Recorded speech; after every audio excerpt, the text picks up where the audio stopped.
Good evening, ladies and gentlemen. Would you please give a warm welcome to the hosts of the SWA Happy Hour, Dom and Chris.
What you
The thing that you fear is just being free.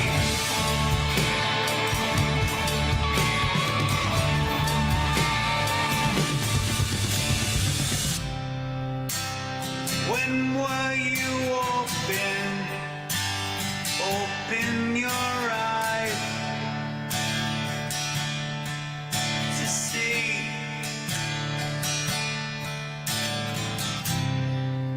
the thing that you fear is just being free to think, to speak, to dream. When were you open?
Good evening, everybody. How we doing tonight?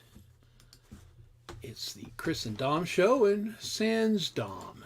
And so you'll have me this evening, and I've got my smart guy glasses on tonight because if things go as we hope they're going to go, I'll be doing a little instructing, a little teaching tonight. The long-threatened video production thing is my plan for this evening, and I did a little test run of it the other day, and it didn't work for shit. So I think I figured out why, and we'll find out, sometime in the next hour. But I want to say hi to everybody. It's great to have you here tonight. Welcome. Say hi to a couple people in the chat. I see Viv Sparrow stopped in. Chad Freeman, first in the door. Thanks for setting up the tables and getting out the red solo cups. Appreciate that. Cold Acre, I assume you're working a little bit. Good to see you, my friend. Preston Smith was here actually last week. That's a couple of those. And I apologize. We had to cancel last week. Dom was planning to do it, did not feel well. And I had taken a last-minute dental appointment. And my mouth was still half numb. And I thought, somebody who's mumbling and drooling out of the side of his mouth, that's not good entertainment. So we went ahead and canceled. But I'm here tonight, and we're going to have a show, and we've got stuff to talk about. So I did mention Viv Sparrow. Good to see you. El Weed Shedder, good to see you. Thanks for coming. Who else do we see? I see Todd Bushy has come. Camila is here. Thanks for joining us. Good to see you. Our good friend Conspiracy Music, who we will be hanging out with tomorrow night. For some period of time. Development of Avoid. Mr. Avoid, good to see you. Thanks for coming. And Hugh Caldwell, Mozzarella, our good friend from Scotland, who's got his live going on. He's actually joined a couple programs live. He was kind of struggling with that, and I gave him a couple pointers. I don't know if I helped him at all, but he managed to figure it out and has been on, played a little bit, so that's fantastic. There's Steve-O. How are you, Steve-O? Good to see you. So thanks everybody for coming tonight. We've got some things to talk about. Let's talk about the elephant in the room. As you guys know, Dom has been struggling with his neck and the pinched nerve therein. Well, he had surgery today.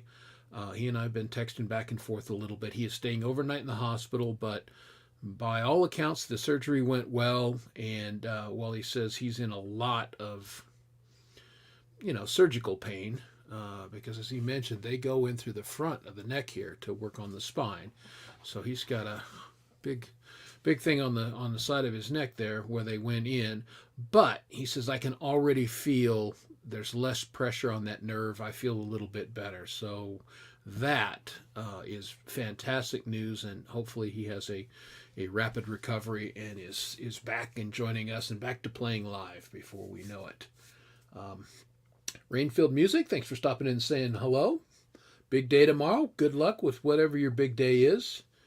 Job, personal, whatever it is. Hopefully it goes well for you, but thanks for stopping in and saying hi. That's very cool of you. The pinched nerve thing, and it was causing damage. It was pressing against his spine, and he was starting to have neuropathy in his fingertips and his thumb, and starting to have a little weakness. So I'm glad they didn't screw around. They actually moved the surgery up by, I think almost 2 weeks. They were able to get him in, and so that's a good thing. And so now it's just, healing and doing the rehab and all the stuff that they need him to do now. But he's got that taken care of. And again, hopefully the initial report, the surgeon apparently was pleased with how it went. So that is a very good thing. And so we'll get our good friend Dom back before we know it. Other things going on in the community you need to know about. And I'll run a little poll in a minute, but Metalhead Hippie usually runs his Friday show, and then Clay comes on a little bit later. And tomorrow, Hippie is doing a special thing on his show where he is doing a fundraiser for a charity Vince Janella is someone who plays on the channel live with his band with some regularity. And his wife, Wendy, passed away, I believe, from cancer. I don't want to misstate that, but I believe that's what it was, recently. And she was a big advocate for helping people who had been in automobile accidents or stroke victims or things like that regain their mobility. So this was her favorite charity. And so we're fundraising tomorrow night on Hippie's channel. He's gonna, I think he starts at 4 Eastern, and he's gonna go, as late as Hippie usually goes, which is fairly late, midnight at least. And people are going to come on and play live, and I will be one of them. So I think he's reached out to Hugh Caldwell to come on and play. There's been some other people that Jade Starr, some other people that I know he's reached out to. And the point is to just try and raise some money for Wendy's favorite charity. So that's what's going on tomorrow night. And yeah, Todd, you're right. Vince seems like a good guy. I don't know him very well. I know other people in the community better, but he seems like a nice guy. And obviously, losing your wife, that sucks. That's devastating. And so if we can do something positive in her memory, obviously, when Hippie mentioned it, I said, oh yeah, I'm in. I'm all for it. So that's what I'll be doing tomorrow night. And of course, I'll be hanging out with Clay as well. So I'll be on a couple streams tomorrow night. Evening, Lord Spike, how are you? So that's what I'm doing. So we could, because you people are here, I'm scheduled to play, I think, 4 songs. Now, it may go longer. I've got, 10 originals that I can play, plus all the covers that I like to play when I go on Gmail or whatever. So, if you guys want to put in the chat, give me your top couple songs that you think I should play for this fundraiser. Obviously, it goes without saying I'm going to play Scars, because that song was inspired by something Hippie said a year and a half ago. So I'm going to open with Scars. But I could play Eyes Wide Open. I could play Faded. I could play You're Gone. I can play my 2 new ones. I could play The Darkness. I could also play Sordid City, which a lot of people are starting to just refer to as the grunge. Same song. I can play The Irishman's Lament. I can play I Drink Whiskey.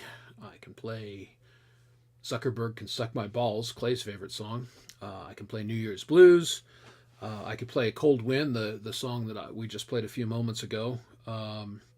So lots of choices. So if you yeah, and I know Chad loves Sordid City. I think you're right. I think I'm going to play that one. I think that's a real solid song. And actually, it works really well on acoustic.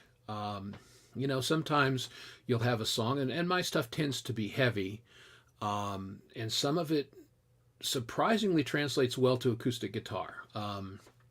Inside My Head is not one that I mentioned, because that's one of my songs. And I love that song. I think it's a good original. It's a cool video. But there's no way I can play that one live. It's just that one does not work on acoustic. So, all right. I see a couple more people have joined us. Sousa Palooza, how are you? Good to see you. I said hi to Lord Spike. Zach Thong, always good to see Zach Thong. Number One Sunshine, hey, how you doing? Good to see you. So that's what's going on tomorrow night. And then on Saturday, a couple things going on. It's my mother's 83rd birthday on Saturday. And we're going to take her out to dinner on a steak restaurant. These luscious locks, these are from my mother. Her hair looks, it's actually a little whiter, but her hair is thick and wonderful, and that's where it comes from. So thanks, Mom. But we're going to take her for dinner. And then over on Camp Gmail, he is holding the 2023 Jammy Awards. And if you've never seen the Jammy Award program, it's hilarious. And yours truly was actually nominated for a co-host Jammy. So I will, hey, fingers crossed. Maybe I'll win. I'm up against some pretty good competition there. I got Mamsie Graham. There's some other folks there that that are in the running for that. Natasha, of course, who co-hosts with him regularly. So I don't know if I can win that or not. But I've been. It was great to be nominated. And the program, if you saw last year's, the program is friggin' hilarious. Charlie Wood will be there. And many of the people you guys know and love. Ian's Guitar Shack has been nominated. Frank Terzo was nominated. Robin Cheyenne. I'm trying to think of all the. I know I'm missing a bunch of people. But anyway, it should be a fun show. That's going to be Saturday. I think that kicks off at 8. I want to say 8 o'clock Pacific time, I believe. So, hey, Chris, come over and say hi and hit the like. Okay, on my own channel? Sure. I can do that, maybe. Yeah, there. Thank you. Lord Spike is cleverly and helpfully put up the link for everybody. Thank you for doing that, Lord Spike. You are the man. Appreciate that. And yeah, to his point, set a notification. It should be a lot of fun. And anyway, yeah, nice for mom. Both my folks are still alive. My father is 85, just had hip replacement surgery and is doing okay. And my mother's 83 and driving herself around the country and everything.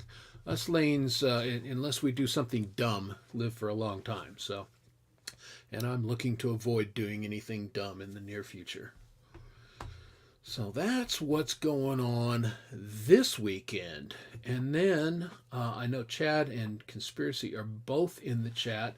They have the Rock and Rabbit Hole show on Sunday. And I don't remember what the program is this Sunday. If you guys haven't seen that one, I urge you to go over it. It's, they get both real experts and phony experts to come on and discuss conspiracies.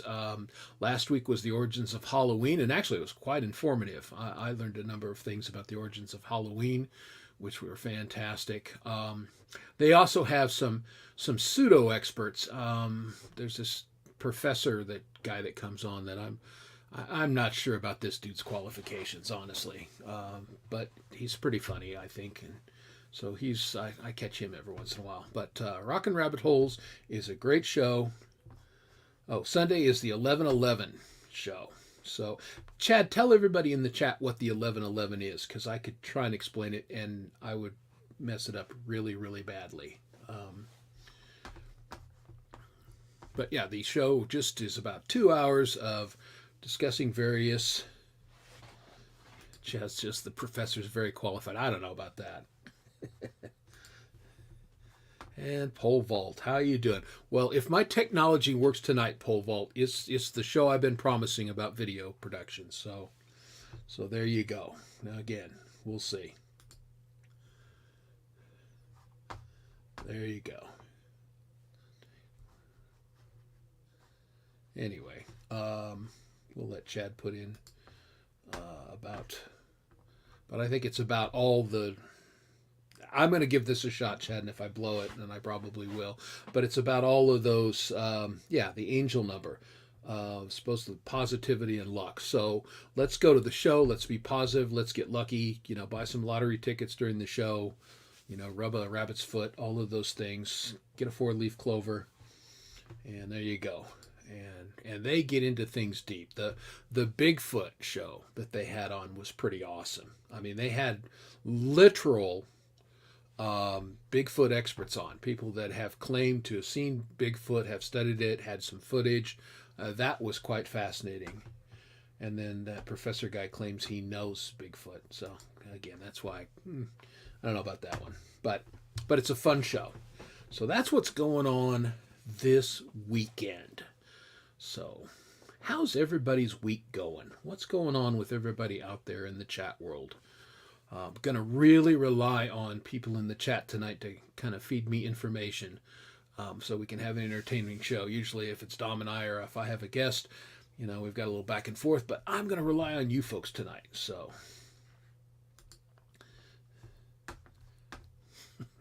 yeah.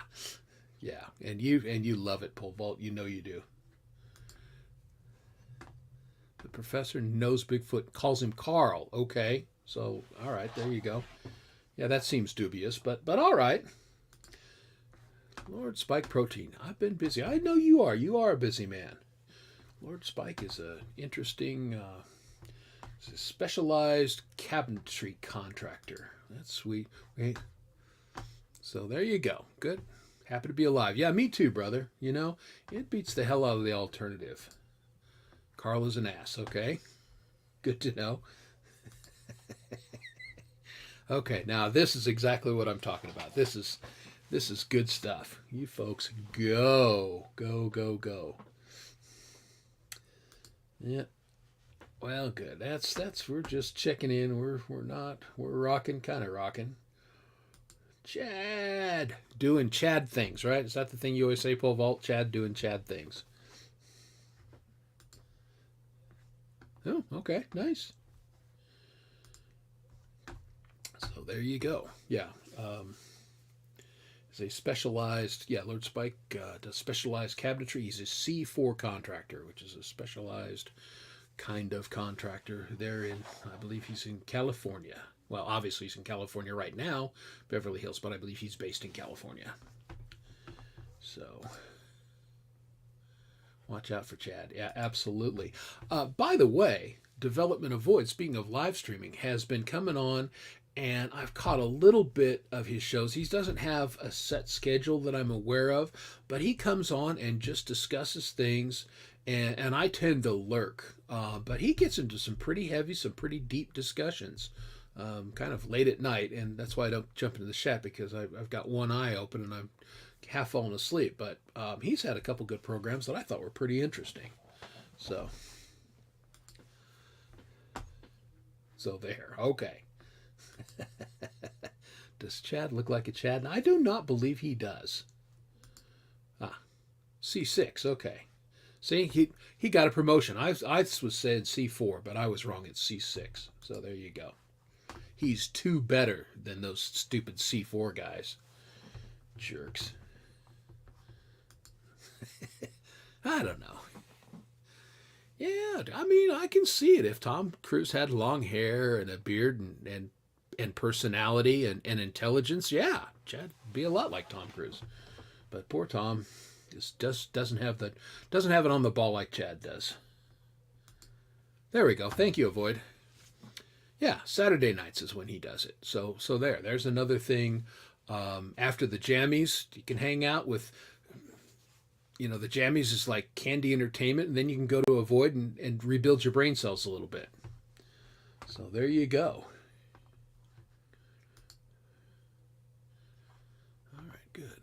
Hey, this is the actual real Dom Torregrossa. If I put in the chat, it comes as I'm Dom and Chris at the same time, but this is actually Dom. So I told everybody that you're doing good and spending the night in the hospital. So great that you feel well enough to join your own show remotely. That's very cool of you.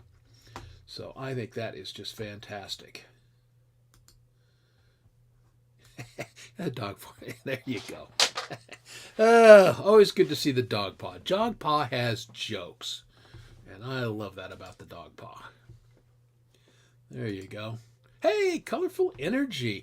Colorful Energy, I believe, is I think she's presenting an award. She may be nominated as well for the Jammies. So always, Colorful Energy is a great, if you guys, she makes great music. We all know that, right? Look closely at her videos. Are friggin' fantastic. And we're not going to get into that kind of in-depth video stuff here tonight. I'm going to give you guys some basic cheap stuff that you can do. But Colorful Energy's videos are friggin' fantastic.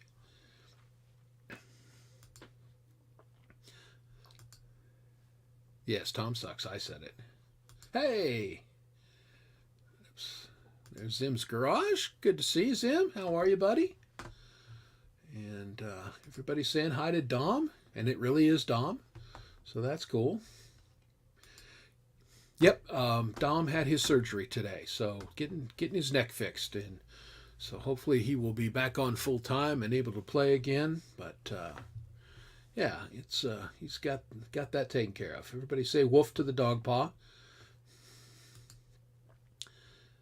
And they're doing it. Oh, you are welcome. I just enjoy. She's got a real eye for the classic old black and white movies and everything, and she's done several that really imitate that style and everything. And they're wonderful. She's really a very talented actress in this. I mean, if I jump around like an idiot and play guitar, she really spends a lot of time on it. Her videos are quite good. I like them a lot. Hey, there's Michael Songs. How are you? Good to see you. Maria, I'm sure, is close behind. Thank you. There you go. Hey, medical drugs are the best, right, Dom? There you go. There you get. We got a blah blah blah from Dom. So there you go. Oh, okay, and that's why I didn't mention that. And thanks for clarifying that. Yeah, there's no ham show this week. It's the other Saturday show that we all like to watch. But yeah, he's taking the week off, but back next week, as he said. So, all right.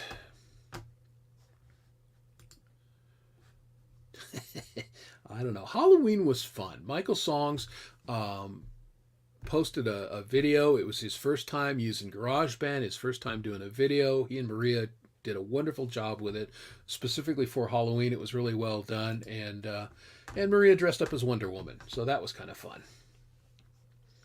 See, there you go. That is so wonderful. You crazy kids are so friggin' cute together. And you get to a point like my wife and I are going into year 35, and she's like, "Hey, go enjoy being a rock star. Have a good show." And I said, "Now tonight I'm being a talk show host. Tomorrow night I'm going to try and be a rock star." And she goes, "Okay, whatever. Have fun." And she went upstairs and is doing her thing, and so there you go. I believe we determined no. The answer is no. Starts with a D and goes into. I know exactly what drug you're talking about, and I can't think of the name of it. Demerol. Boom. Got it. I think. So that's what Dom's doing. Camping out, enjoying some drugs that he paid through the nose for, and getting healed up so he can go home tomorrow. And don't let your idiot dog jump on you. Just, spend a lot of money getting your neck fixed. Don't let the dog range it. So, yeah, drugs. All right. So, tonight's topic, we're going to spend some time talking about video production. Well, see, look at you crazy kids. You're 20. See, that's nice. That's what it's all about. My wife and I still like hanging out together after 35 years. Because we're both Arrested Development. We're both basically have the mentality of 14-year-old boys, and we like, poop jokes, and yeah, it works for us. So, anyway, hello, Tales Told in the Dark. Oh, Deladen. Okay, yeah. Well, you probably couldn't spell it before you were on it, so you damn sure don't have a shot in hell on spelling it when you're on it. Dom doesn't like drugs, but the drugs like Dom. Yes, they do. All right. Well, I'm going to try and run the chat and chat all at the same time. We'll see how that goes. There you go. See, Dom and his lovely wife, Joanne, who has been, and Dom has told me many times, and I'll give public praise. I don't know that Joanne ever watches the show or not, but Joanne has been a rock star with Dom just really not able to do much. Went up to their cabin in Pennsylvania and shut the place down, which Dom usually does, and just wasn't able to do it. And, dealing with the kids while working full time and everything. So, we're not the people that we could and should be without our lovely wives. So, shout out to Joanne tonight. Yeah, see, I agree, Shut the mind down. All right. That's funny. Here's the backstory on this one. Like a lot of creatives, and Dom and I can attest to this. You get together and you really love someone and you're working on a project, and I mean, you can about come to blows. Dom and I have had this experience a couple times. Dom and I make really good music together, but we fight like cats and dogs getting there. And Pole Vault has mentioned that he and Sunshine, being strongly opinionated artists, can do the same thing. So that's pretty funny. Yeah. Yeah. I mean, this is like Dogpaw. This will be like, a professional motorcycle rider watching someone try and ride a tricycle. This is going to bore the shit out of you. But again, you got to walk before you can run. And there's a lot of new people in the community and are just kind of figuring out, how do I do some of the things that we do. So that's all I'm going to go over tonight. Is just some really dumb, basic, beginning videos for dummy stuff. So yeah, that's you will probably not find it entertaining, but I'll try and work in enough jokes to keep you entertained. Yeah. Hey, I'm getting rich on Bandcamp tomorrow. Yeah, that's it. I am a lottery winner, except for I don't have a ticket and yeah, indeed. Again, this is serious inside baseball. I'm just going to put it up there for those of you who know, you know. Pretty funny. So, that's right. Thank you, Chad, for reminding me. Yeah, tomorrow is Bandcamp Friday on Chad and Clay's show. What that means is artists who are on Bandcamp going to play their stuff, going to submit the links too, and invite everybody to go purchase the song if they like it. If you buy a song on Bandcamp Friday, that artist gets the vast majority of the money. Bandcamp is pretty generous to begin with, but on Bandcamp Fridays, which they do once a month, the artist gets like 98% or some, basically almost all the money, which is a very nice thing that they do.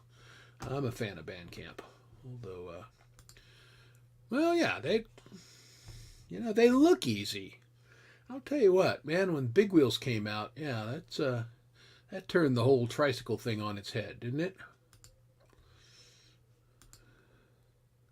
Yeah, yeah. Oh, your OnlyFans videos need a lot of work, my friend Pole Vault.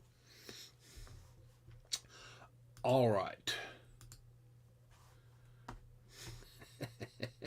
There's some good stuff. All right, Dom is saying hi and bye. Hey, sleep well, get feeling better. I will talk to you tomorrow, buddy. I'm glad things went well for you.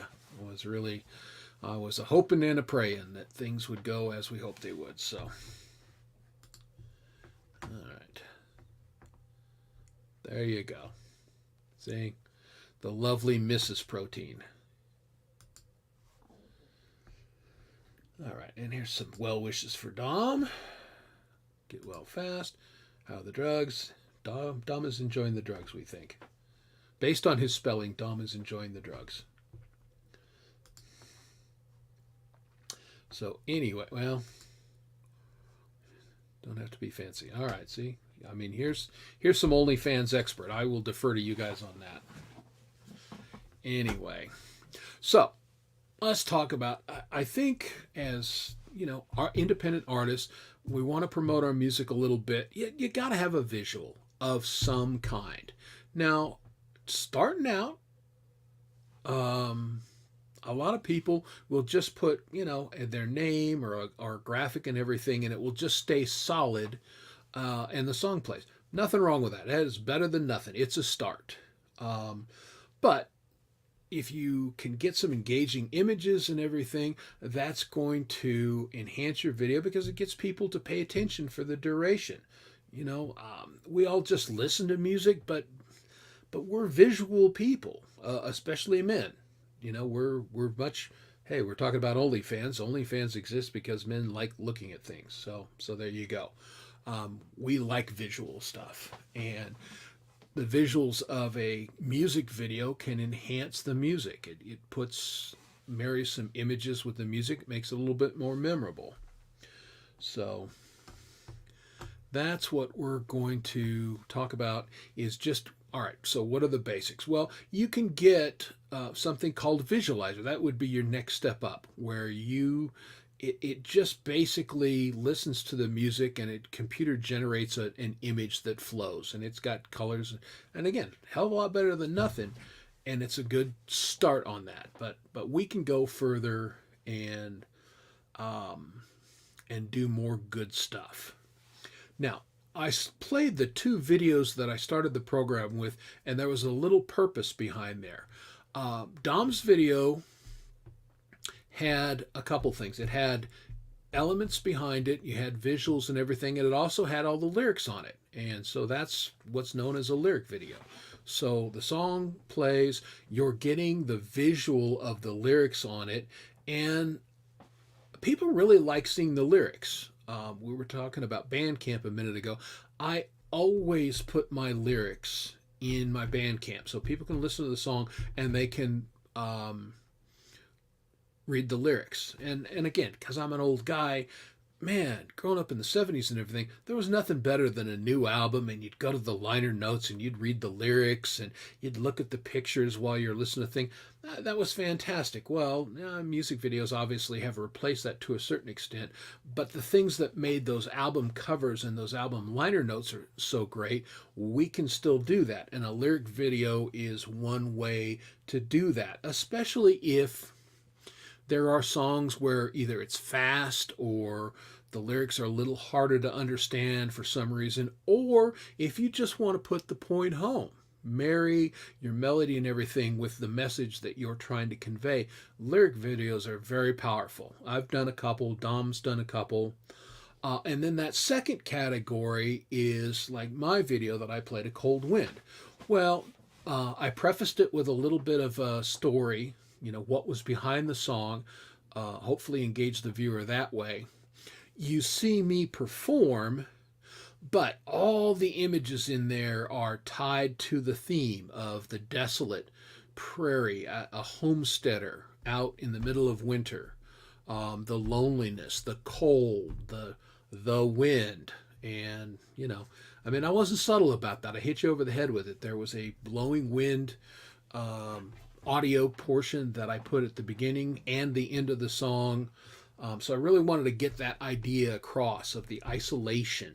And then I combined it with me performing the song in black and white fashion, along with footage of the orchestra playing when the orchestra, easy for me to say, orchestral elements of the song came in. So that's what, and yeah, hey, there's Rock and Running Ron. I'm going to segue for half a second. Ron and I were communicating this morning. We've got an idea for something. I didn't realize he was going to be on Jade's today because I'm a dumbass and I don't pay attention to things. So anyway, he was fantastic. I'm most of the way through the replay. Ron has been a stalwart in the community, one of the OGs, honestly. His show and everything, and he's doing his show a little more often again, so check out Rock and Running Ward. Definitely, if you didn't catch the interview with Jade live, this is the new series she's doing where she's going back and interviewing people that she's interviewed previously just to see, what they've been doing the last 2 years or 3 years, how they've grown, what's changed, and it was fantastic. It was really good, and of course Ron was funny as hell, like he always is. Hey, Music Man Kiss, how you doing, buddy? Music Man is somebody that shows up on G-May's show and performs live. I share the panel with him sometimes. Good to see you, man. Thanks for coming. Miss High is another one. Hello. Good to see you. You asked me a question about collaboration. I sent you a note. I'm down. We should talk. Anyway, I don't know, Clayton. Maybe not. We'll see. Better bring a note next time, because this lateness stuff, old football coaches, we hate lateness.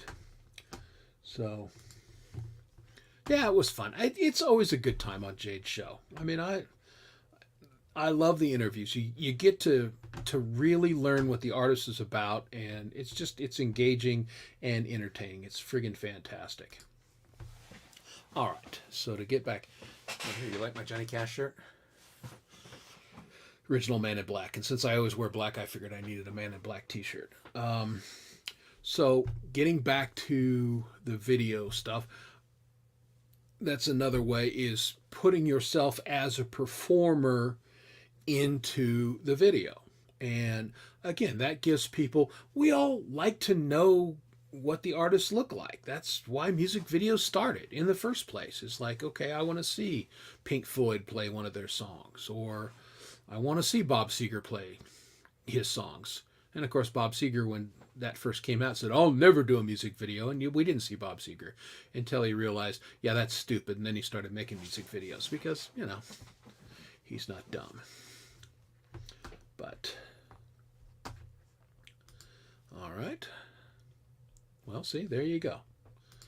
I'm stuck in Folsom Prison. Time goes marching on. Yeah. Down to San Antone. I love that song. I love all Johnny Cash. I'm a big fan, which probably may surprise some of you because, I'm a hard rocking guy and everything, but you got to love the classics, those who came before. Johnny Cash was an outlaw before they'd even come up with that term. He was a badass. So, indeed. So, let's just see if this is actually going to work. I am going to do some presentation here. And I'm going to share my screen. And let's go to... And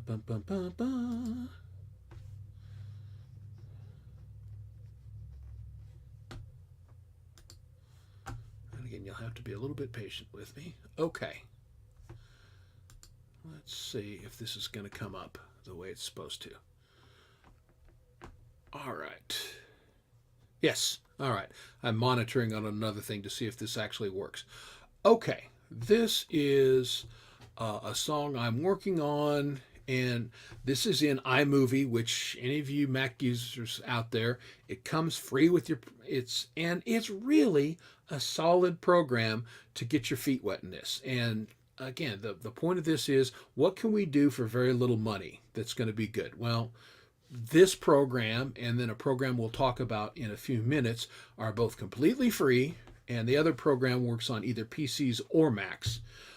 And they've got really some pretty good professional tools. Now you see it's very professionally named, my movie, and that's what I do. If I go back to my projects, sure, let's call it My Movie 48.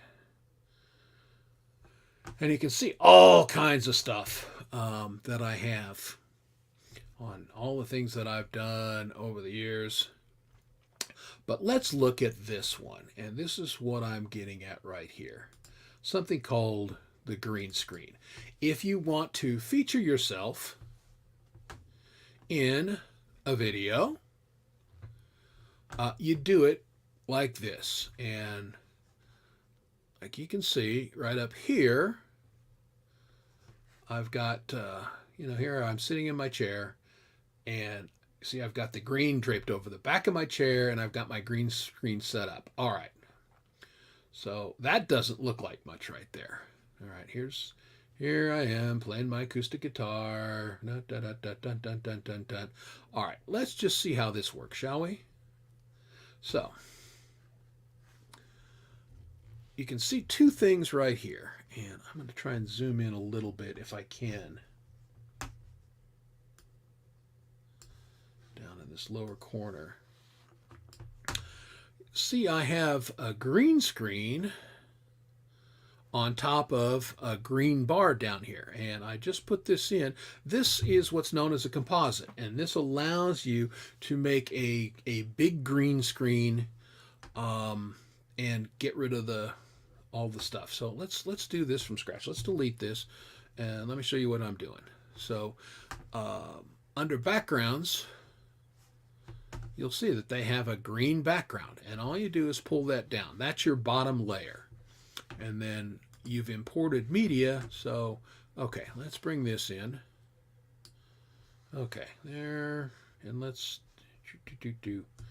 go down here. Let's cut. No, I don't want to cut it there. Delete. And let's slide this over.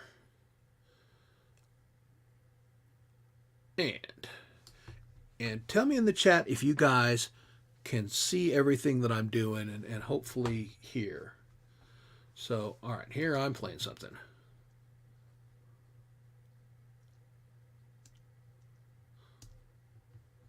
Okay, now you see, it's just a green screen. All right, so why do if I have a green screen, why do I have this one below? And there's a reason why I'm doing this. And the reason is pretty simple. It's because you want a good, clean green screen. And because my lighting and everything is not ideal, you can see I've got shadows and everything. This isn't always clean, especially with my blonde hair. I've been told that a blue screen might actually work a little bit better with my hair color, and I have not tried that because, let's review, I'm cheap and I haven't bought it. And let me show you how the other cheap part of. I bought this green screen. This is a PVC pipe. I just put it between two bookshelves in my office. That's how I do this. So, but let's go in, and we have this green blue screen. Okay, did you notice that it instantly kind of knocked out most of this? And if I go here, I can actually grab just a little bit more. See, that got better. Whoops, wrong part. Okay, now all of a sudden I've got a pretty clean green screen, and I can also, whoops, I gotta remember to change my tool. I can also crop off the elements on top there. I can also get rid of my light on the side.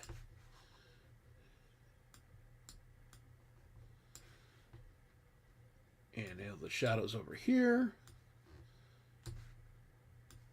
Okay, so now if I do this composite by going under File and doing a share and then sharing it to a file, I'm making an MP4 that's going to look exactly like this.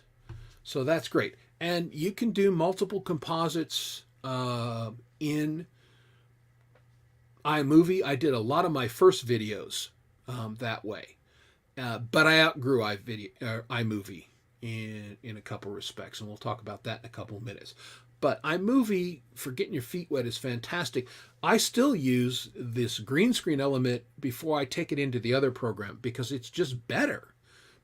It works better. Even though the other one has got more professional tools, it leaves funny shadows sometimes, and I hate that. And so that's why I do what I do. Now, if you go into Adobe Premiere or some of the really, I paid a lot of money for professional high-end tools, then there's something called rotoscoping, which the computer goes in and assists using IA, getting rid of the shadows and other things. But it takes 40 minutes to an hour to render. Again, the program itself is several $100s, etc., etc. Like everything else, you get what you pay for. For a free tool, iMovie kicks ass. It's quite good. And then I'll tell you about the other free tool in a minute. So I always start in iMovie by doing my green screen work within iMovie. Then I'm going to go to, I'm going to stop sharing this window. And then I'm going to present another program that I use. And this program, again, it's completely free of charge, and it's called CapCut.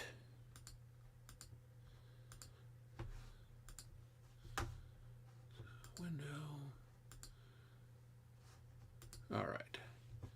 So here is my program called CapCut. And this is, see, I could do a new project. Here's some of the other projects I've done. All right.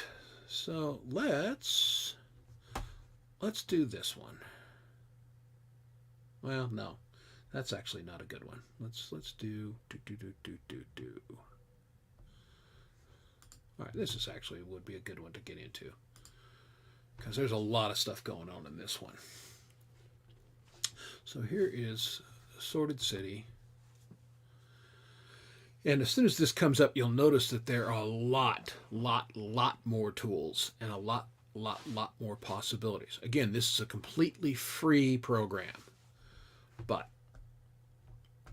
down here you can see here's my music file, the WAV file that came in. I'm just going to play this real quick. Tell me, give me a thumbs up or a 1 in the chat if you can actually hear the video playing.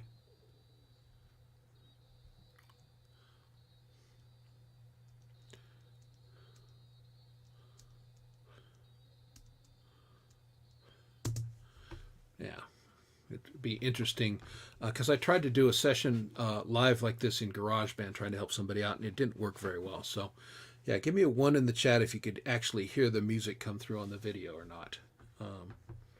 Not yet. Okay. Yeah, I think there's some other things involved in that. I think I may have to go into another program to route the. That's one thing about Macintosh is they route the sound a little weird. So anyway, that explains why the GarageBand wasn't working exactly the way I wanted to. Anyway, we don't need sound particularly for this little object lesson. But let's go right here, and you can see where my mouse is. It's a green screen, and it's me playing my guitar completely green. But you'll notice that, you know, because I'm using the green screen function, everything below it is showing through. And the thing about CapCut is you can do many layers, and you can order the layers. So like here, I brought my buddy Hugh Caldwell into it. He and I are on a layer above this background. And there's also this smoke going in the background. So you can layer up multiple things. And again, it's simple. I'm giving everybody the Reader's Digest version of this. But again, free. And I've got a tripod that holds my iPhone. I film with my iPhone, which is a high-res camera, and then I go in and just edit the footage. You know, you can shoot outdoors, you can do a lot of different things. Basically, you just got to capture it and then put it together. So up in here, you can see that I've got all these elements, what's called media. And so here, all this is a GIF with my with the name of the song, little logo thing. Here's a flame that plays in the background. And this is stock footage that I gathered from various places, which is another thing we're going to talk about in a few minutes. Where do we find images? How can we populate our videos with things that are interesting? And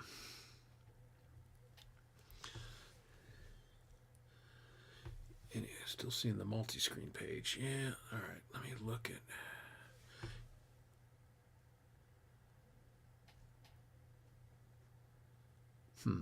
Nah, I'm wondering if this is not. Yeah, Yeah, clearly you guys are not seeing exactly what I'm seeing. That has been a problem with, and why I thought this might be problematic, because it does not. StreamYard apparently does not do a good job of capturing. It's just showing you the window, but it's not showing you what I'm doing in it. That's irritating. I'm not sure how to get past that. All right, let's just do this. I'm going to represent it and see if it's now updated.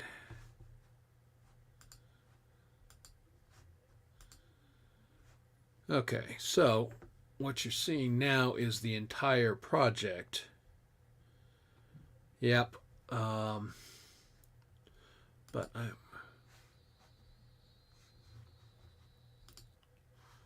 I went ahead and muted the music. I'm going to see. Okay, so you can see it moving, so that's good. We've made some progress. All right, well, this will be helpful then if you guys can see exactly what I'm waving around and doing. But yeah, it's working. Okay, I'm glad I'm monitoring this on my phone so I can see what you guys are seeing. So that is helpful to me, but thanks for the feedback. So what I was saying earlier is we've got multiple layers here. So here you see Hugh Caldwell, you see me down here, and then we've got all these background things going on. So what that does is we've got multiple images going, and I can change the opacity. I can change the size and position. I can move things around the screen. I can do all kinds of things. And this is just a program, and I'm just giving you this little intro to go and play with it a little bit. Let us do... I don't think I have my... Yeah, what I don't think I have is my CapCut account up. So let me do something here. This could really bog the computer, but I'm going to open another window and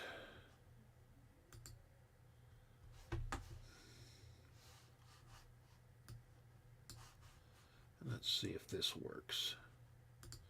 So I'm going to share another window with you.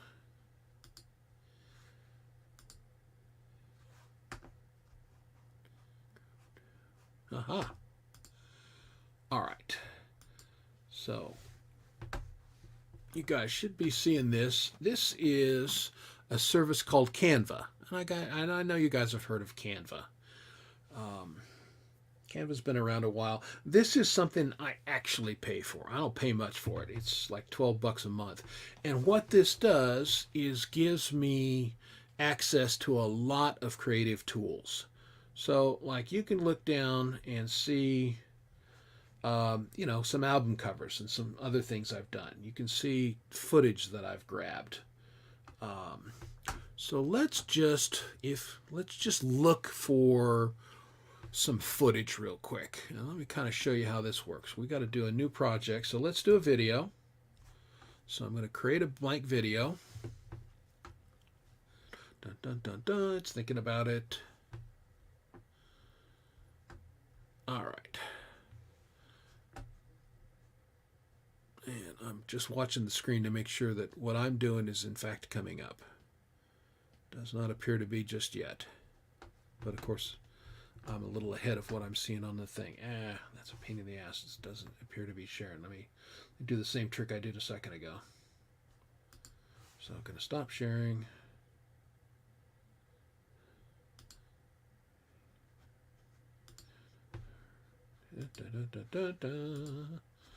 Yeah, see, this is Jade and all of those wonderful people make this look easy. Oh, I know why it is, because it opens another screen. I'm just dumb.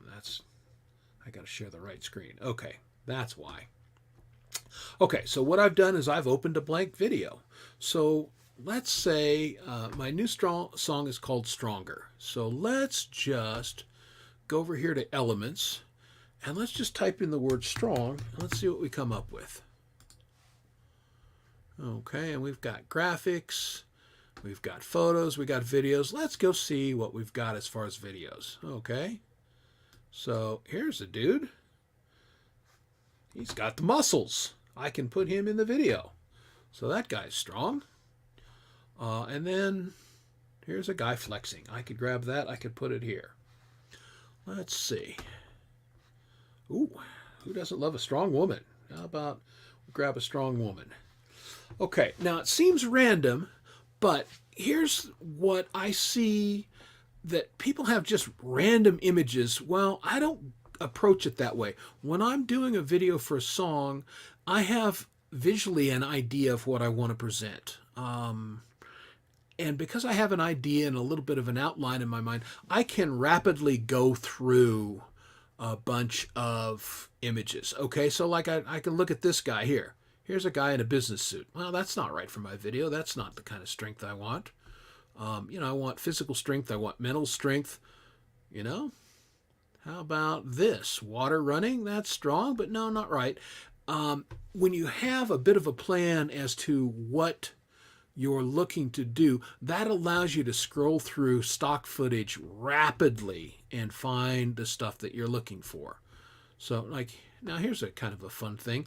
So I'm going to grab it because, oops, no, it didn't work right. There, I'm going to put it there. Okay, what the hell? Trash that. Let's try that again.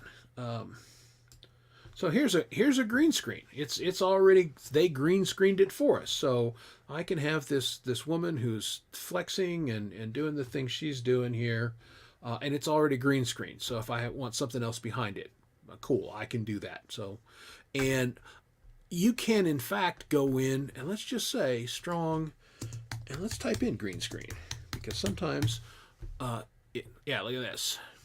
So now all of a sudden we're getting green screen things.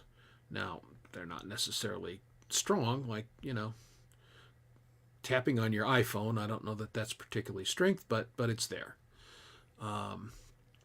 But keywords are really important in your search, and that will allow you to better find some of the elements that you're looking to do.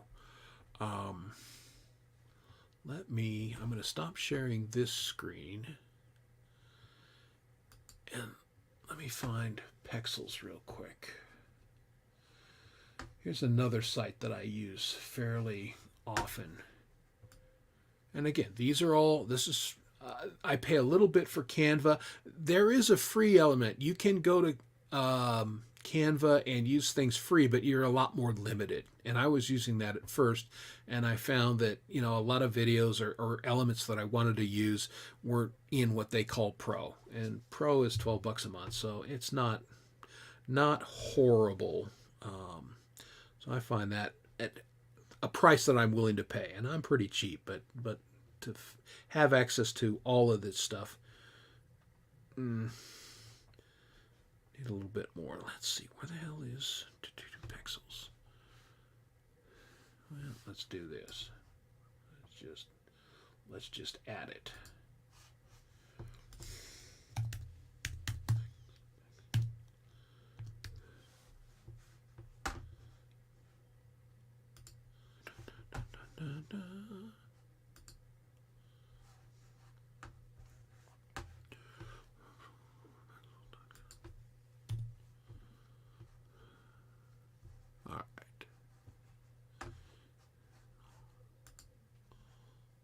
All right, now I'm going to share this screen. There's probably a better way to do this than the way I'm doing it, but thanks for... So here we go. Free stock photos, videos, and this is pexels.com, P-E-X-E-L-S. So let's go to videos.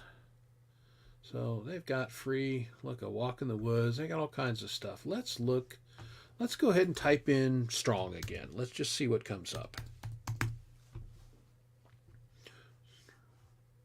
Strength. Okay. And all of a sudden we have a lot of images of people climbing walls, people working out, people in the gym, people running. Well, okay, that's cool. None of these. Again, maybe I have a look. Now here's interesting. Here, look, we got a lion here. Well, that's strong. Although he looks like a tired old lion. And you can see how rapidly I'm scrolling through. Because of what I do working in graphics, I can find things that I think are going to work. And a rule in video is always get way more than you think you're going to need. If you need 30 seconds of video, you probably need to grab 2-3 minutes worth of video to get the 30 seconds that you really need. And that's just kind of how that works. So I would scroll through and find, okay, how about we're strong? I don't know. Okay, hey, here's some of my recent searches, and it keeps this stuff. So cool. I looked for burned out buildings because I was looking for that. Now, none of these look like burned out buildings, do they? That one does. There we go. Look at this. And how this works is you just download these images that you think you like. You can make a small donation to the provider of them. You don't have to. It's free. I try and give them credit in my videos. I sometimes forget. Or sometimes if it's an important piece and I like it, I'll send them a couple bucks. I mean, that makes sense. That's fair. Help other artists out if you're using a little bit of their work. But this is where good stock footage can be found, and there's Pexels is just one of the sites. There's a couple others where you can find stuff. And again, the most important thing, and I'm going to go ahead and stop sharing the screen.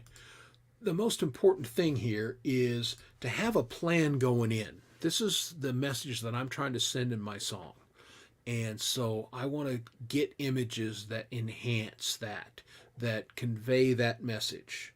And then you can start putting them together. And again, this was a very brief overview of kind of the thought process of that. And there's a video site that Dom and I used early on, something called Rotor Videos. And that was cool because it times it to your music. It does everything for you. And I think it's, I don't know, probably cost you $10 a video or something like that to do. And the footage that they have available is really quite impressive. What I didn't care for was I didn't have any control over how the video was put together. And hey, I'll be free to admit I'm a bit of a control issue guy. If I got a story to tell, I want to do it in a certain way. And so what I was doing was getting these rotor videos, and I think I used 2 or 3 of them, and then I ended up chopping them up and rearranging them in iMovie. And I thought, what the hell am I doing? This is just dumb. Go get original stock footage, or shoot your own footage or whatever, and do the cut up yourself. And so that's what I ended up doing later on. But anyway, I hope that just is just a really quickie kind of a thought process on how it does. And again, I think Zim's VW Garage had just started to get into video and sharing his music, and so I wanted to give people some visuals on this kind of stuff, a little bit of my methodology, how I do it. You can go really in depth, and like I said, this is the training wheel stuff. Jade Starr has been doing a fabulous series on how she does her videos, and that ain't screwing around. She is filming all this stuff. She's a green screen mistress, using I want to say Premiere. So she's got some high-end tools, but you can what is it, Lumosity, this CapCut that I mentioned. There's a number out there that are either fairly inexpensive or really low budget, free ones that have most of, if not all of the powerful tools that Premiere or Final Cut Pro have. Basically, iMovie is a lightweight training wheels version of Final Cut Pro. And of course, Final Cut Pro has all the tools and got, you can get into video production just as deep or more deeply than music production. Well, I'm not interested in that. I just want to make decent videos. And I want to have tools that are good enough to do that. And these are the ones that I'm using. Yeah, so here, that's perfect. If you've used iMovie, the green screen function in iMovie Zim works great. I'm really pretty happy with that. And you can do a lot of good stuff. Let me just jump in the chat real quick and see what I've missed.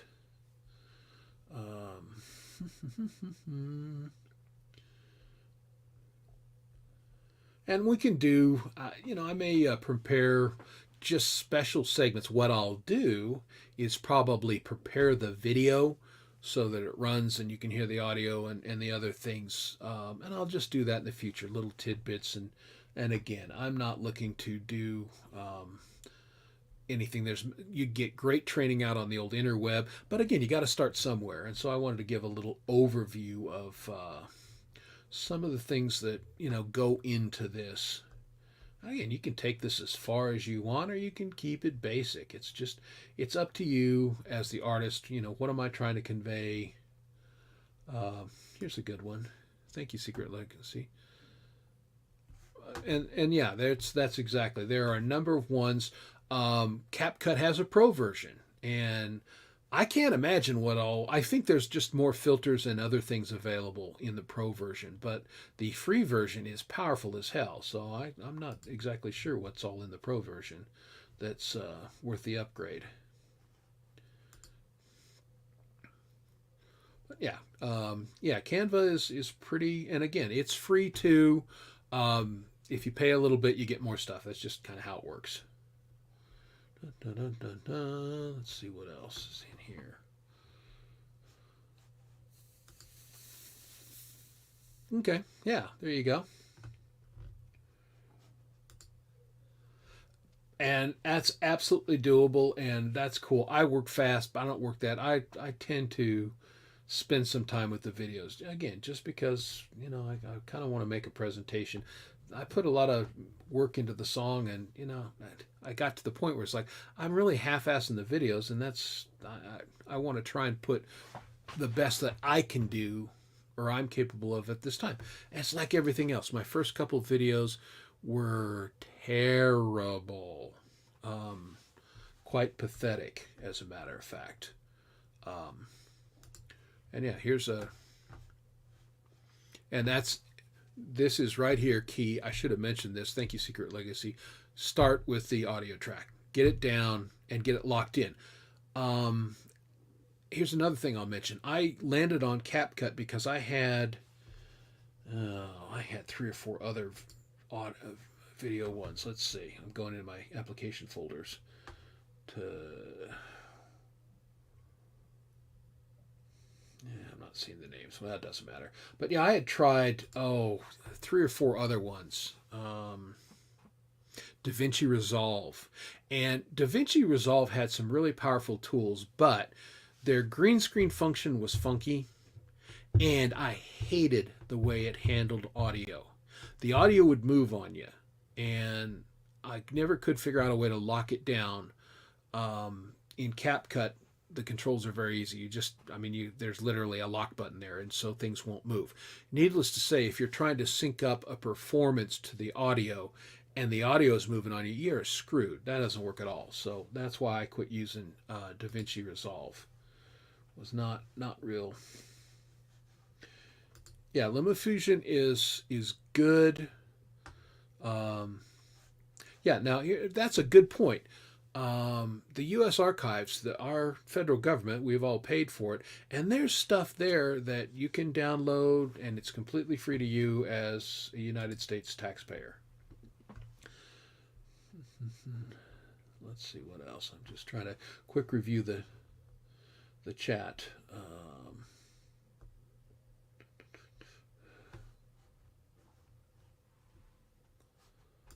Okay, cool. I'm not as familiar with Cool Cut, but I will take your word for it, Chad.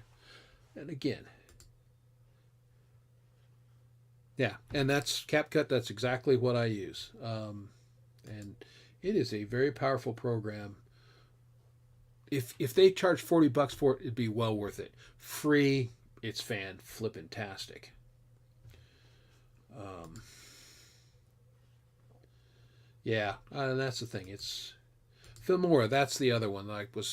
I tried that one, and I liked a lot of aspects of Filmora. There were some other things that I didn't like as much. And again, I bounced around to a couple of them just to find one that I was comfortable with. And the main thing is find one that you get comfortable with, and then stick with that one, because it takes a while to learn all the tools and how they all have the same basis, and they all have the same idea between keyframes and lumosity and all the various controls, but they all handle it a little differently. And it's like any other program.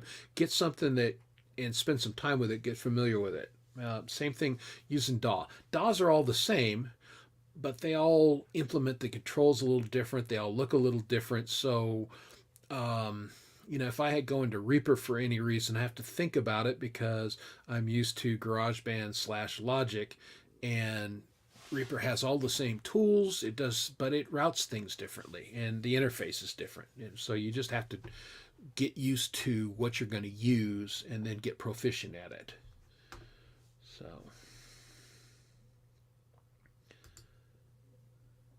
video pad ad. I don't know that one. Pole vault. But anyway, anybody have any questions or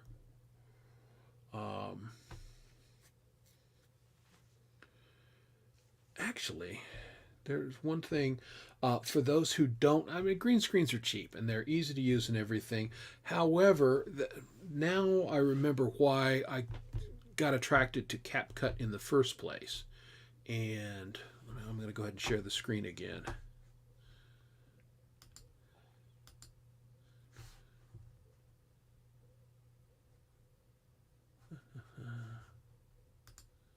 Let's see.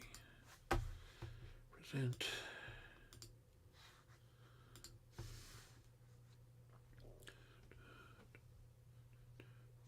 Now I gotta find it.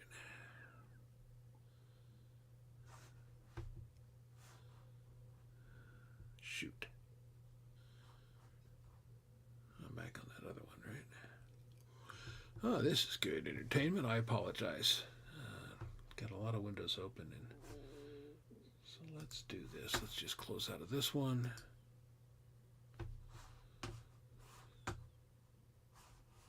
All right, and I'm going to share this again, but I'm going to go low, and I'm just going to show you the CapCut where I finally got onto why I did what I did. So let me find the video.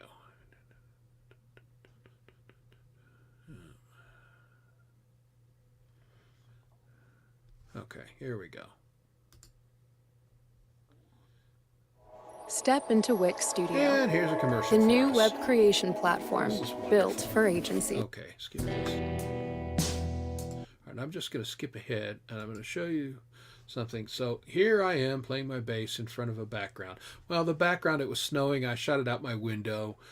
You can see how fuzzy I am because I didn't use the right setting on my camera, so it's low res. But what I'm going to point out is I didn't have a green screen when I did this. I just shot this against a wall and I used CapCut, and it has a function where it will cut the background out for you. Now, it doesn't work perfectly, which you kind of see how the headstock how the keys kind of come and go. It doesn't work perfectly, but if you don't have access to a green screen, this is an option for you. Also, I have used it a couple times to when somebody sent me a video and they didn't green screen their background, I just go ahead and use that particular function within CapCut, and it's AI driven and it's pretty decent. It's the same technology that behind the green screens when we're doing live streams like this. It focuses on the background. The less cluttered and clean your background is, the better it works. Just like everything else. If you're, if you got paisley on your wall and if you think it's going to cut that out, it's not going to work. But if you have a plain white background or nothing busy going on, it can work pretty effectively. Green screen's obviously the best, but that's just the quick lesson. What's going on here? Who the hell knows, Ian? It's usual. We've got a show and I'm by myself, and so I'm just yammering and trying to keep people entertained. So, yeah, I'm doing a TED Talk on OnlyFans. Yeah, maybe Ian can show his OnlyFans channel. Hey, Slobberjaw, how are you? What's going on, man? Thanks for joining us. And yeah, there are so many platforms and softwares. It's like any other tool. Find something that meets your budget requirements and what you're comfortable with, what works for you, and then just get proficient in that particular tool. The tool itself doesn't really matter. It's the guy using the tool that makes the difference. So just find what works for you. All right. Hey, Michael, have a good one. And yeah, that was the Reader's Digest quickie version of, what I spent a year and a half figuring out how to do. Yeah, don't leave my guitar in the middle of the street. Yeah, it's funny. Well, again, here's the green screen not working exactly like it should. Cutting off it's still cutting it off, so yeah. Anyway. That's what she said. Anyway. Oh, well, how nice. So Friday afternoon for you. So I take it you're in Australia or that part of the globe in the future, as we like to say here in the U.S. I always like checking on my friends in Australia to find out if the world is ending. You know, if I check in with them and they're not there, then I know, oh shit, another 8 hours, the world is gone. But well, you're not wrong there.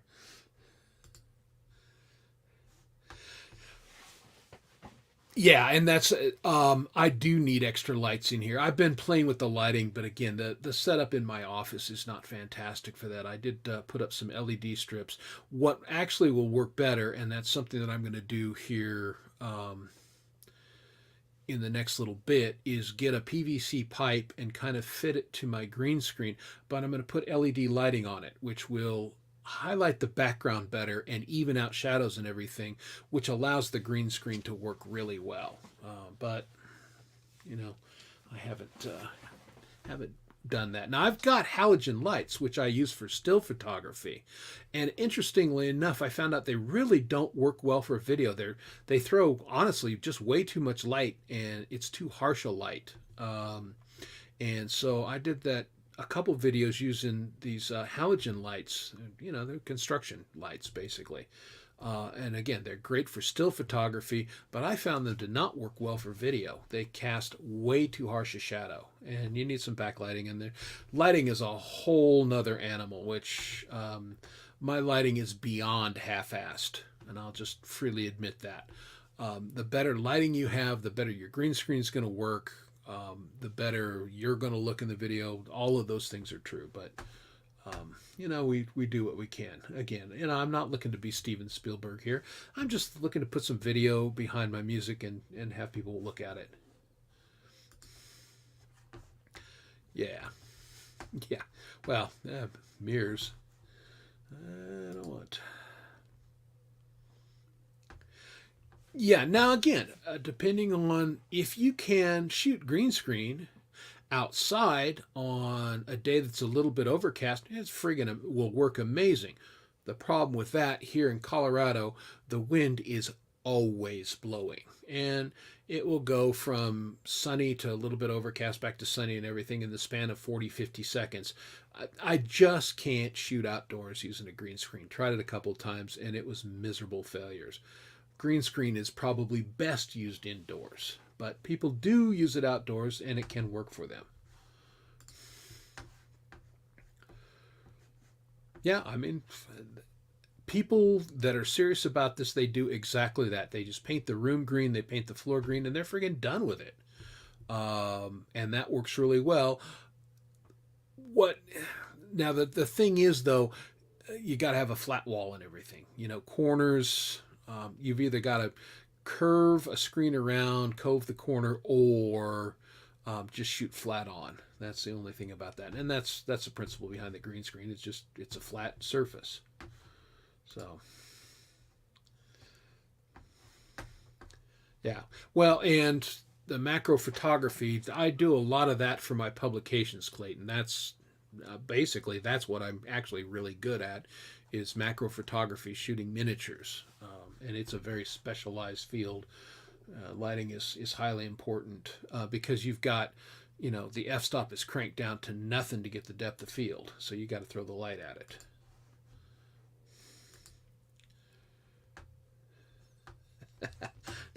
Well, there may be smoke here too, my neighbors, but no, it's mostly wind. The smoke doesn't hang around long. I guess the wind is always blowing 20 to 30 miles an hour. I mean, we ain't Wyoming, but we're close.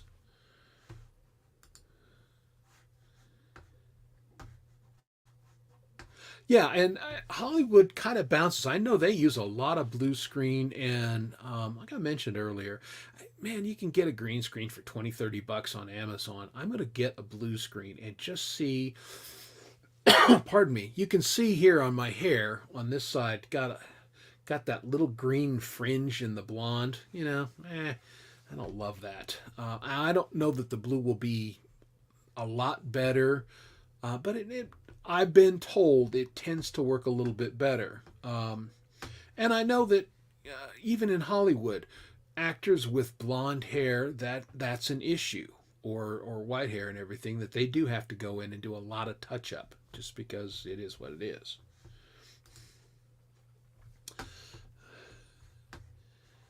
Okay, probably. Here we go. Yeah, OBS has a little more control. I'm using StreamYard, and StreamYard is basically OBS for dummies.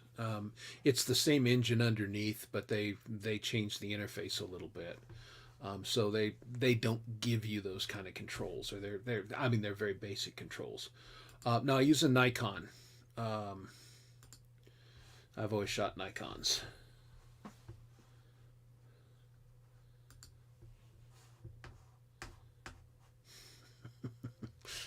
Yeah, really. That's funny. Yeah, well, there you go. Yeah, I could probably have blue fringe. Yeah, I mean, hey, I'm happy to have hair, but on green screen things, it's a bit of a pain in the ass.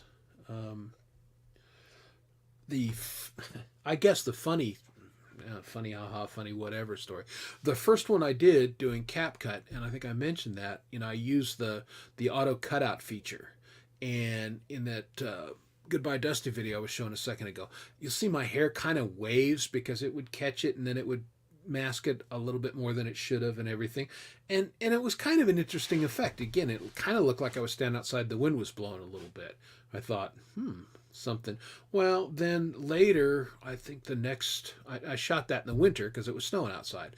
And then I did another couple videos, and it was summer by then. And in my little downstairs area where I do this stuff, it was hot. So I got a fan going, just so I didn't melt while I was trying to shoot these videos. And then I'd walk over and turn off the fan, and then, shoot, and then readjust and turn the fan on while I was screwing around and everything. And then at one point, I just forgot to turn the fan off and did the thing. And I looked at it and I went, son of a bitch, I forgot to turn the fan off. But then I looked at the footage and my hair's like blowing in the fan, and like, well, hey, that's like 80s hair metal. Okay, fine, we'll leave it.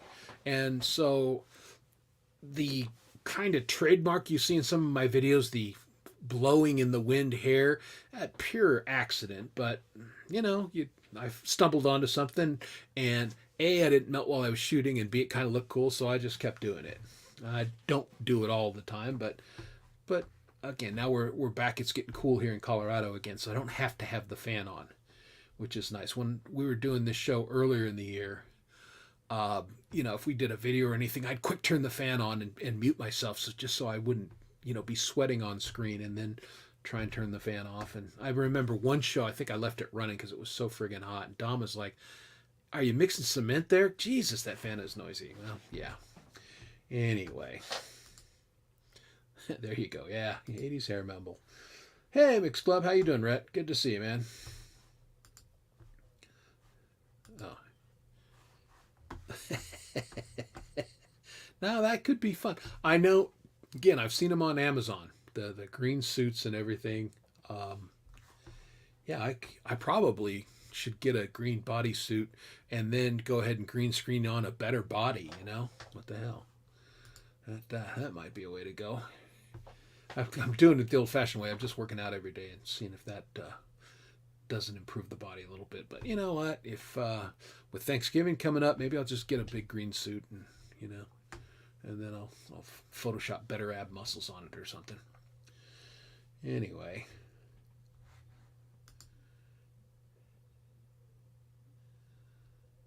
Yeah. There's probably a comment earlier that, again, I'm trying to talk and do all this kind of stuff at the same time. There we go.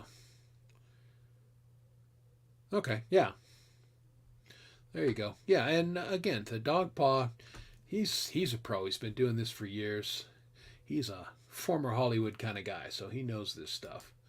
And again, I'm not reinventing the wheel here, folks. I'm just a schmuck that figured out how to do this stuff because. Yeah, I just bought. I think my screens are, and it's a bigger screen, but I just bought the screen. It came with a couple cheap ass clips, which I quickly broke and or lost. So that's why I just mounted on the PVC pipe, and I built a PVC pipe stand to shoot in the other room, where to do full body ones and everything. But I almost never use that all.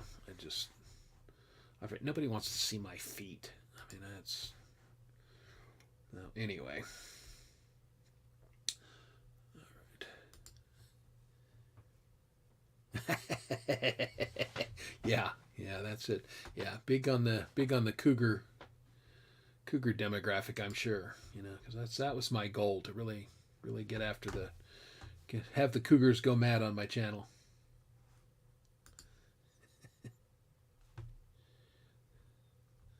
Well, again, I can see, you probably don't see every comment, because if you're on my channel versus Dom's channel, but I see all the comments in both channels, so I can see everybody.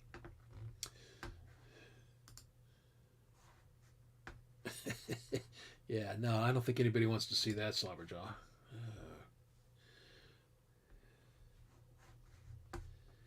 Anyway, Velcro's a lifesaver. Velcro's a lifesaver for the bedroom and the office. Well, okay. You know what? I'm just going to take your word for it. I like Velcro. Hey, Axe and Nacho. Hi, Axe. How's it going, man? Was hanging out on Axe show the other night. It was a good show. He has Axe streams on Mondays and Wednesdays, and goes later in the evening. And so if you're up and around and like to be entertained, drop in on Axe show. It's always good. And sometimes the lovely Nacho joins him, and it's that much more better. So let's see what Brett has to say.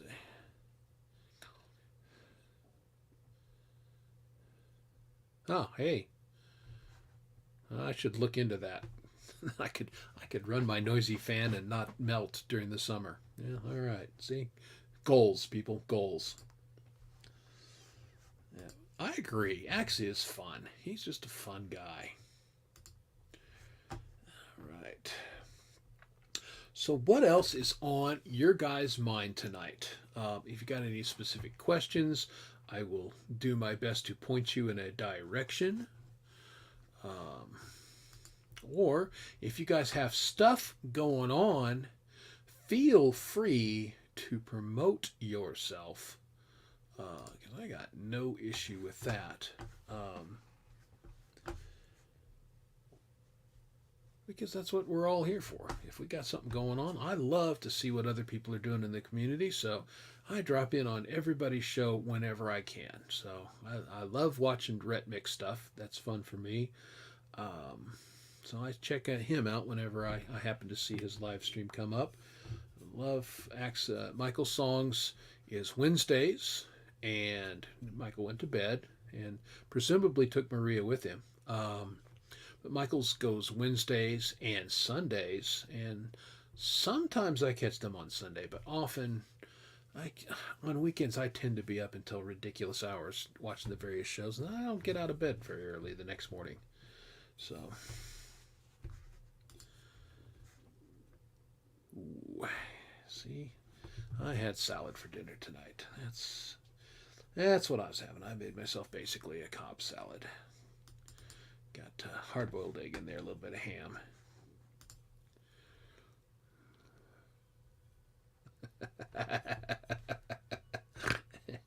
That's right. I just might do that. If I find your comment amusing, yeah, it's going up. What the hell? I have no idea what that's in reference to, other than that. I would like to green screen Kathleen Heigl. There's no question about it. Ah, okay. Oh. Mixie, I am so sorry. I don't know if I've ever mentioned on the show before. A couple years ago, my wife got shingles, a severe case in her left eye. And she dealt with that for damn near a year. It was absolutely miserable. My father had it. In a very unfortunate place. My brother had it all over his torso. Shingles sucks. I am so very sorry for that. I am very circumspect on vaccines. I don't take the flu vaccine. I haven't for decades. There's not a lot of them that I think are something that I want to take. I, however, absolutely got the shingles vaccine because I watched how miserable my poor wife was, other family members. So hopefully that will spare me the shingles going forward. But yeah, that's a sorry thing. I'm really sorry to hear that, man.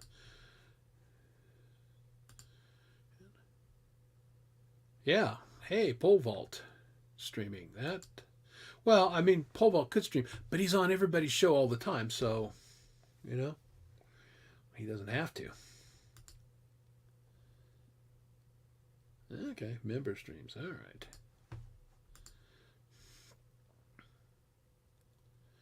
Yeah, I mean, shingles is just miserable. I am sorry, fellas. That just blows.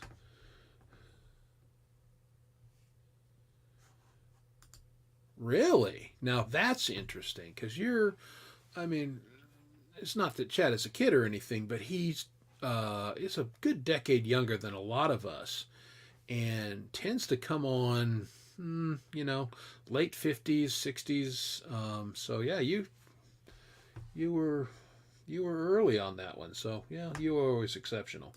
Yeah, shingles blows. And again, once again, it's an older people's channel when we always end up inevitably discussing either food or our medical conditions. So, uh, I'm just going to put that up there. Do with that what you will, folks. Now, this will be good. And I'll have to get up in the middle of the night to watch you. Well, of course, he's always up when I'm up. So, but I will absolutely be watching. I love Hugh's guitar playing. Hugh has a very nice singing voice, which he doesn't always bring out, but he should more often. And just listen to his rich brogue, him saying things like mozzarella. It's delightful. So I will definitely be watching. Hey, Charlie the Gabaldon, how do? Yeah, that's pretty young.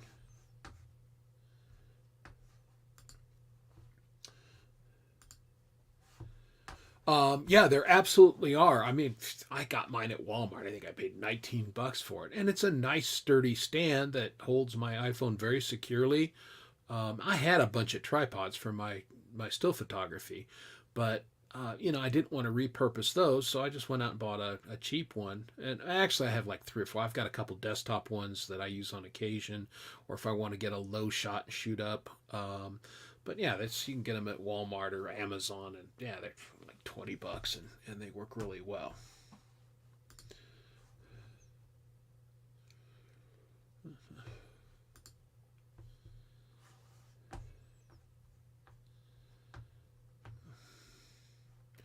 Yeah.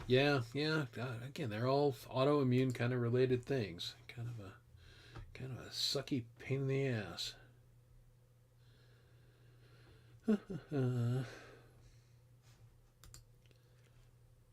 Okay, and I love that idea. I'm fascinated by watching people do things. And now I could do well, if I could figure out how to route the audio, I could do a stream of making music, but the stream would never end because I am slow and methodical in some ways. Like, I kind of showed that at the beginning of that basis of the song that I'm calling Stronger. Well, that was supposed to go on the Russ 8889 Cancer album. So shows you how quick I work. So yeah. And a lot of people produce music very quickly. They can get through it. Some of the EDM stuff you can actually do that in real time, and it's pretty fascinating to watch. Jade does it frequently. I'm always impressed with that. I personally, I can't work that fast. The other night I did, I don't know, probably 25 to 27-second guitar solo thing, which I probably noodled around with trying various parts and harmonies and everything for 2.5 hours. So, yeah, like I said, you end up doing a lot more than you use, and same concept in video. I shoot. And I hate the shooting part, by the way. That's my least favorite part of doing it. You know, putting on a costume, for lack of a better term. You know, for me, obviously, it's mostly a sleeveless black T-shirt, but you know, putting on a costume and combing your hair and getting set up for the shots and all the other bullshit, and then standing in front of a green screen and dancing around like a moron. I dislike that part of the process. I like the final result. That's all fun when it all comes together, but the getting there I don't enjoy. And yeah, because again, for 30, 50 seconds worth of video there, I'm probably going to spend 30 minutes to an hour shooting the shit. Just between the setup and doing a couple takes and, checking the lighting and making sure. My favorite is because my green screen is a little below my ceiling and my height and everything. I have often didn't adjust the tripod right and then shot a video where I cut off the top of my head like this and then had to do the whole friggin' thing over again. So that's always great when that happens. You start. I learned to check while I'm shooting and go back and make sure that I got things in frame. To the point where I repurposed one of my tripods, and I've got it set up to the height of my height, and I just set that while I'm setting up the shots to make sure that I don't start off with my head cut off, because that's always good. Or where you don't hit your mark on the floor and you're cutting off the headstock of your guitar or everything. Just dumb shit like that screws you on shooting these videos, and then you have to either accept that I didn't shoot this the way I wanted to, or shoot the whole damn thing over again. So just a little tidbit. Learn from my mistakes, learn from my pain, right? The windmills. I haven't done a windmill in many years, but Ron Ward and I are going to be doing something, I think, next week, Thursday before this show. And actually, Ron and I may team up. We may do it during this show time, but I'll just say that if I remembered how to do the windmill, it might be helpful. That's all I'm going to say about it. Who wants to be a dollionaire? Yeah, there you go.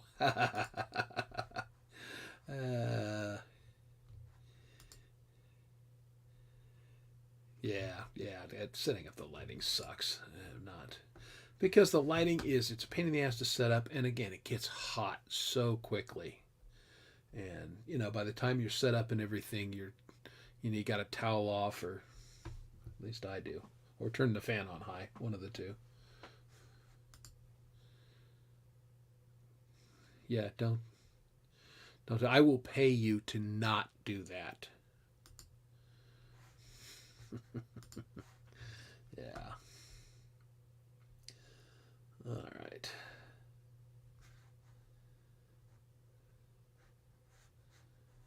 I'm just looking at the chat real quick.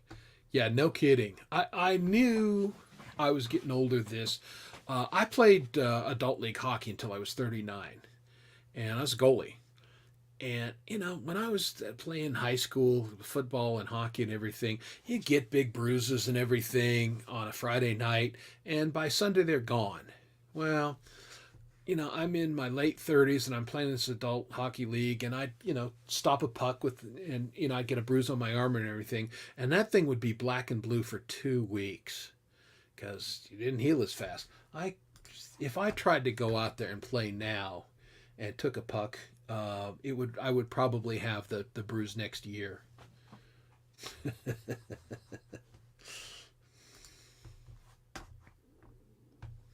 Yeah, I love acoustic guitars. Always loved them. Always played them. Bought that Yamaha last year, which I used to play live with all the time. I love it, And I mean, that's not what I do in my music per se, although I incorporate the acoustic frequently in my songs. But for me, it's always fun to do a rock song and then, because of my age and everything, do the MTV unplugged version of it. I think that's fun. All right. Yeah, football commissioner. I never got into fantasy football. I don't care about football anymore. Used to care a lot. played it, coached it, and everything. But pro sports, the only thing I even watch anymore is hockey, and I pretty much only watch my Avalanche and a couple other teams. But yes, I remember them well. Yep, yeah, they were a pain in the ass, and they were heavy AF. Yeah, I remember that. Indeed.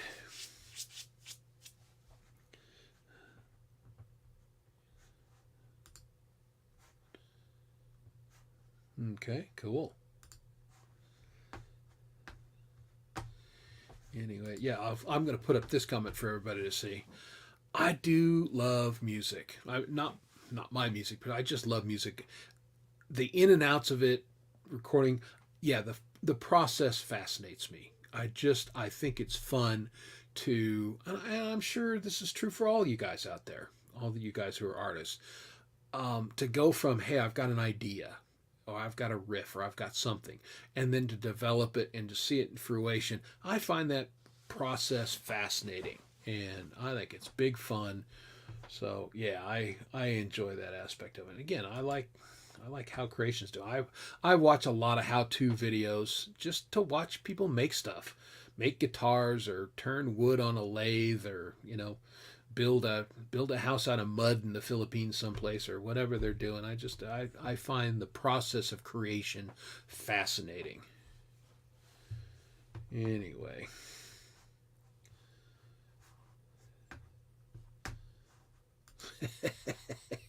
Well, see, the problem with that, though, is if you lean over while adjusting a carburetor, and Willie touches the exhaust pipe, that's not going to be a good thing. So I'm all about doing things naked, but some things it's probably safety wise not good to do naked, and I think motorsports might be one of those. That's just me. Your mileage may vary.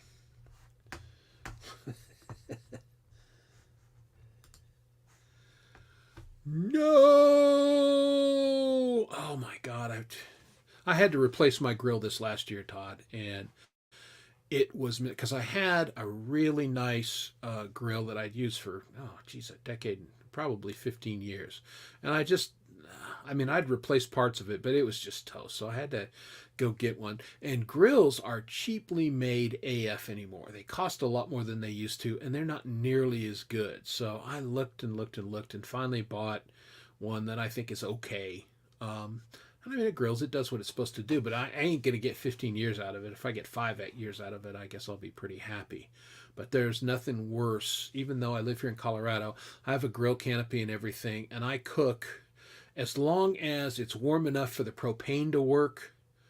I'm out there cooking, and I will heat up water and throw it on the propane tank and to get it moving when it's 32 or lower outside, because man, I love my grill. So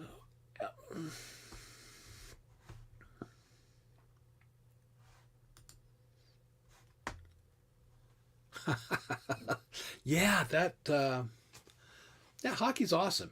Now I did both. I did ice, and there's roller hockey was big here in Colorado for a while, because there was a couple outdoor leagues. I was here in Aurora. We started a kids league, and the city had a little bit of money, and they had all these tennis courts that they didn't know what to do with.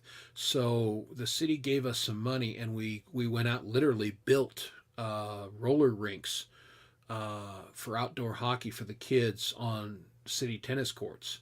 And then it got popular enough that they actually built a dedicated outdoor facility. So I refereed in that league for years, and we had an adult league out there for 4 or 5 years that I played in when I wasn't playing ice hockey. So yeah, I'm a big hockey fan. I love it. It's fun.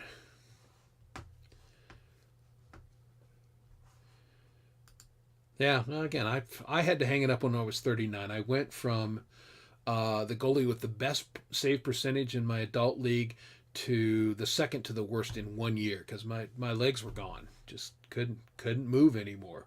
Although my penalty minutes went way the hell up.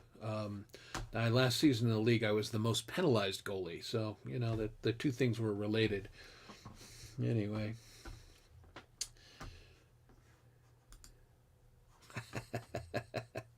Oh, no question. Oh, that was that was rugged. I mean, it's like I wouldn't want to skate with those gals. They were tough.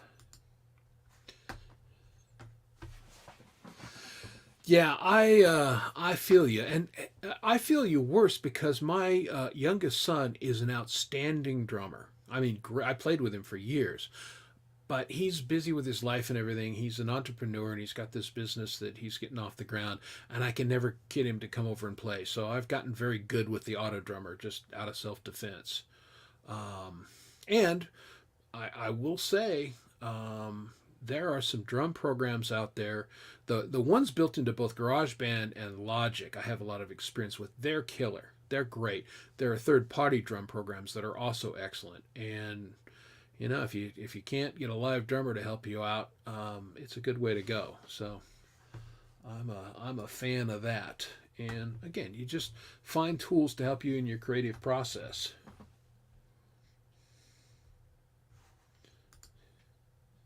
Yeah, exactly. It's fun. Yeah, you can do things on a hockey. Although this is a segue. I don't know if you guys have seen this. A player actually lost his life this last week because the skates that they use anymore are so sharp, and it's happened before where somebody got lacerated in the neck, but this guy was lacerated so badly that he died literally there on the rink. And in looking at the replay, there is some belief that the player who did that, they were both standing. It wasn't like somebody was on the ice and they skated over him or fell on him or anything. They were both standing and skating. And it appears that the one player actually raised up his leg in order to hit this guy with his skate. And they're looking into it. And if that's in fact what happened, this guy's looking at manslaughter. So, but normally hockey is a fun thing to do that you'd go to jail for felonies normally, but here on the rink it's good. You say, hey, good game, and you all have a beer afterwards. But this was a very unfortunate incident, and yeah, so I hope yeah, I'm sure, yeah, Zach being a Canadian guy knows all about that. Yeah, that was terrible. And yeah, the replay, I watched it closely, and I have an opinion on that. But we'll see what the justice thinks about that. Um, don't know. It may have been intentional. Again, it's a couple guys in the chat have played hockey for a long time. In order to get your leg up to the level to hit another player in the neck who stands, even if he's a short hockey player, on his skates, he's going to be right around 6 foot. So to get your leg up high enough to cut someone on the neck, yeah, I kind of wonder about that.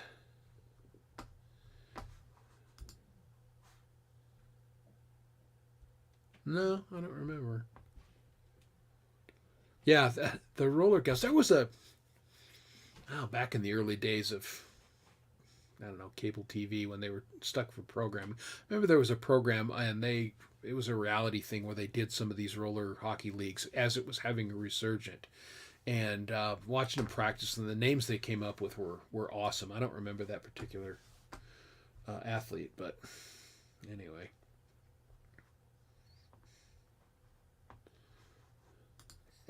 An old joke, but yeah, I didn't.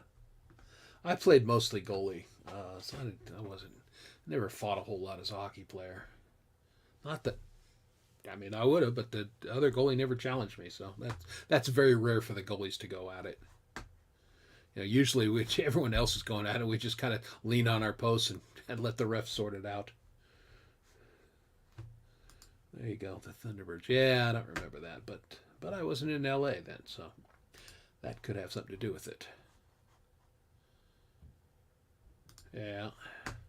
Yeah, there's been, it's always unfortunate. I mean, sports, again, it's entertainment and everything, but people have lost their lives doing it.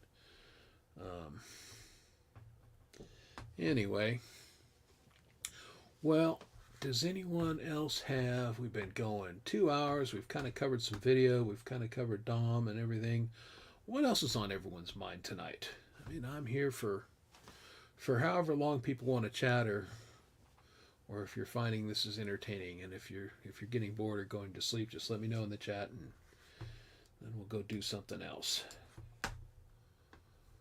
What I am going to do is I am going to fill up my coffee cup, and so I'm going to play a video here in a minute, and let's go find something on our Dom and I have a community page where we have just people's videos that we like. And here's one. We like this guy a lot. Okay, so I'm getting an ad. So I'm going to skip the ad. And this is David L., the Live to Fly channel. And we love David L. He does acoustic covers, and he is fantastic. So I'm going to play this video, and I'm going to fill up my coffee cup, and I will be back in 2.5 minutes.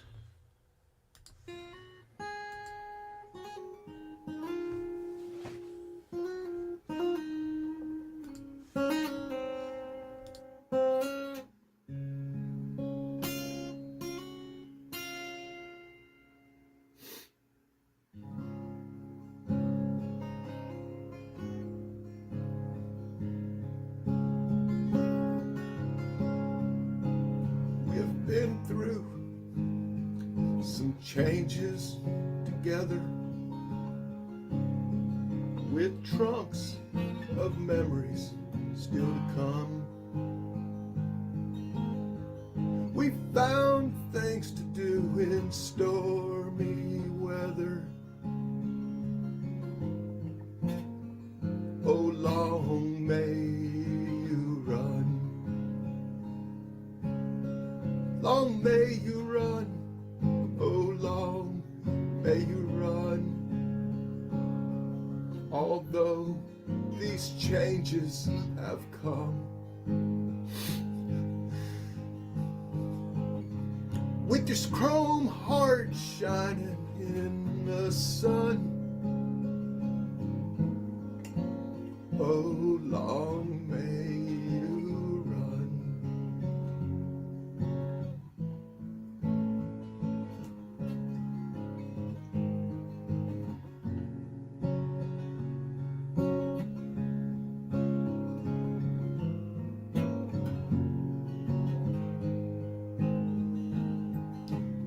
Well, it was back in Blind River in 1962 when I last saw you alive. We missed that shift on the Grand Decline. Oh, long may you run. Oh, long may you run. Long may you run. Although these changes have come, with your chrome heart shining in the sun. Oh, long may you run.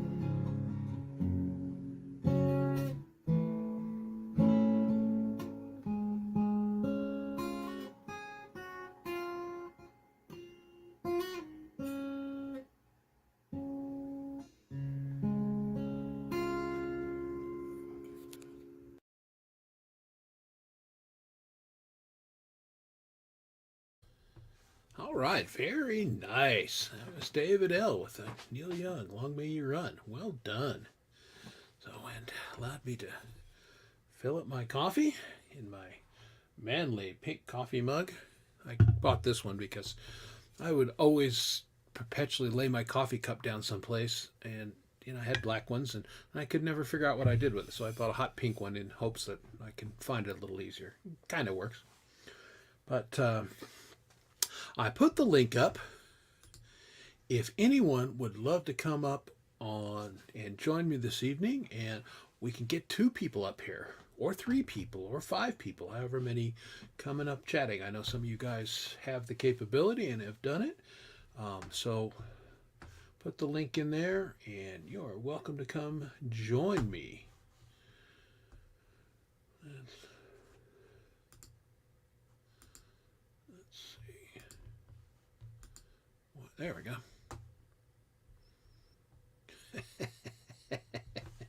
Yeah, rotten kids. I mean, they have their moments, right? I will occasionally call on my sons for a little tech support on various things, but mainly, again, I'm a boomer, and I'm the baby of the baby boomers. I was born the last year that they consider boomers.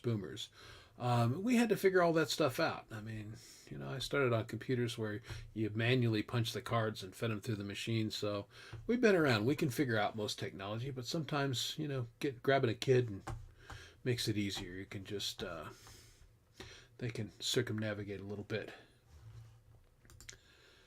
Hey there. Hey, how you doing, Jeff? Dom was on the program via text a little earlier. Surgery went well. His surgeon was pleased with how it worked. He's overnighting in the hospital. He'll be home tomorrow.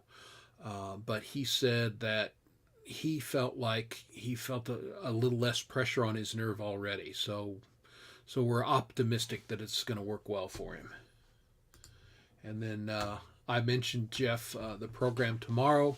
And if you want to put anything in the chat, again, tomorrow night on Metalhead Hippie Show is the Vince Janella, Wendy Janella fundraiser.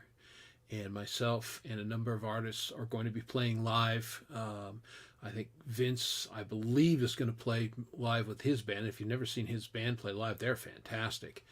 And hoping to raise a little money for Wendy, his late wife's favorite charity. So that's tomorrow night on the Heavy Metal Hippie Show. So be there, be square. And did promote that earlier. And so, yeah, if you want to put a link up or anything, Jeff, feel free, because that's a worthy thing. This community is very good about supporting causes like that, and get behind the right thing. And for me, it was a no-brainer. As soon as he mentioned it, it's like, oh, hell yeah, I'll be happy to help. And donate a little bit of money, which I will do probably tomorrow when I get on PayPal. So there. What else is going on? Golf.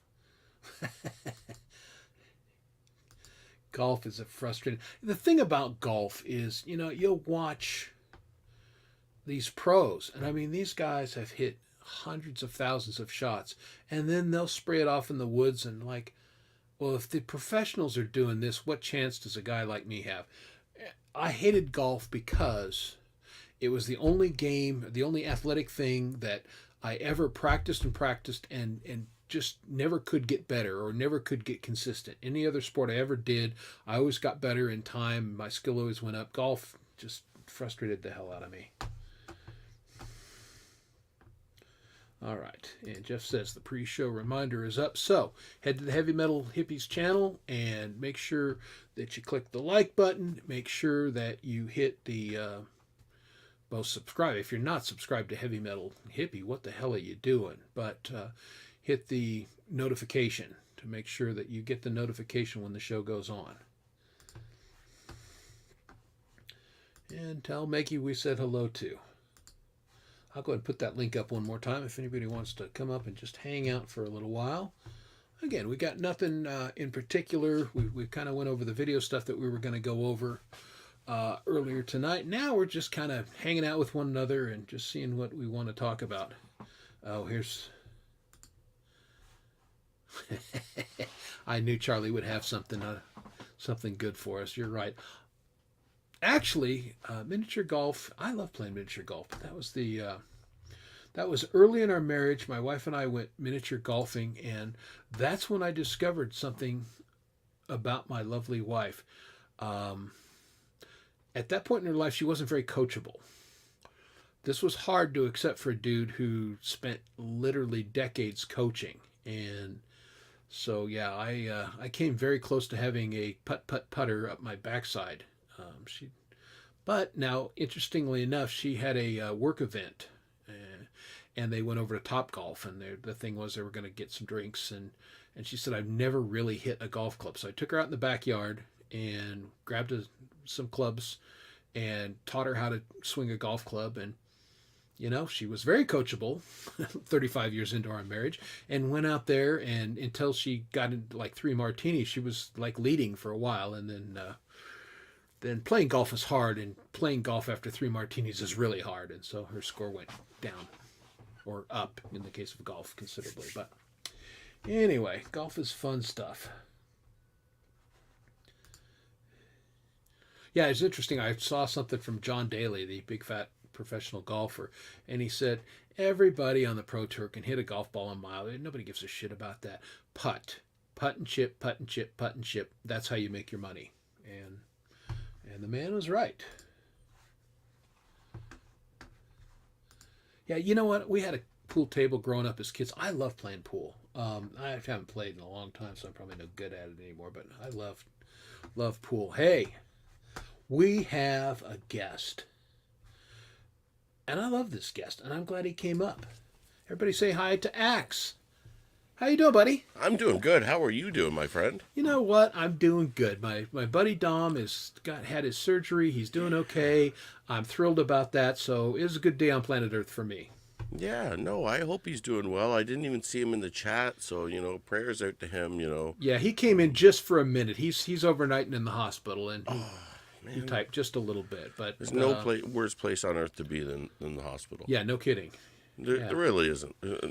I think the dentist and the hospital about equal. Yeah, I think the dentist is better because nobody ever stays at the dentist. No, you always leave the dentist. But when you go, it's terrifying going to the hospital because you don't know if you're going to be in and out of there in an hour or you're going to be there for a week, finding out that you've got bad news or something like that. Yeah, dread gombu. Hey, no kidding. I hate doctors, because they're like mechanics, right? They're like, let me see here. Looks like you're out of blinker fluid. They're always looking for something. They're like, it looks like your pH balance is a little upset and your XYZs are out of order. We need to admit you. Yeah.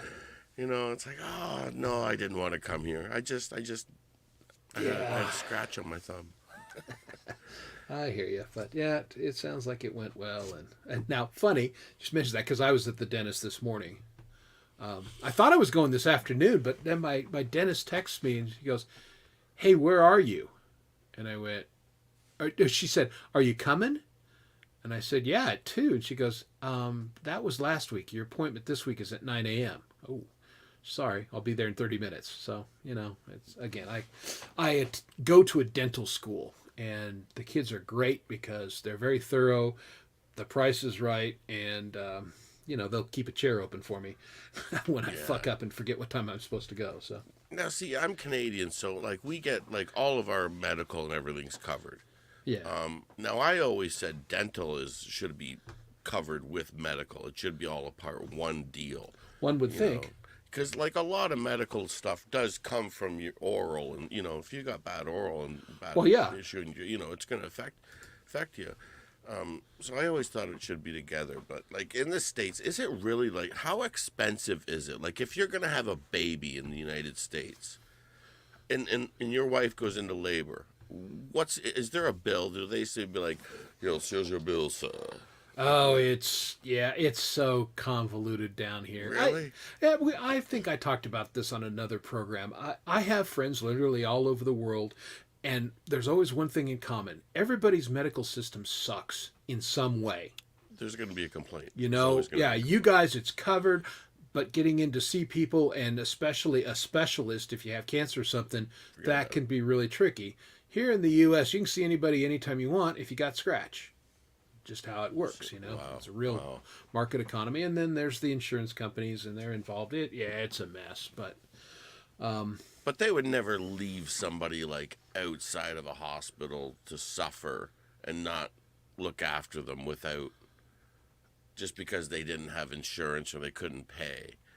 Like, Oh, there's gotta be- allegedly. It really depends. You know, But how now. does it work? Is there like a government bank account that you go into a negative to, that you like almost like a school, like a education fund you got to pay? Well, yeah, you know? the feds pick up a lot of the costs on stuff. Again, there are indigent people, that all the illegal aliens that are coming to the country, they can go in and they can get medical care, and the government just foots the bill. So Like, I see the benefits to it. The cool thing about the States is, like you said, as long as you got the money, you can go there and get pretty much anything. Our medical here in Canada it's so held back. Yeah. I praise God that we live in Canada, because my son, we just found out about 2 years ago that he's type 1 diabetic. Oh. And so now he needs insulin, and but through because government funding and because healthcare and stuff, we pay nothing for his insulin, and he's got a little pump on him now, and it just kind of does. But like I said, it's like, wow, we're watching stories about poor parents in the States making choices about having to pay so much money for insulin, and I'm just like, Yeah, no, that's wow. I'm like, I couldn't There's put no- myself in that situation. Yeah, there's no good. There's just no good solution for this, because it's a supply and demand situation. Yeah, Like but, everything else, there's more demand than there is supply. But the good thing is about this, about the insulin thing, kids are so smart these days, and they have so much ability. And there was this big debate about what are those craft kits or whatever these kids are doing. They're messing around like laboratories in their garages, right? Mm-hmm. What are the Crisco kits? I think they're people or whatever they're. I don't know. I'm not too sure. But kids are so smart these days, and it was young kids that developed this new synthetic insulin, and it was dirt cheap. And these kids, they're that made it in their garage. They're the ones that put it out there, and they gave it away to every laboratory for free. And that's what forced the hand of the. I think Kamala Kamula came out and said that they were, at the end of the year, they were making insulin like a flat rate of $35 or something like that. We'll see. Our politicians say a lot of things that never happen. That's because of these kids. These kids are, man, they're geniuses. Yeah. Well, again, there's hope. There are a lot of miserable, worthless, stupid kids, and there's a lot of wonderful, very intelligent, very motivated kids. It's true. Yeah. And just like the older people. There's a lot of us that are pretty bright, pretty hard working, and everything. There's a lot of old fools wandering around too. Yeah, it's too easy to put them down, but they're watching and listening. Yes. Which is good to know. Yeah. Anyway, so what's going on for you? Hey, was I on your show Monday or yeah, because Monday. Yeah, I stopped in your show Monday. Monday, yeah. Yeah, we you did had a it show going last on. night too. Yeah, Monday, Wednesdays. Yep. Yeah. I gave you the little plug-a-rooney like I like to do. Yeah. Tell people what's going on. So again, I don't know how everybody else is. I tend to be up at night because, like this last week, I was working on a project. I had to submit a book, and I finished it yesterday. So I was up late on Hippie's show. I was up late on your show because I was just working. And it's always good to hear people do things while I'm trying to just slog through photoshopping stuff. Yeah. I took the night shift, so I don't mind. Monday, Wednesday, I was like, Monday's a hard night to hit. Wednesday, I snuck in there, and I'm like, I'm going to try and grab this night and take it. I'm just going to take it, So, but Monday's a hard night, and I'm like, I'm going to see, if I can get in there. But really, it's just about trying to get my hours in. Like believe it or not, I'm still not monetized. I don't have. Think about that. I do. I'm live 4 hours. Twice a week, at least twice a week. Yeah. And I've been going nonstop and hard, and I'm still don't have my hours. That's crazy. Isn't that crazy? Yeah, I Isn't don't that know. Crazy? Well, I mean, Dom got his and everything, but let's review. Put him in the hospital. Put him right in the ER. I mean, he will say that point blank. He was pressing so hard. He knew he had issues, but he pushed through because he wanted to get monetized, and so. Yeah, so there you go. So I'm not one of those YouTube conspiracy guys that says YouTube's holding me back. But I don't know. The numbers aren't lying. I have no idea what my hours are. I don't give a shit. I try not to, but it's like when you're at that point, you're like, all right. Yeah. Now, if I was right. close, I'd give a shit, you know. Yeah. And I definitely have given a shit certain subscriber numbers. Again, I don't have that many subscribers. I'm not that worried about it. But when you get close to a milestone, whatever it is, you know, then you care a little bit. It's just that like testosterone manly thing, and you're like, I'm gonna get it. Win. Yeah, exactly. I'll do whatever it takes. But yeah, I think I'm 11 out. I got about 1,100 hours still to go. Wow. Okay. Yeah. That'll take you a few minutes. Yeah, I have no idea how Dom got to where he did. Again, I just wasn't. He kind of set it as a goal, and he just did it somehow. Well, I like I say, I think I'm not too sure if you get like a copyright strike on your live stream. I'm not too sure if they give you your hours for that. That actually, as much as you live stream, that may be what's holding you back. If that's in fact they do that, which it does, and I'm no expert. And if it does, and if it is, and that's what I'm thinking. And if it does, that's not right, because it does say, it says right on there, this does not and has no effect on your channel whatsoever. Yeah, let's pretend YouTube actually does what they say they're going to do. Yeah. Any of these big tech bastards. That's dirty.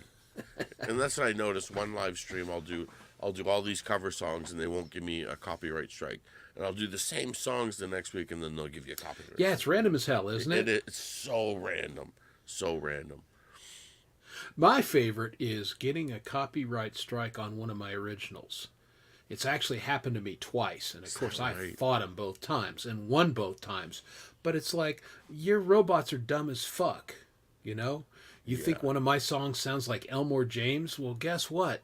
Blues progressions are blues progressions, and the lyrics are, there's not even a crossover word, so fuck the fuck off. Yeah, you know, and I find, you know, some people, you know, they copyright their music, and that's cool, whatever, but, you know, I guess everybody's got their reasons. Like if you're, you know, an indie artist, you know, you copyright your music, I can see something like that, but yeah, there's your benefits and your non-benefits, because it kind of holds you back from kind of being played a little bit, I find. Yeah. Well, here you go. Here's a tip from Hippie, and I think I've heard people do this. Make a playlist, and, you know, that'll, you know, yeah, make a playlist and just keep it going. Borrow people's originals that, you know, you're welcome to play my crap, but probably many of the other artists feel the same way. Play the stuff, you won't get the copyright strike. Well, like usually, like my show isn't about playing people's music. Like it's like really like that's what I do when I take a break from playing music. Yeah, well, I get you. Try to keep it that way, and I you know, I have my favorite people and I have my favorite music that I play, and that's basically what it is. When I go take a break, when I sit back, I'm just going to chill for a bit. I throw one of my favorites on, and usually I try to keep it somebody that's in the chat room, but sometimes it's just not that way. Sometimes I'll play somebody's music that is not even a subscriber to my channel, but I just love the song so much that I just play it and I don't care. Nobody's come in and give me crap so far, so I'm okay. Yeah, well, now, I don't know if this is true or not, Secret Legacy. I do know this. They better have good medical care, because they might send you a tank into Ukraine, and then you'll need the damn medical care, right? Who knows? I don't know. But, yeah, Australia's a little different, too. Yeah, they're all a little bit like here in Canada. There you go. Just replay Hippie Show all night long. There you go. He's got enough material. Yeah, I mean, again, he's an animal. His endurance is friggin' impressive. I mean, like I've been watching Hippie for a long time, and I met a lot of cool cats over at Hippie, like roadies. He's, you know, some really cool cats. Yeah, there's all kinds of cool people that hang out there. Yeah, I love it. He plays some really cool tunes over there, and I look at him like he's up in Alaska, right? Yeah. And like same with Samantha Lee. She's up in Alaska, and to me, they're Canadians, so they're cool with me. I practically know them. Yeah. Yeah, you can see Alaska from there. That's right. It's like, oh, there you go. There you go. Yeah, run your own 4-hour streams. Yeah, I've always prided myself on doing Hippie Sunday show start to finish. the last couple weeks, I just couldn't do it. I was gassed from this project, and I mean, I'm waving the white flag, and I think either last week or the week before he played me, and I missed it because I fell asleep. I was just out, got the phone and I'm checking out and I'm trying to chat and all that kind of stuff, and then at some point I wake up 3 hours later and I'm like, oh, show's over. Damn it. That's the thing, it's such an active community too. It can keep a person busy. You're right. There's a lot going on, and then, like I said, I'm just like you. When I get on, and like I might not be like I can't always sit my butt down until usually after 11 o'clock. Because usually I sit my butt down and I can be like, okay, I can get into the chat or something. Yeah. But you always try to get into everybody's channel if they're alive. Go into it. Absolutely. At least sit there for at least 2 minutes and watch, even if I'm not paying. And hit the like button, come back, chat it up a little bit, and say, hey, here I was there, Yeah. And let people know and show a little bit of support and be like, hey, absolutely. Well, and I'm one of those guys. I'm an all in or all out kind of dude. If I come to your channel, I'm on your friggin' channel, and I'm going to be there and as engaged as I possibly can be. And if I go quiet, it's because either I had to leave or whatever. But yeah, I'm funny. That's just me. I know a lot of people. Princess LDG. I mean, she's so funny. She like hits every stream for 50 to 60 seconds. And yeah, you can make your way through she's it a student. She does that. But yeah, man, if I'm in, I'm in. So yeah, that's right. This is just geology. Poles. There's evidence that say the magnetic poles are thinking about switching, as they've done many times over the 5 million or billion, year history of the Earth. So. Yeah, not just the magnetic poles. Well, I think we'll be fine for a while, and then right when they get in that neutral point, then we'll all fly off into space. I think is how that works. Something's going to happen, I think, or we'll finally learn the truth of the whole matter. That's maybe what happened to the dinosaurs. It wasn't an asteroid. The poles switched and they flew out into space. Only the really fat ones stayed on the Earth. Stuck in the middle. Yeah. Yeah, well, I think there's a lot of science that's hidden, and I think it's all going to come to light, and people are going to start seeing a lot of crazy things that they weren't aware of, and I think they're going to start to learn a lot of things that they never thought of before. And people are coming to light, too, if they're sitting there seeing, if you can trust the news today, how much can you trust his story from before? There was no cameras, there was no media. It's just whatever.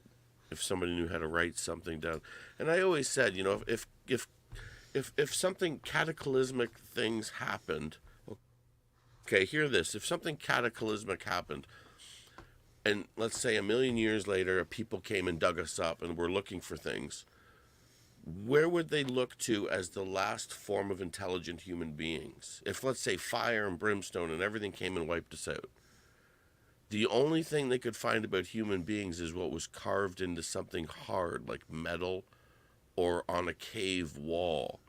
Why? Yeah. Because all your information is now floating in space. Yeah. It's not physical anymore.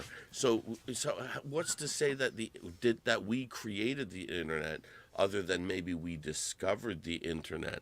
And every time something comes, it just completely wipes away the new modern era, because everything's digital. Everything goes into a digital, and we just keep repeating this cycle over and over again, where we destroy ourselves, and we destroy the digital information about ourselves. When we take a picture, everything gets burnt. That gets burnt up. It goes on. All our picture books are going to get burnt up. And everything gets stored on the cloud, right? Yeah. And it's not until maybe man restarts and comes back and discovers the cloud and goes, wow, look at, and whoever discovers the cloud isn't going to give it away freely. They're going to give it away little bits at a time to people, to control people. Maybe that's how it goes. I don't know. I wouldn't know. I'm just a musician. I just walk away. Well, that's the problem with the Library of Alexandria. It was on a zip drive, and so that's why they lost all that information. Maybe when they're doing these archaeology digs and they're looking up and they're like, okay, how did we open up this 4,000-year-old tomb and find an actual watch that says Swiss on it? Yeah. or the ones or the dinosaurs they're not telling you about that have prosthetics, and it's like, well, how did they get that? Or when they say, okay, well, Mount St. when they say talk about petrifying and when it becomes, what is it that becomes when bone becomes fossilized? Yeah. If you go back and look at when Mount St. Helens blew, they found that trees and deer bones and animal life were fossilized and petrified 12 years after the volcano went off. But they don't talk about that. You can go read about that, but you won't hear anybody talking about that. And learn it's all fake and wrong. Yeah. It's all fake. That's pretty if funny. the news is fake, I don't know. Only the winners tell his Well, that's story. it. History is written by the winners, the victors. That's it. That's right. And if there's no fact checkers back in the day, even today, Grandpop says the fish was this big, but we know Grandpop, no, the fish was this big. Grandpa's But liar. the story will always be this. And Yeah. you think people change? No, No. Come on. No, that's one of the few constants. People are people. That's it. That's what people do. Indeed. What beverage? What are you drinking, Banner? What beverage are you enjoying? Well, I got my big thing of water. I'm always trying to jug a lug of water. That's what I got. My water. And I have my little portion, my little mason jar of wine that I Nice. drink. Yep. Right. I sip away on that, and that's my little sipper do. Well, I got my water and I got my coffee. Yep. And then tomorrow night, maybe it'll be whiskey night. Maybe it won't be. I don't know. We'll see. Well, it won't be because I'll be on Hippies and I'll be playing live, and I do not drink beverages when I play live. So It's better that way. So yeah. So you're going to be playing live on Hippies, are you? Yeah. Oh, A couple of us are wow, gonna that'd go. be Yeah, cool. just for the he's. So looking forward to that. Again, fundraiser for in memory of Wendy Janela. So I think it's going to be cool, and I know Hippie's got a couple people lined up to go on and play live, including Vince himself, I believe. So that'll be nice. That's right, hitting the hard stuff. Well, I love coffee. Just Yeah, and it's unfortunately, it's good. funny. Well, I grew up, when in young adulthood, I drink Mountain Dew for the caffeine and everything. And, I don't know, early in my 20s, I'm like, soda is poison. I'm not drinking this shit anymore. So I decided I'll be a man and I'll drink coffee. Of course, I put sugar and cream in it like a pussy. And drank that for years, and then got rid of the cream, and then got rid of the sugar, and now I just drink black coffee. I've tried that. I've done that a few times. Man, I've weaned myself off of it, but the problem is once somebody hands you a regular coffee again, you're like, oh, right back. Well, it's funny. What I did for a number of years is, I played in church every Sunday, and so that was my treat day. That I would go through the McDonald's drive-in. I'd get an Egg McMuffin and a McDonald's coffee with cream and sugar, and that was my Sunday thing. But it's funny. I would get like a caffeine headache because of the extra sugar and everything, and eventually I quit even doing that. Oh, see, I went to a Baptist church. It was mandatory that you didn't even go into the service and sit down unless you had a big mug of coffee. Well, that's how it works, yeah. Well, yeah, and of course our worship team rehearsal was, 2 hours before church service, so I had to be down there at stupid crack at dawn. And not a surprise, most musicians are not morning people. So I did that for decades. I stumbled into church with one eye open and a big cup of coffee, and I'm like, what are we playing this week? And try and read the chart with one eye, and yep. Is this guy okay? No, he just needs coffee. He's good. He needs coffee. Yeah, kind of a running joke. But yeah, all the churches are all powered by coffee. There were people that if the coffee in the church wasn't up to their standard, they'd go to a different church because, that was the most important thing to them. So it kind of tells you where they were in their walk with the Lord. Well, this coffee's not good enough. Yeah, these guys are going to hell. That's it. Especially if depends what kind of, if your church was like a 9 a.m. start or 11 a.m. start. That was a big difference. Yeah. If you're a 9 a.m. start, boy, you better have coffee. Better have some good coffee. Yep. That's right. Yep. Actually, now, Red, I will say, I actually drink a cup of hot tea every morning before I start drinking coffee because I love tea. Tea's good for you. Again, I don't put any sugar in it, but yeah, I like tea. I like black tea and I like green tea. So I guess I drink 4 things. I drink water, whiskey. These hippie teas, yeah. I've been rocking these hippie teas. Anything ginger. Anything ginger is so good. I cook with ginger. Ginger's Especially good for guts. you. Yeah, it's so good for your guts. Yeah, I use ginger in a lot of cooking for exactly that reason. My Like wife has some anytime, stomach issues. if I start waking up and I get heartburn and stuff like that, it's like, oh, got to start drinking my ginger tea. Yep. Indeed. My sip. Camp G-May, I promoted your program this Saturday night, be at Camp G-May for the 2023 Jammies. Right over here, this guy is a Jammy nominee. That's it. Will he win?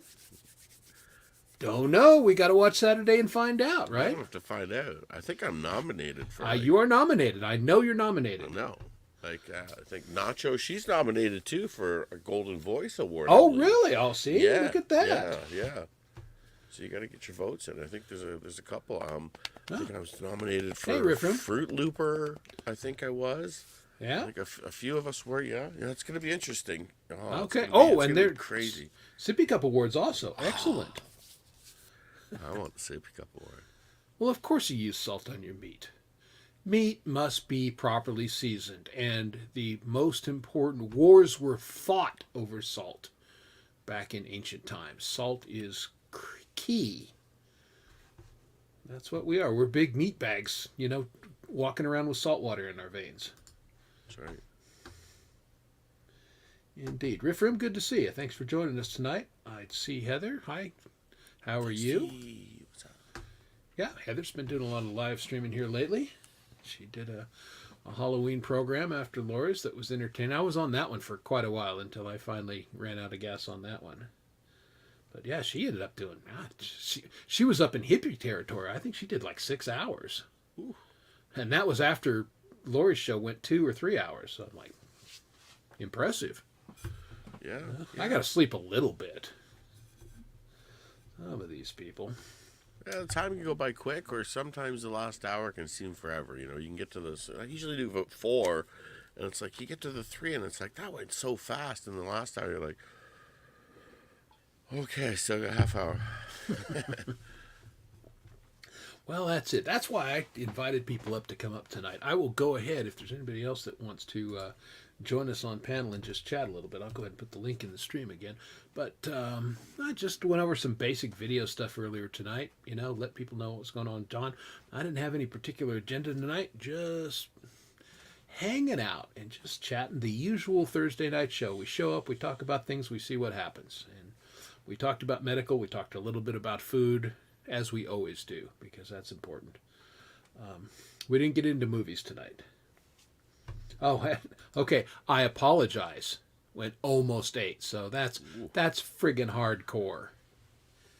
Yeah. And she was out in her garage, which is cold there in Michigan, and she had on her, I think she said it was a Renaissance, costume. So she must have been freezing her hooters off out there. Well, I've been contemplating doing a 24-hour stream. Yeah. Trying it. I think I've been thinking about it. I'm like, I just if I need to do it to get my hours, I might have to do it. Yeah, I stream as long as I feel like it's interesting. I've seen a couple guys do 24 hours. That's crazy. Yeah, no, and they went the full 24 hours, and wow. Yeah, that's hardcore. Now I know Chad and Clay are going to do a 12-hour one at some point coming. I think they said right at the first of the year they're going to do 6 hours, and then they're going to flop the show between the channels or something and go another 6 hours. It's like hardcore. You guys go. I won't be there for 12 hours. Yeah. Yeah, I mean, I'm a fun guy and everything, but yeah, I can do hippie 6-hour show fairly frequently, but beyond that, that's pretty hardcore. Yeah, the main thing is you just don't want to fall asleep live on camera. It'd be No. horrible. Just be like, like, looking at you, Boltonator. Yeah. Poor Boltonator. He'll never. He decided to start streaming on Wednesdays, and he was enjoying some whiskey and everything. He fell asleep in his own stream, and slept on camera live for about 40 minutes. It was titillating TV, I gotta say. I just hung out just to see how long he'd go, and the answer was 41 minutes. I've seen some interesting streams. I've been on a couple interesting live streams where an individual, he passed out, and the people on stream called the authorities. We watched it right on live. They came and kicked his door in and did a whole welfare, and it was oh my God. Yeah, but it was like one of those things. It's like, what do you do when you see, luckily they kind of knew him and had his number, and they could kind of figure out where. But it was one of those things. It's like, you got to be careful what happens on live. It's like he's like I was fine, and I was just drank too much, Yeah. But it's like, but these people, they don't know, right? Yeah, we were just talking about you too, Lori. Your Halloween show. But, yeah, well, that's funny. Yeah, I said freeze your hooters. I don't know what gets. I mean, everybody gets cold. Different people. I don't get cold, basically, ever, for any reason. But I think about the only thing my fingers could get cold, maybe. But, that's a man that's got control of his thermostat right there. No, it's my ladies and gentlemen. thermostat is. He's like over revved. Someone's messing with it. Well, being an old athlete and weightlifter, now with a fine layer of extra padding, the furnace is running and the insulation is thick and the heat don't go out. So, yeah. So are you a 69 guy or are you a 72 guy? Oh, no, I'm about a 58 guy. 50? Oh, really? Yeah, wow. no, my wife and I love it cold for sleeping. Right, you guys are on the same page with the cold, eh? Wow. Yeah, no, we love the cold, and I never. See, well, men fool around. See. Now I'll let the ladies in on a bit of a secret. Just it might not apply to everybody, but why men like to control the thermostat, okay, is because they like to control what their ladies are wearing, okay? If you notice in the summertime, men like it cold, I'm just gonna say, and in the wintertime, men like it hot in the house. Why? Because they don't like to see their ladies wearing layers of clothes, so they crank up the heat, and then the sweaters start coming off. Right? I'm just letting secrets out. Yeah. That's what happens. I've had too many little. Yeah. See, there you go. Secrets. Yeah. The men's club, two guys in black suits from the men's club are going to show up and be like, you gotta come with us, sir. Yeah, you need to talk. Ixnay with the spilling the beans, eh? Man secrets. Secrets. Keeping it at 62 in Alaska is pretty impressive, hippie. I mean, 'cause it does get hot in Alaska. People, maybe don't know that, but it can get hot in Alaska, and it certainly gets cold. Yeah. There you go. Well, again. See, he knows what's up. He's like, no. Yeah. I still got. Well, I mean, we got a thermostat and it's off. We don't ever turn it on when it gets here in Denver, in the 30s and 20s. Then I turn it up to, like I said, 62 just to keep pipes from freezing and shit. And then we've got a little electric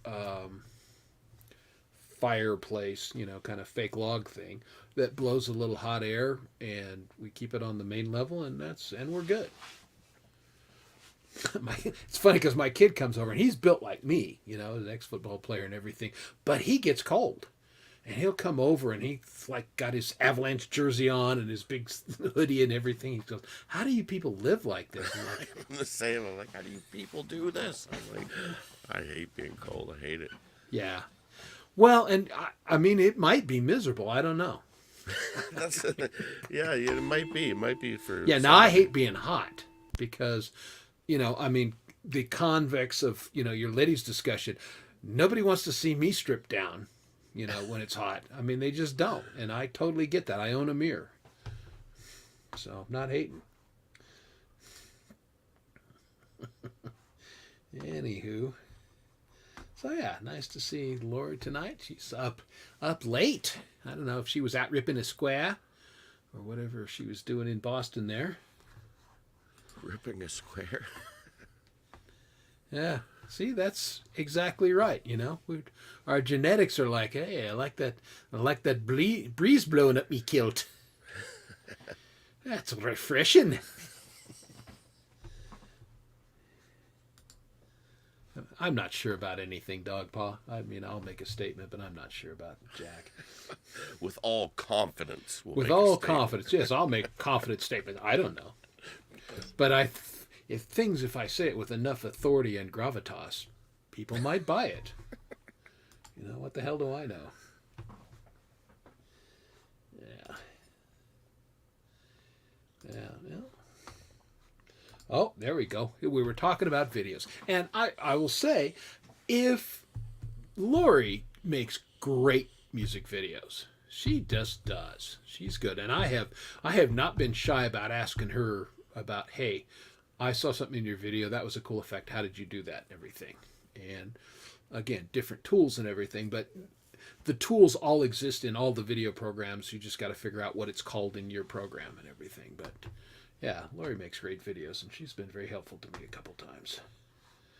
So that's what I hate about all the programs. They all want to be different, and they all want to try to look as professional as they can. And that's the downfall of them, I think, is them trying to look smart. I want pictures. I want colorful little things, and I don't want hidden tabs and right clicks and left clicks. I just want it nice and simple. Yeah, and that's the thing. I think again, some of the pro level stuff it's pro level stuff, and it's quite complicated because they need those kind of tools. Now, I'm familiar with those kind of graphics tools because I use those all the time. But even a lot of those, there are tools in there that I almost never use because you don't need them very often. And I think, simpler is better. Why I have Logic, I have Reaper, but I work in GarageBand 90% of the time just because it does everything I need it to do on a very basic. The controls are easy to use. It's logical right there. And, if I've got to do a master bus or do something goofy, then I just jack it over to Logic Pro and do what I need to do there. But the tools are just a lot more straightforward, and I love it. I don't want to say they work better. I will. But they're the same basic tools as in Logic Pro. Just the interface is a little easier to navigate. Here's where I started off on GarageBand, and once I switched over from my old Mac or whatever it was, it was so old it wasn't working. I had to get a new PC, and as soon as I got a PC, I stopped doing recording. I stopped because I couldn't find a program that was even met GarageBand, because here's the thing with GarageBand, it's so simple that you've got an idea, bam, I want to get it down. GarageBand's is almost as quick as pen and paper. You got an idea, boom, it's on there. You're having fun doing it. You've recorded it. You can do whatever you want with it. I find all these other programs, by the time I get to hit the record button, I'm like, I don't want to do this anymore. I'm like, that's it. You don't want the tool that stifles your creativity. A tool should enhance your creativity, and you're right about that. I mean, I write the lyrics in GarageBand a lot of time because I go over the notes section. It's like, okay, here's my idea, blah blah blah blah, and I get it down while I'm working through it. And now a lot of people use Cakewalk. It's free. I hear good things about it. I personally have never used it. A lot of gimmicks, a lot of stuff. There's a lot of stuff going on. What I like about GarageBand is if all you want to do is you want to throw the track down and get it going, you can go and grab a quick drum loop, and it's so cheesy and it's so cool at the same time. They give it names. They'll be like, here's Bill, he's a drummer of a hardcore heavy metal band. Yeah. And then they'll give you heavy metal set. And all you do is you click it and you throw it into your thing. You hit and you don't have to keep it. No, you exactly. don't have to keep it, but if that's the mode and that's the genre you're looking for, you throw that drum beat, that pre-loop drum beat in there, Sure. and it sounds good enough, and you can build a whole song around it until you can actually work out your own drum beat or whatever. Exactly. That's exactly. I mean, I'll use the loops for basically as a timekeeper, because the metronome's a metronome, and it's not loud enough, honestly, with my hearing. So, I'll just use the drum track as my metronome, and then the song is done. Then I go back and scratch the drums. Yeah. So I want to say hi to Andrea, who's a friend of Heather, Feisty Feather. Welcome to the show. Thank you for coming. Appreciate it. He there. But yeah, it should be, your tool shouldn't inhibit your creativity. If you've got an idea, get it down, hit the record button. And I'm a big fan of just doing scratch things, grabbing the lightning in a bottle, grabbing the idea. You can always go back and re-record it, tweeze it up, do whatever. But if you lose the idea, if you lose the lyric or something, a lot of times it's gone. It's gone. And you can't get it back. Yeah, and if you're frustrated, I find with music, once you start to feel yourself get frustrated or stressed out, your music's going to reflect on that. Yeah, no, that's no good. Hey, I want to say hi to Mike from Rhodey's Jam Cave. How you doing, buddy? Right. Good set the other night. You guys sounded great. Yeah, they put on a great show. I don't think I've ever missed one of those shows. They, whenever they're live, I'm always there. I'm like, man, these guys. You always want to hang out with those guys. If there's anybody you want to be in a man cave, it's that cave right there. That's a cool man cave. Indeed. Yeah, that's cool. Yeah, I had to go back because I wasn't getting the notifications. And Hippie was talking about him being live, and I'm like, why do I not know that? And I went in, and our friends at YouTube had killed my notification thing. So I went in and reset it. So now I'll know when they go live again. And I hate that. And I find that I have to do that with some regularity. People that I know I'm subscribed to, and either the notification changed or they've unsubscribed me, which that one seriously pisses me off. Now, it's not happening nearly as much as it used to.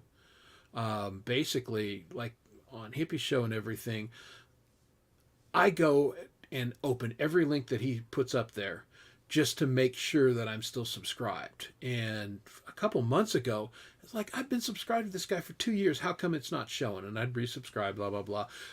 It's happening a lot less now. So I don't know. YouTube has maybe quit jacking around with it quite so much. But that was happening to a lot of people fairly frequently. Yeah. And I can't stand that. Like, even, they say, well, you got to go to a video, hit the like button, put a comment in there. It's like that. People aren't going to do that much work all the time. Sometimes they just want to hit a quick subscribe and be like, I want to remember you, so I go back and check it tomorrow or something. Yeah, like that. And that's when it's gone, it's like they're not going to remember to go check you out because YouTube took you away. Well, that's the thing. I learned from bitter experience that you have to let the song play and make a comment for the subscription to stick. Yeah. Just the way it works. Hey, we've got another guest that's going to join us, and I don't know who this is, but we're going to say hi. Hi. Tell everybody who you are. Oh, my name is Todd. Hi, Todd. How are you? Yeah, so I've been watching Nacho for a while, and that guy can put anything into words, and it just amazes me, and I can't believe he doesn't have so many more subscribers than what he does. So you can just like read the chat and sing about it. It's friggin' amazing, I just wanted to say hi and appreciate you doing what you're doing. Yeah, well, thank you. Right on, man. You guys are cool. It's awesome shit. Thank you for coming up and saying hi. We appreciate it. Again, it's just people hanging out and shooting the shit, I kind of like to see a few more other people coming up here. Well, I can't believe they aren't.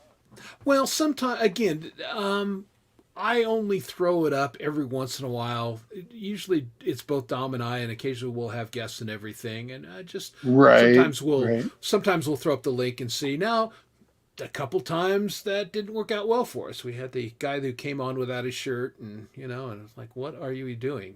Put on Oh, clothes. yeah. So you never know. I put it back on. Right.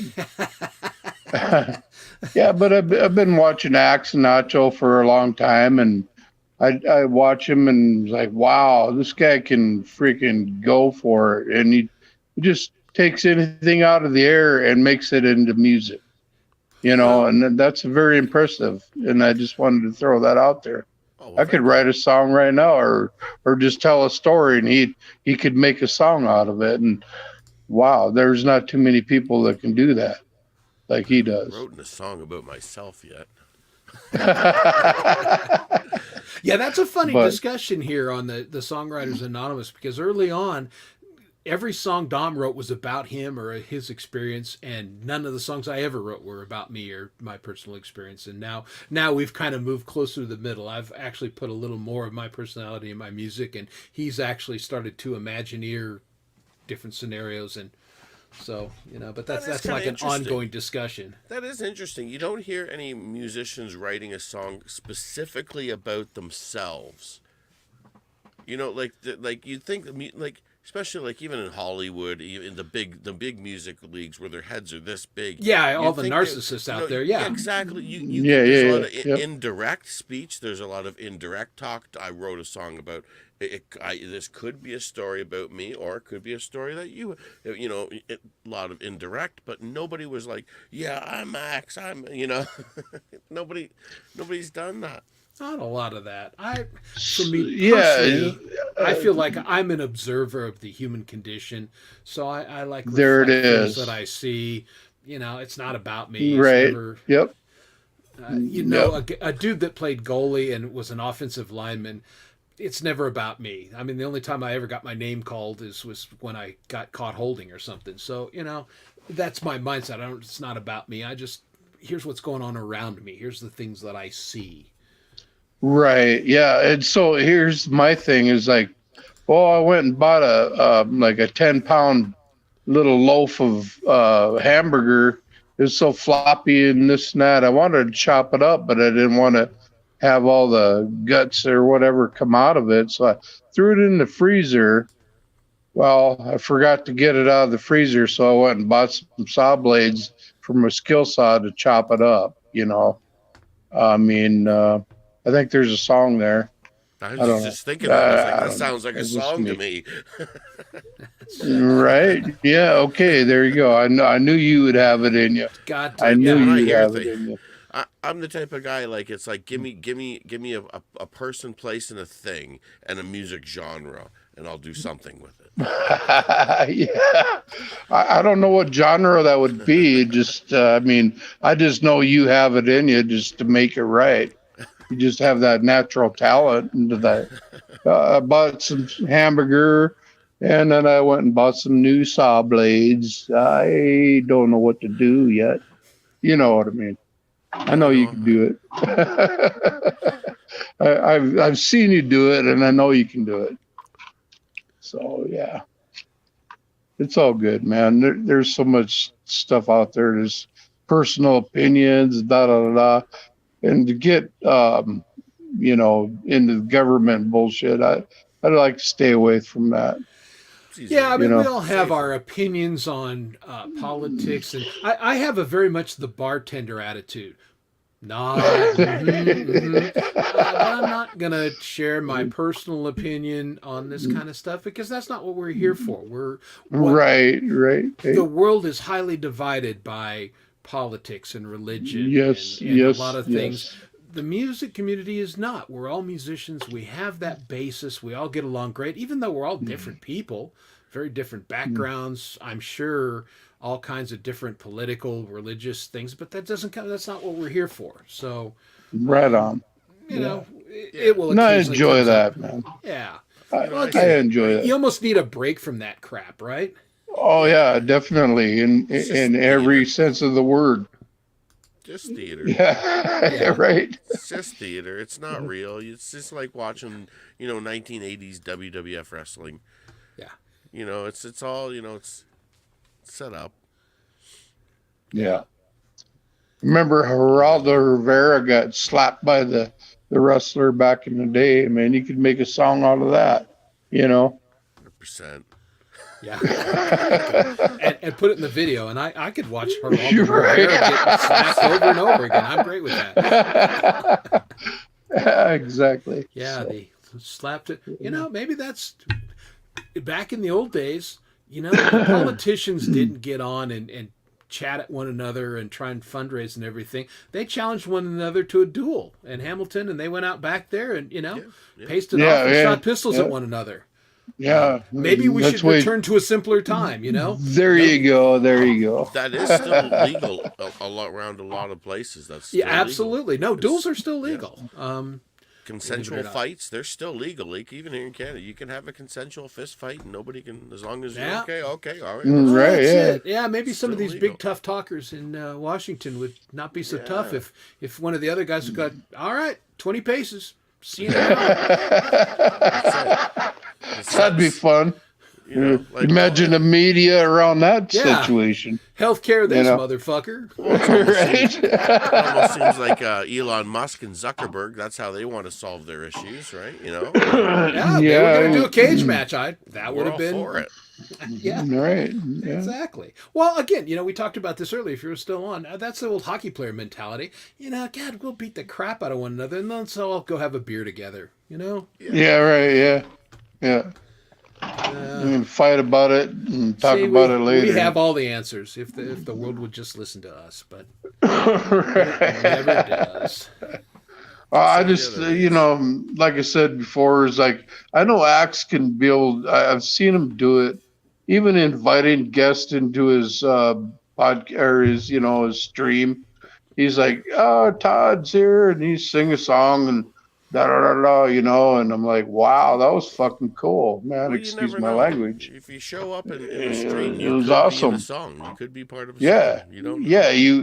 And I was one night. I'm like, are you kidding me?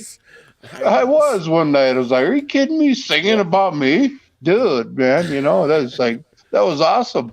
Well, I did one with Tom, and then he used the song in his short about, I think I was singing about him cooking chicken and bacon, and he used it in his short while he was cooking chicken and bacon. That's fun. Spreading the love, I guess, or the wealth. I don't know. That's it. Yeah. 6 degrees business, right? Fun stuff. Yeah. You're good, man, and I appreciate what you do. Both of you. Well, And appreciate thanks everybody for here. thanks for having me up. And I hope that you get some more people up here tonight, but I don't want to take up your time and misconstrue anything. But Thanks for coming on I'll and saying just- hi. We appreciate it. Doug. right on, man. I hope somebody else comes up here too. Yeah, well, we'll see. You guys have a good night, and thank All you right. very much. You too. Have a good one, brother. Yeah, see ya. That was All cool. right. And he's out. Well, that was nice to stop in and say hi like that. Yeah. Very cool. Again, everybody in the community is cool. Yeah, this is a great community. A lot of great supporters, cool people around, and the people that it's surprising the people that put the work into it, because we're just regular people, and it's nice when people they recognize and they're like, wow, I really enjoy what you guys do, and it's just like, wow, we're just doing what we do, and it's like, but there's a lot of people out there that like I said, there's three types of YouTubers, right? There's the panelists, the people like to come and groove and just schmoove. You got the people who have channels and that are out there promoting themselves. You've got the chatters that are out there in the chat rocking. There's a lot of people who have channels that were just moderators, never did anything, and just did the moderating the chat thing. Which is awesome. And then you've got those lurkers, the listeners who never engage with the chat. They never talk, but they're out there listening, and they're good fans, and absolutely. They're gold. You don't know who they are, and they're out there, and it's amazing. It's but really cool. Well, that's the thing. You can see who's in the chat, and then you see who's you can look up in the corner and see how many people are watching. And go, well, those numbers don't match. There's lurkers here. That's it. Hey, speaking of lurking in the dark, Here, we know this guy. Hello. Void, how are you, brother? Hold on, let me turn off my Echo. effects here. Echo. Mystic. Alrighty, hello. Did somebody say WWF wrestling? WWF Yeah. wrestling. Chair matches and cage matches and all that stuff? I mean, Good that old- again at the end of the day, there's a lot of streams going on and everything, and people, I hear some people are upset that people are streaming on the same nights or whatever. Yeah. Stop. Shouldn't be like There's that now. guys. There's only 7 nights a week. There's a lot of us that want to do it. Yeah. Be entertaining. That's all I got to it. say. Come Do on, be you. entertaining. That's all this show exists for. Dom and I just wanted to talk to our friends and, presumably be entertaining for a couple hours. And we have no ambitions beyond that. So, Yeah. Just don't be malicious. If you're doing it for malicious reasons, and you can feel that energy. If somebody's doing it because they want to be malicious and they'll be like, "Oh, I'm going to show you who's the best," Right. everybody can feel that energy, and it never works out. No. Don't do that. You can't get away with that. No, don't do that. I do try to be mindful of other people's time slots as well. Well, but, sure. Nobody intentionally, I don't think, Yeah, goes it's out and definitely steps not on other people, but it's getting to not the point intentional. where there's going to be overlap. There's no way around it. Especially like on a Saturday or a Sunday when people actually have time. So Oh, if you shoot. have to, It's that might be your only weeknights day. anymore. Yeah. Yeah, it's just what it is. And I think if you're feeling that groove, it's time to kind of stretch your fingers out into other communities and stuff too. yeah. Because if you're feeling that groove, it means that you're kind of like hibernating within a small group of people, and you need to get out there, and that's what it's about. Because I have people that aren't part of the music community that come into my stream, and they're the ones that kind of reach out, that I love showing other people the music that I'm listening to, and those artists, and these people are the ones that are subscribing.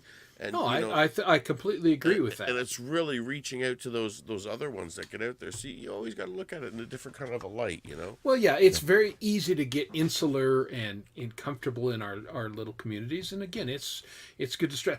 Playing live has been the best thing for me in that respect, and Don gave me a little push in that area. But I've met a whole lot of other cool people by showing up and playing live, and that ever expanding circle. And I'm just, whenever I have time, I'm just trying to jump on whatever. I spent Shimmer Soul is on Gmail fairly frequently, but she live streams by herself a lot of times, and I jumped on her show the other night and had a great time. Yeah, like prior to this, I wasn't even a part of the music community. I was in a whole other community of just randomness, right? Yeah. And I found the music community in Clay and all them through Samantha Lee, because she's also part of the same communities that I was part of, right? Okay. And so it's kind of funny how it kind of brings people in. It's like, okay, I have something in common here. We can, right? And it brought everybody else in, right? It was pretty cool. Yeah. Yeah, indeed. I do want to say that I know El Dom was he just came out of surgery or something like that. Yeah, he's spending it went well. He's spending the night in the Okay. hospital, but it's all good, and his surgeon was pleased, and we'll see how it goes. Cool. But Well, Dom, I wish you a speedy recovery. You're a good man, and I always appreciate your intelligence and your bluntness. yeah, And the community loves you. yeah, that's the thing. Everybody loves Dom, and for good reason, because he's real. Yeah. He says what he thinks, and it's not, and nothing he says is again meant to be malicious or anything like that. He just, kind of, this is how I see it, and he's just authentic about it. And Yeah. I think people appreciate that. Oh, definitely. Indeed, and he's a funny guy too. Hey, you know what? We'll be on as long as gets back to, as long as this is entertaining and there are people in the chat and there are people watching. We'll stay on for a little while because I got nothing to do tonight. I finished my book, and so I've got like free time. Cool. You I finished the book practiced- that you're writing or reading? I'm an editor, Cool. book editor, and a graphic artist. So I just sent it to the printer yesterday. So I've actually got a few free minutes. So come on up, Heather. Do you need the link, dear? A book editor. Oh no. Yeah. I got your link from Dom's page. Okay. Cool. Yeah. Yeah. I'll just stick it up real quick in case Heather needs it. But Are you a judge of punctuation? I try. Yeah. Now again, Should I'm be a comma. I'm You like see a what grammar technical does? editor. I have proofreaders because my job is a lot of it is to make the technical things make sense and descriptive. And while I write well, that doesn't always translate. I can get focused on what the guy's saying, and I will occasionally miss things. So I have proofreaders. My wife is my primary proofreader. She works, works for me, and she is unbelievable. She spots things. It's like, okay, yep, I missed it.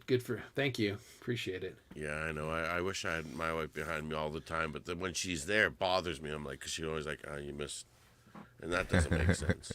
And now you need a comma there. That I'm like, backseat typing for me. Well, and that's the thing. Now I do editorials and everything, and I send her my last one. She goes, "Yep, one comma here, you're good." Okay. That's why I love emojis. I can yeah, that's good. Well, yeah, you never know. Like in the chat, I get all excited to type something, then I look at the spelling and went, well, they probably know what I mean. That's my yeah, right. It's like, yeah, we got do it. They understand? They got it. Okay. Yeah. Right on, Preston. Hope you feel better. Yeah, hang in there. So anyway, what are you planning on discussing philosophically this Saturday night, Mr. Avoid? Ah, man, that's a good question. I was actually gonna ask my community. I was gonna ask a question, see what they would like. But something to do probably with anxiety and maybe depression. I know there's not really much of a philosophical discussion, but it actually kind of is because, it's the psychologists who figured out pretty much what the cause of depression and anxiety is. But maybe something along there. I usually just let these topics evolve. Yeah. I set it there. I see people not arguing, but they discuss among themselves, and then that's how it ends up being like an 8-hour show. Yeah, it's pretty I'm easy. just answering questions. You talk about philosophical. Galactical. Yeah. Philolopicus. I always feel pretentious saying philosophical, but I mean that's what it is. But that's the right word, and and that's and you should examine those kind of things. Anxiety and depression. Yeah. Everybody. Oh yeah. Deals with that, and they're so hard to talk about. When you ask someone how you doing, the inclination is to say I'm okay, I'm doing good. Sure. Well, we had a thing in church, and we would say, "How you doing?" And they would say, "We're fine," and then you'd say, "No, really, how you doing?" Yeah. And that was code for come on, be real. Yeah. We're all in this together, and I think that's important for us to do as a community. Yeah. I mean, I'm an up and happy guy, right? But hey, I've struggled with this. 2020 was seriously one of the lowest periods in my life. I was not in a good place, and I stayed in not a good place for a while, until I basically pulled myself out of it. And I pulled myself out of it by just being real with close people and saying, this is where I'm at. This is what I'm struggling with. I think that time is what made everybody so lonely, is because where we're at now is because everybody has the same situations, the same struggles, no matter who you are, where you are, no matter how rich you were, how poor you were. Yeah. Everybody went through those same struggles during those moments. And nobody has anybody to talk to, because the moment you want to say something, well, somebody else has that same story that they want to get out. Where it was kind of before that, people were happy. There was people going through hard times, and you could always had somebody you could talk to, and they could sit back and listen to you and be like, oh man, I'm feeling for you, man. I'm listening to you.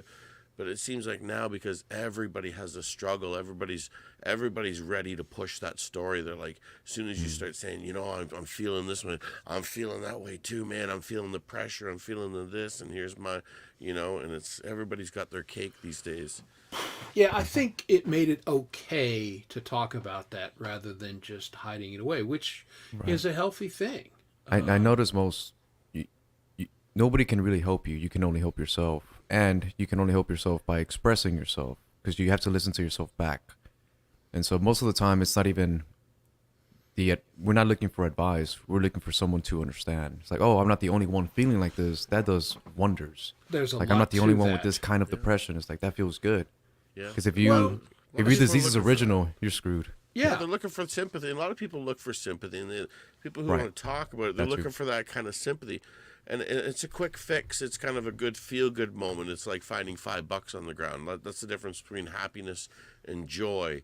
Joy is something that's with you all the time, no matter what. You can think about it; it's always there. Happiness is something. It's like finding $5 on the ground. Once you spend it and it's gone, it's gone. You got to find another little token of happiness on the ground, and that's the way I kind of look at it. But people, these days are tough. It's a tough world. Well, and it always has been. And, it's not going to get easier, better, or anything like that. I love my naive children, in their 30s. But, they were raised in Star Trek and Roddenberry's very utopian view of the future. Well, it ain't like that. It ain't ever going to be like that. Yeah. We're certainly, as a world, in a much better place than we've ever been. While real poverty exists, I agree. on a global basis, it's nothing like it was 100 years ago. Food insecurity, it exists. It's a real thing, but it's nothing like it was. I mean, when I went to college, there was he's probably not alive anymore. He was for a while, but it was a professor at Colorado University. And he would just say, you cannot sustain all of this. And he said the earth cannot sustain a population of more than 4 billion people. That's not true. Now later he revised it to 6 billion. Of course, he's all wet, but a lot of leaders believe that it's unsustainable. Well, that's not necessarily the case. There's just this mindset of you can't go on. We're in much better place than we've ever been in the history of the entire world. Yeah. Not to say that it can't get better, and it should get better, and we should strive to make it better in every. But see, I think those numbers are what they say is their comfortable number of how many people they can control. Right. I think you can make a case for that. All you got to do is go on Google Earth and just start zooming around Google Earth and start looking at all the barren land that there's. That you can. There's Survivor Man came here to Canada, and Northern Ontario was one of the only few places he had to get helicoptered out of it, and he said, "I can't do it. It's too vast. It's too big. There's just so much area. You can't do it." This is definitely. The world is huge. There's so many places that it's humans too aren't big. even. We're not even allowed to go there because they don't want us to see it. It's like, they like to keep us. Even if you drive down the road, you see the same pattern, Predators, right? You go town, then it goes suburbs, then it goes farm. Then it goes rural roads, and you start to see the same pattern, right? Small town starts to build up, bigger city or bigger town, and then city, and then it just keeps repeating that pattern, and we're locked into that kind of like matrix grid almost. Yeah. And if you try to go out and live outside of the beyonds of this matrix that they've created, this laid out grid, they're going to come get you, and they won't let you do it. There's more people now than ever before, but there's also more resources. Absolutely. There's also more, we're predators, so we're always looking for danger. We're always going to look for what we think is danger rather than real danger. But there's less poverty now than ever before. Yeah. There's more food. There's actually more trees in North America, and which you would think is the opposite because it's all catching on fire all the time. But trees don't release seeds. Some trees don't release seeds unless there is fire. Well, sure. Like is Native Americans and Aboriginals in Canada. I know they have a different term, but they know that you got to burn the forest every once in a while. What you can't do is not burn the forest for a couple hundred years and then think once it catches on fire it's going to be okay. Because then it's all gone. And I lived out here in the West my entire life. I mean, I can see the healthy forests and the unhealthy forests, and you can see the areas where the miners went in and logged for mine timbers, and those are great forest areas now because they've grown back. And again, man would do well to let Mother Nature be Mother Nature, and forests burn every once in a while. They have to. It's good for them. Yeah. That's the way it always was long before we we plopped around here on the earth, and we would do well to emulate how nature really works, rather than always messing with it. My hats off to anybody that's out there living free, living off the land, doing the right thing. Like, that's, if you're there, man, that's amazing. Yeah, those are the people that survive apocalypses. Yeah, exactly. You know, if And the world they're comes to an happiest end, they're the people. ones that are good. Yeah. They're the happiest people because they don't sit there and see the news and social media every day. They're just being happy, doing what they're doing. Yeah, indeed. Yeah, I look at a little bit of news every day, but I'm not consumed by it, because I recognize, unlike many Americans, that it's all propaganda. It is. And Not to say that some of it isn't true, but regardless, it's still propaganda. I'm the same. Any news or whatever that I hear, it's stuff that's pushed outside of my boundaries. And like our cell phones these days, you can't keep bad news away. If somebody wants to, they'll text you bad news 24/7 a day. Well, they don't sure, care. because that's the human condition. That's that right. gets eyeballs. And that's kind of what, here's where society is. Okay, let's say, 20 years ago, before texting and all this stuff was a thing, a guy came to work, and his old lady's at home packing up and leaving him, right? She puts a note on the door. He finishes day of job like a normal day, and he's a happy guy, and nothing's affected until he goes home and sees the note on the door. Well, nowadays, when he leaves the house, the fight continues wherever he goes, because now it's on text. I'm texting you. Oh, now he's at work. He's trying to do his, I'm leaving. I'm packing. I got to go, boss. I got to go. Right? And you see how the phone just Your brain can never take a break. Your brain doesn't. And no matter what, we've been drawn to these bells and dings. And whenever a ding goes off, it's so hard not to read your cell phone. My people around me, they hate me because I won't answer my phone or my texts or anything like that. And they're like, why don't you answer it? And it's like, make me. And I'm like, I don't have to do what you tell. I'll look at it when I want to. If it's an emergency, the phone will ring, because nobody calls anymore unless it's an emergency. So if my phone rings, I answer it. If it's a text, I might respond within 24 hours. Maybe. Well, that's it. We've gotten conditioned to have very short attention spans and always be looking for the next thing, and it's not good for us. And I recognize it myself. I mean, I used to read probably 50 books a year. Man, if I get through 2 or 3 books a year anymore, now, of course, I read for a living, so, I mean, I've got a little bit of excuse, but I used to read for pleasure that much, and the damn phone and YouTube and hanging out here has changed that for me. And in some ways, that's great. Other ways, not so much. Yeah, I think that's why a lot of us older generations are still around, because, you like it or not, something bad might happen and everything might go away. And, who's going to be around to tell stories and play acoustic guitars and play music and entertain these people? Previous generations used to respect their elders for exactly that reason. They were the keepers of the knowledge and previous things. Of course, these snotty kids out there, get off my lawn, don't respect that now. And, I go hiking all the time. I'm out in the wilderness, and occasionally my wife and I will run across young people, and they got their phones and they're trying to navigate or something. And I'm thinking, well, come on, zombie apocalypse, because you guys are screwed. I'll be just fine. I know where north is, and I don't need my damn phone to tell me. That's right. I think we're all at that slow-boiled point where we've heard so much bad news, and it just seems like chaos is always next week. Next week, something bad. We're just sick. We're so sick of hearing the news of. I want it now. And just do it now. You can I don't tell. want to hear it. I can always tell it's propaganda whenever. Let's say you watch the conservatives. All they do is talk about the liberals. Sure. And you go to the liberals. All they do is talk about the conservatives. Like, talk about yourselves. I want to know what's good about your party, not what's bad about the opposite. About the other guy. Yeah. Well, again, bad sells. I mean, Exactly.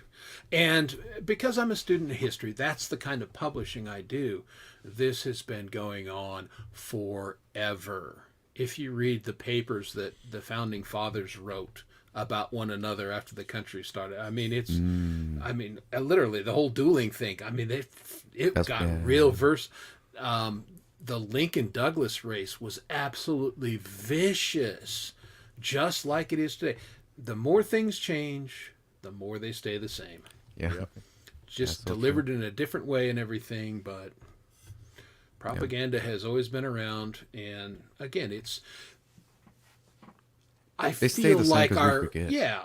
the older generations are better equipped to use critical thinking skills to know what's propaganda and what might be legitimate. I don't feel like we do, frankly, and I also know, being involved in education reform for a number of years, the kids don't get that. They don't have critical thinking skills, and it's on purpose. Oh yeah. Oh, Oh, Just yeah. tell you point blank. yeah. Definitely. I mean, the consequences of just having your phone, always having information in your face. Like, you don't know what focusing is. You don't know what being bored is. Being bored is not a bad thing. Oh no, that's it. You I know? mean, I have some regrets as a parent, and one of them was that I got the mindset, because that was pushed, that I should, make sure that my kids are entertained or had stuff to do. And of course, we did sports and everything. We were not like a lot of parents in that respect, but I still did a little bit too much of that. Now, my youngest was better, and he could entertain himself. The oldest one always needed some form of entertainment. And as an adult, he's a successful adult, but God, he gets bored with stuff really easily. He'll get on a kick that, I've decided I want to be a whiskey connoisseur. And then he does that for a year or two, and then off to the next thing. I think I want to buy an Aston Martin. And so he drives an Austin Martin for a year. That's and cool. then sells it. And he goes through these things because he's got no attention span. Yeah, that's what That's it is. what I try to say. Try to get my kids on music and try to get them learning stuff. That's why I say it's like idle hands are the devil's playground. Why? Because if you're doing something, like if you know how to play guitar and you're and you play music, you're not bored. Are you bored? Well, you're gonna go play guitar. You're gonna go pick it up. You're gonna play. You're just gonna sit there and play guitar. It doesn't matter if you do something with your hands. You're able to build or construct or create. Yes. That's what you're gonna do whenever you're bored. So boredom just becomes just a silly thought, right? It's only boredom to those that can't fulfill their hands and doing. That's something exactly productive. what it is. Yeah, I'm never bored if my guitar's around me. Like, there's just no way. I take my guitar on, if I go on vacation with my wife or something, I take my guitar. Yeah. Because I'm going to sit there and we're talking or whatever after dinner, and I'll noodle on it. When I've always got something to do. When I was a kid, it was like my fidget spinner was just attached to me all the time, whether it's plugged in or not. I was just like, and it's like, that's it. It pays off, right? That's what puts the hours in. Yeah. That's why I always say, like, Definitely. I don't know what you say to people. Have you ever had somebody come up to you and ask you, what should I'm just learning guitar. What should I get? Do you tell them to get an acoustic or an electric? What's your thoughts on that? I usually ask them, what kind of music do you like? Yeah, And then that's from there. Start with what are you trying to do? Where do you want to go? I mean, I'm old school in that I feel like they should do what I did. I mean, I bought a bass. That was my first guitar. But I also had a terrible piece of shit, wouldn't stay in tune, made of plywood, string 7 miles off the fretboard acoustic guitar. And I would keep it in the trunk of my car, and then on my lunch hour, I would go out there, sit on the grass, and try and play it and learn how to play songs. And, you got calluses. It made you think, am I serious about this, or am I going to give up? That's what it is. Part of me feels like, that old school training is a good thing. Yeah, but it's harder, yeah. I'll say this: people starting out today, their gear is so much better than what we started with, and they have access to YouTube and tabs, and tabs wasn't even a thing when I started playing. Now they have video games to teach you how to play guitar. You don't even need tabs no more. You got YouTube videos. Yeah, the video games. Like, that's so crazy to I me. can't believe that. I was like, And I'm not knocking that stuff. I mean, that gives them that's an upper edge. the modern form of the wisdom of the elders passed down, so they can jumpstart things. That's right. I got zero issue with it. I think it's cool. Wish I'd had a little bit of that. I just had to do everything the hard way. Yeah. Yeah, I'm a big believer of, I don't want to say cheap gear, but gear that isn't that expensive for a beginner. That way it gives them something to look forward to. They don't know what they have if they have a $2,000 guitar. No. I can't stand seeing these young kids, these graduating kids, and they've got like a $3,000 PRS or like they don't know what to do with Gibson or something. It's like, man, you have oh man, I haven't in my entire life Pay your dues. ever owned an expensive guitar. I've never owned an expensive guy. I haven't, like $200-300. That's tops. Yeah, $200 guitars were like $2,000 guitars in the 70s. Yeah, Like there's no excuse really. Yeah. Yeah, no, that's exactly Just get it right. set up properly. I get them set up right, and of course, I had the good fortune to be a stage manager and got to hang out with a lot of the touring bands and hang out with their road managers and learned a shitload about guitar teching and everything. I got probably 5 years worth of lessons in a 5-hour period working with Dan Fogelberg's guitar tech at a show. I mean, that guy was a wizard, and I learned a ton of stuff. But again, wisdom of the elders, and I was a kid, and I was enthusiastic, and he put me to work, and it was cool. Yeah, now because of the wisdom of the elders, they kind of put that into the use of now, but it's all done factory, and everybody's, it's on an assembly line, these guitars are all, but they're all done exactly the same. They're not out of spec. Like this guitar, a Donner guitar, $175. This is the best guitar I've ever owned. I remember when you got it, $75 you were blown away. Amazon. I'm still blown away. I haven't done anything to this guitar, and it's amazing. $175. I'm like, what? Oh, indeed. Yeah. Yeah, indeed. And that's the thing. When my kid, when I bought him his first drum set, I mean, it was 9-ply maple for a 9-piece kit. And I mean, heavy duty, what back in my day was total pro hardware, the kind of stuff that I used to see the touring bands and I'd help him set up. And this was his starter drum set. I'm like, damn, Like even now, like electric drum sets. I remember back when I was working at a music store, like years and years ago. Electric drum sets, you were like $1,500 for a bottom end. Oh, yeah. And now I have an electric drum set right here.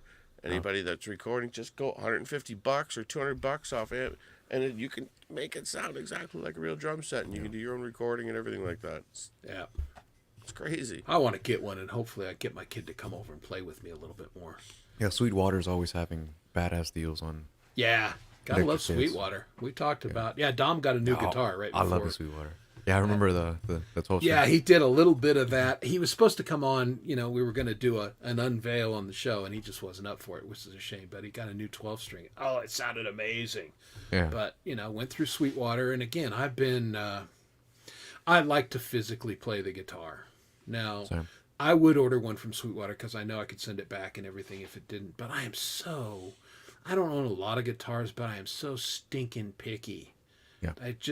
It has to feel right, and I know it when I play it. And I played a lot of guitars from $200 to $2,000, and there's a lot of the ones that I thought, this is just not for me. Nice guitar, but doesn't work. No. But when you find the right one, then you just got to jump on it. Yeah, I've always been an electric guy. Like if somebody asks me what should I get for a guitar, I always tell them, get an electric guitar. It's going to make you more serious about it. You're not going to bother anybody. You can play it any time of the day. You're not going to wake anybody up. You can put headphones on, make it as loud as you want. You can practice any time of the day. You get an acoustic. You're generally time framed to whoever's up there telling you to shut up. And once it usually goes out of tune or goes out of whack, it ends up in the back of a closet and collects dust. It's like, but usually have an electric guitar. Yeah. It's easier on the hand. You're learning licks. You're always learning something, and it sticks with you. You can sit on TV, watch a movie. You can play guitar. You're not, And I just find that was always the best motivation to get people to play. No, I think there's something to that. I think there's legitimate points on both schools. I think that there's nothing more satisfying than taking an acoustic and strumming a nice open chord and just feeling the wood vibrate and hearing that tone sing out, and that live, natural, earthy realness of it is bitchin'. Yeah. Now, I mean, electric is a good place to start, but most people, especially starting out, struggle with getting, playing with an amp and trying to get some sound out of it and something that doesn't sound friggin' terrible. And I think people get frustrated with that. Oh, yeah. Especially when they go gain 10, bass 10, mid 10, treble 10. Because they don't know. I've done that so many times. Yeah. How do you know? Like, who teaches you? You don't know until you know. Yeah, I always had problems with acoustic because I'm built funny, and it was never. I always struggled with an acoustic. They always felt I was never comfortable playing it. There's always some sort of point that was bothering me.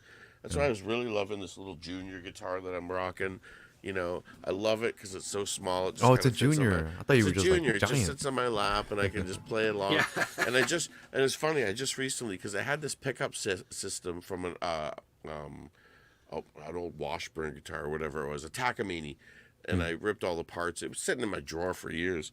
So I finally just cut a hole in the side. What?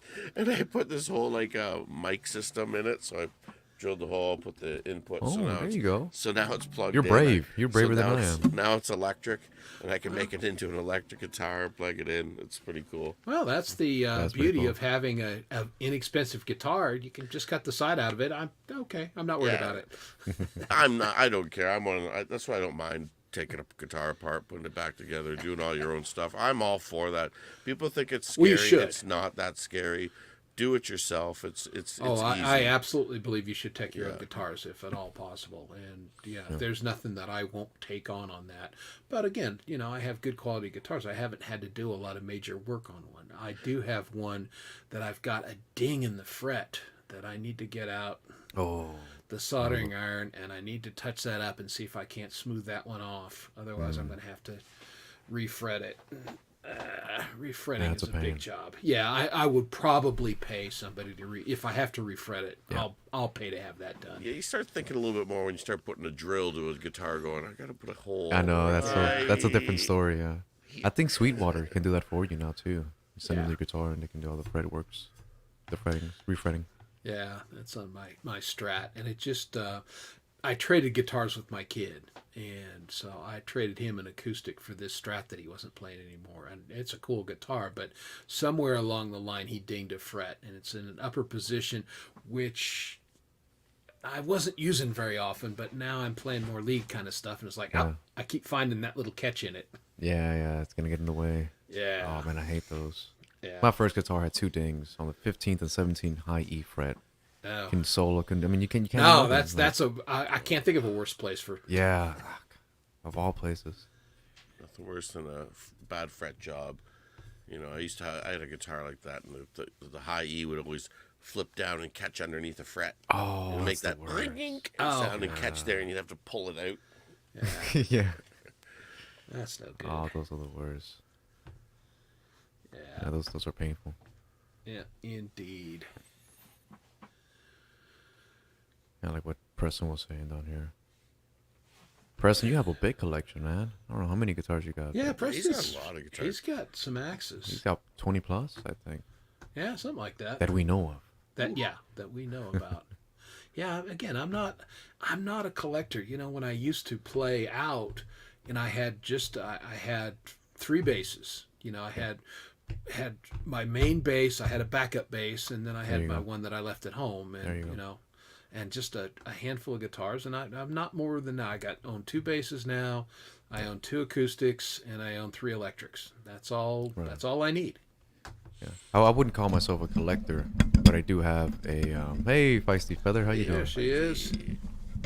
I wouldn't call myself a collector, but I have many guitars because they all serve a different purpose. Well, yeah. Mostly different tunings. Yeah, well, that's the thing. It's tools. Dom yeah, has a that's couple all that it he is. keeps in different tunings. Yeah. And then the backups. Gotta have a couple of backups. Well, yeah, when you play live, you always have to have a couple Always. backups. I got That's my worst fear is a string popping. Oh yeah, Always. And I That's haven't always broken my a worst string. fear. Yeah. Ton of literally acoustic guitars. I don't think I've broken a string in 20 plus years, Oh wow. but it could happen. I Right. play really light. I just look like I'm wanging on it. I play very lightly. Well, you sing very powerfully, so it's a good balance. And Well, there you go. I actually had to buy a separate pack of just high E strings, a pack of 10 E strings, and that was Yeah. it. yeah, I I understand. was yep. changing them like 3 times a week. Feisty, how you doing? Good, how about you? I'm not good. hearing a bunch I'm just of waking echo up. in though. Are you? Yeah, we're not Echoes getting from it all on of us? our end. It's you. It isn't me, it's you. No, I think it's Heather's. Make sure I got. It's just me. I do hear a Yeah. hum. Sounds like a motor running. Yeah, there's a hum out. Well, Probably that's your the heater. little heater, yeah. Yeah. But I'm familiar with the heater. No, it's probably, check your echo cancellation, dear. Yeah, it's whatever you're setting on is vibrating. There we go. That's better. Yep. Right on. Are you a musician? I know you're a singer. I know you're a great singer, actually. But do you also play guitar or drums or? No, everybody but me. See, I'm hearing double. That's what it is. I'm hearing double. I hear you, and then I hear you guys say the same thing again. You got your headphones in? Yep. Okay. Yeah, if you go under your settings, make sure that echo cancellation is checked.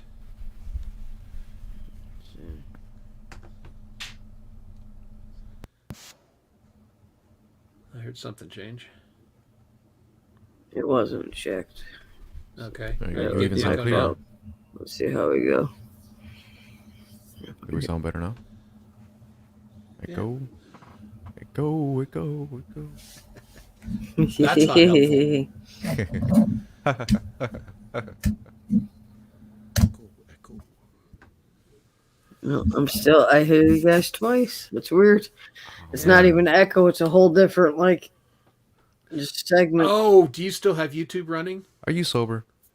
Yeah, if I YouTube is just still clicked running. your link. Yeah, if you still got YouTube running because you were watching it, then there's going to be a delay. That's why. That's what it is. Yeah. Yeah, kill the audio on that one. Right on, Chris. Yeah, That's exactly. that's what I do. Guess how There I we go. learned Look at this? that. Everything's I'll figure that one good. out. The first time I ever went live. That was fucking with my head bad. Yeah, it will. Yeah, the first time I ever went live fuck is on going on? Metalhead Hippie Show, I did that because I didn't know. Oh, And I'm like behind in the stream because and I'm I hearing bet it. you I could have. No, I couldn't even see the stream. I don't know. Oh, yeah. it Sorry, was, Chris. Go ahead. Yeah, my first appearance on Hippie was a little challenge for that. Yeah, I kind of remember it, but yeah, That was like 2 years ago. That's crazy.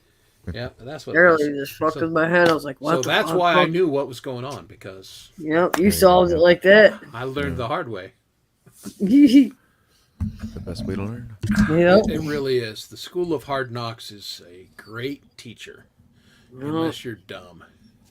Well, I always learn Unless you're dumb. Unless you're dumb. Unless you're a dumbass, then fuck it. I've been a dumbass for many years. Man. I have my PhD at being dumb. My old man used to say, dumb guys make the same mistakes over and over. Smarter guy will learn from his mistakes. He said, son, a really smart guy will learn from other guys' mistakes. Yep. That's why you read books. Yeah. My dad was a damn genius. Yeah. But that's the way it should be. We should be making no mistakes that are Got my our ancestors. heaters. Yeah, you'd think, but, again, that's why I'm a student Some of things history. you gotta learn. Those who don't know history are doomed to repeat it. And That's what it does. And plus, the hubris of being a human. Okay, that other dumb guy did that thing, but I'm better and smarter than him, so I certainly won't do that. Yeah. The other problem is dumb and smart have nothing to do with good and evil. Right. Yeah. Evil people can be geniuses, and you never some know are. it. Yeah, for sure. Well, here's something that was hugely impactful. I was in college and I was in statistics, and we were going over bell curves and things like that. And he said, when you do data, you got to make sure your data set is good. And he said, it was a classic study. He goes, criminals are dumb. And went through this long study that someone had done and found out that incarcerated people had a lower intelligence than your average person. And, this is all interesting. We're sitting in the class going, oh, that's interesting. And he goes, but there's a problem with this. Who knows what it is? And, of course, we're all freshmen looking around like, I don't know nothing. I'm Don't answer over from wrong. last note. And the professor said, let's look at the data set. Incarcerated criminals have lower intelligence than the average. Are all criminals in jail the subset of all criminals? Or they're a subset of all criminals, are they not? There are criminals that don't get caught. Good question, yep. And boom, the light went on, and he said, so I will submit to you, this study is absolutely flawed.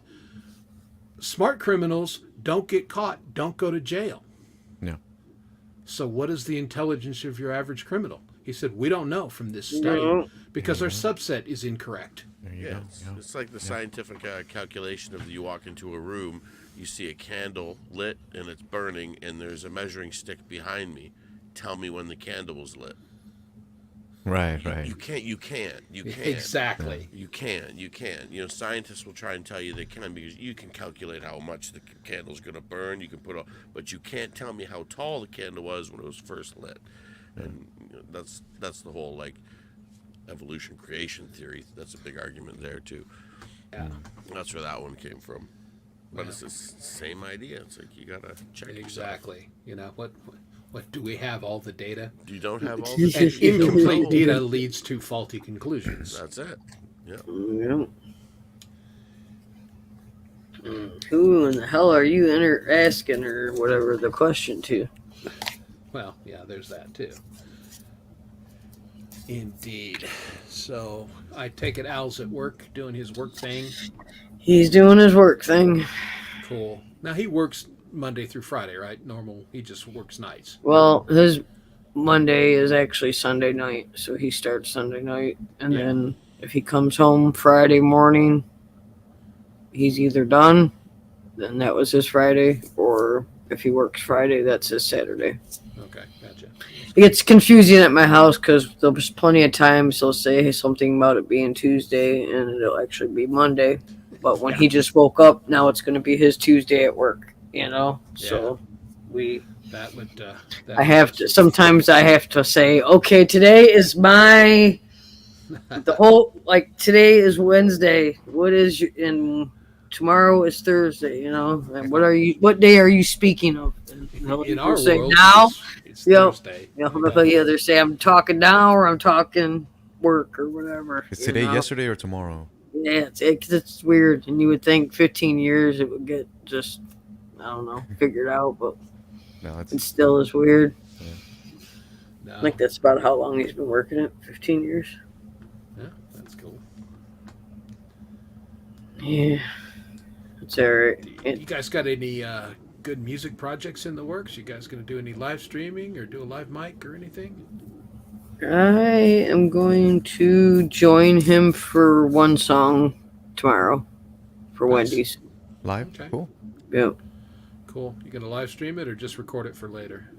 On Hippie's. Oh, that's right. Hippies. doing Okay, this so thing. you're coming live on Hippie Yeah, Thing. Okay, live cool. on with the Wendy's fundraiser. Right, When okay, does that start? excellent. Yeah, we've been talking about that off and on all night. So, Yeah. okay, cool. Is that an all-day thing, the hippie? As Wendy's? far as I know, and I 'Cause could his be. streams are like 12 hours long. Well, it's longer. He'll start at 4 Eastern and He's then gonna go s- till. Yeah, he's gonna Okay. start at 4 Eastern, and then I'm gonna mess up the rest of it because it just could go on. I'm not really sure. I know I was listening, and then I wasn't, and I got. Yeah.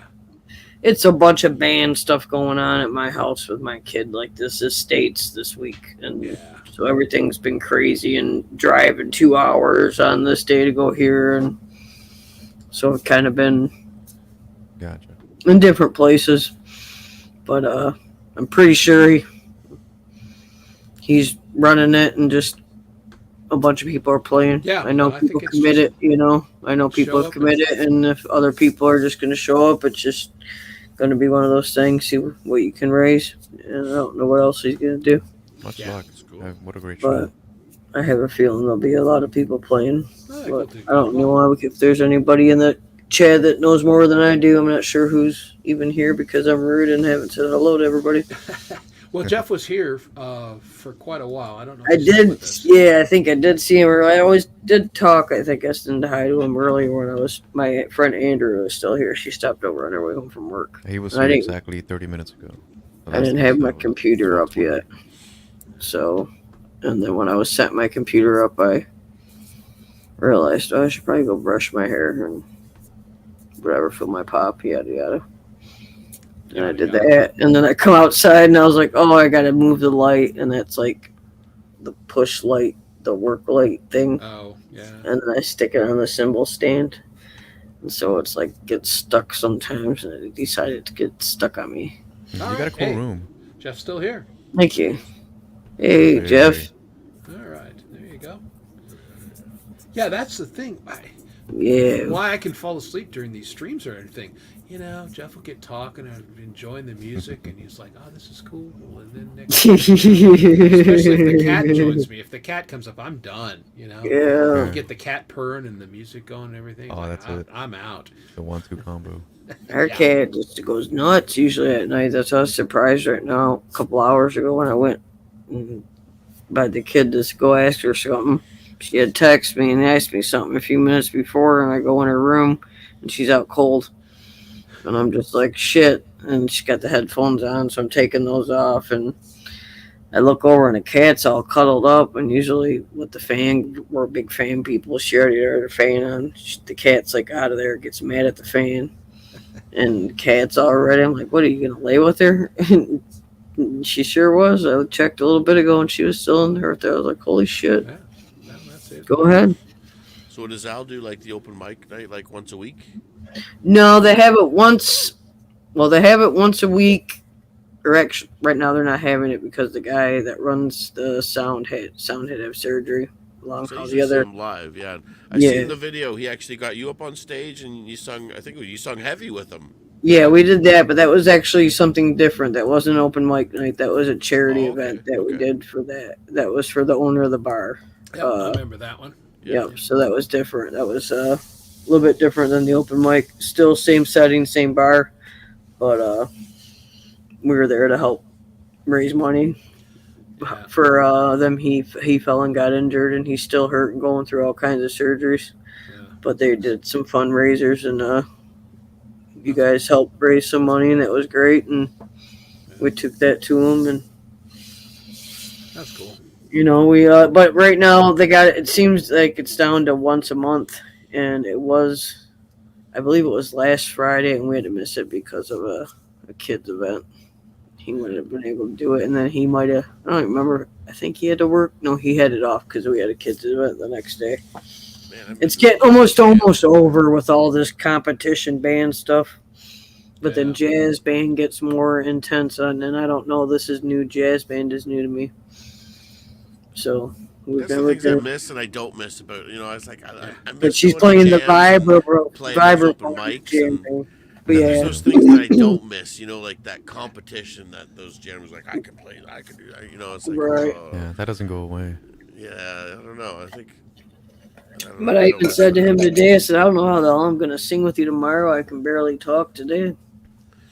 Like I remember back in the day, like jams. Like you went to a jam, if you weren't top notch or you couldn't keep up, they let you know bad way. They made sure they're like, dude, That's you pretty shitty. get good or don't come back. Yeah.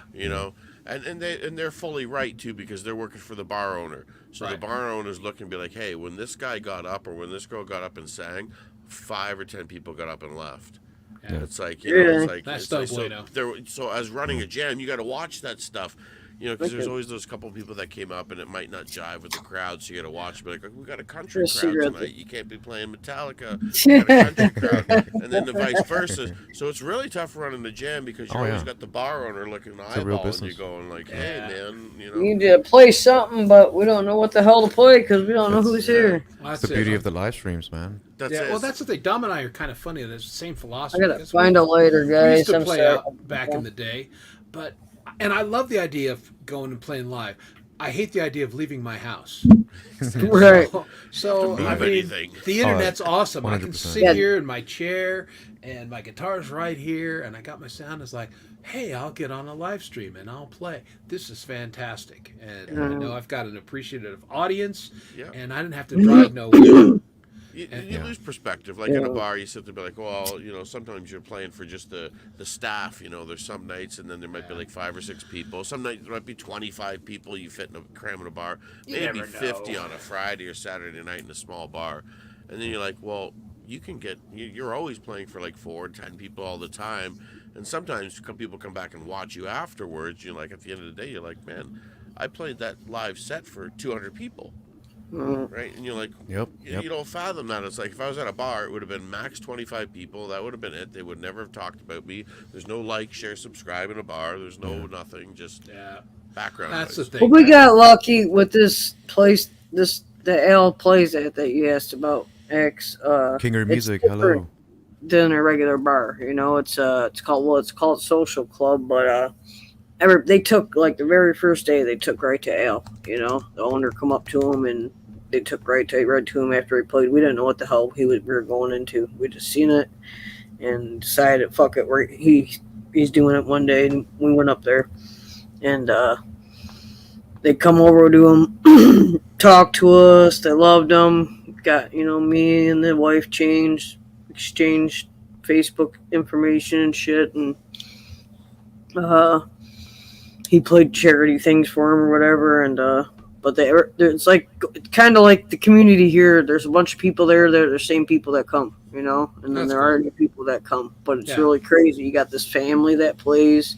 I put them on my channel, I believe, but they come and they just jam, and it's a mom, a dad, a husband, a daughter, or I think the cousin's on drums or something. But there's a couple other people, just other bands and random shit. And then they have bands on Saturday. They only are open a couple days a week.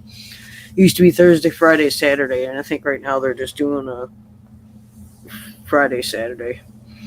I could be wrong, but it's because the husband's injured and this sound guy had to have a surgery. So I think as soon as the sound guy gets better, they might be open back up Thursdays. So. Yeah, I mean, the good nights that you'd have back playing in the day were so outnumbered by the bad nights. I don't miss that shit. Right. But besides us, we're hermits. That's the first time getting out, and I can't even remember how many fucking years was us going to that bar, so it was even weird, because we're like you all, we just sit at home, besides running around for the kid shit. Yeah. You got to do all that, and I know everybody, you still got youngins, so... And you have none. You don't have any kids, right? Development. No. And then you have older kids, so you're done. Yeah, my kids are in their 30s, so. Yeah, you're done. I'm old. All right. Well, I have a 25-year-old. You know what I mean? I have a 25-year-old, so I'm not far off. Yeah. Well, I had kids when I was a fetus too, so that helped. I got a 25-year-old, but I got a 17-year-old still, so I still got things going on there. This year it's all the last year shit too, so you know how that goes.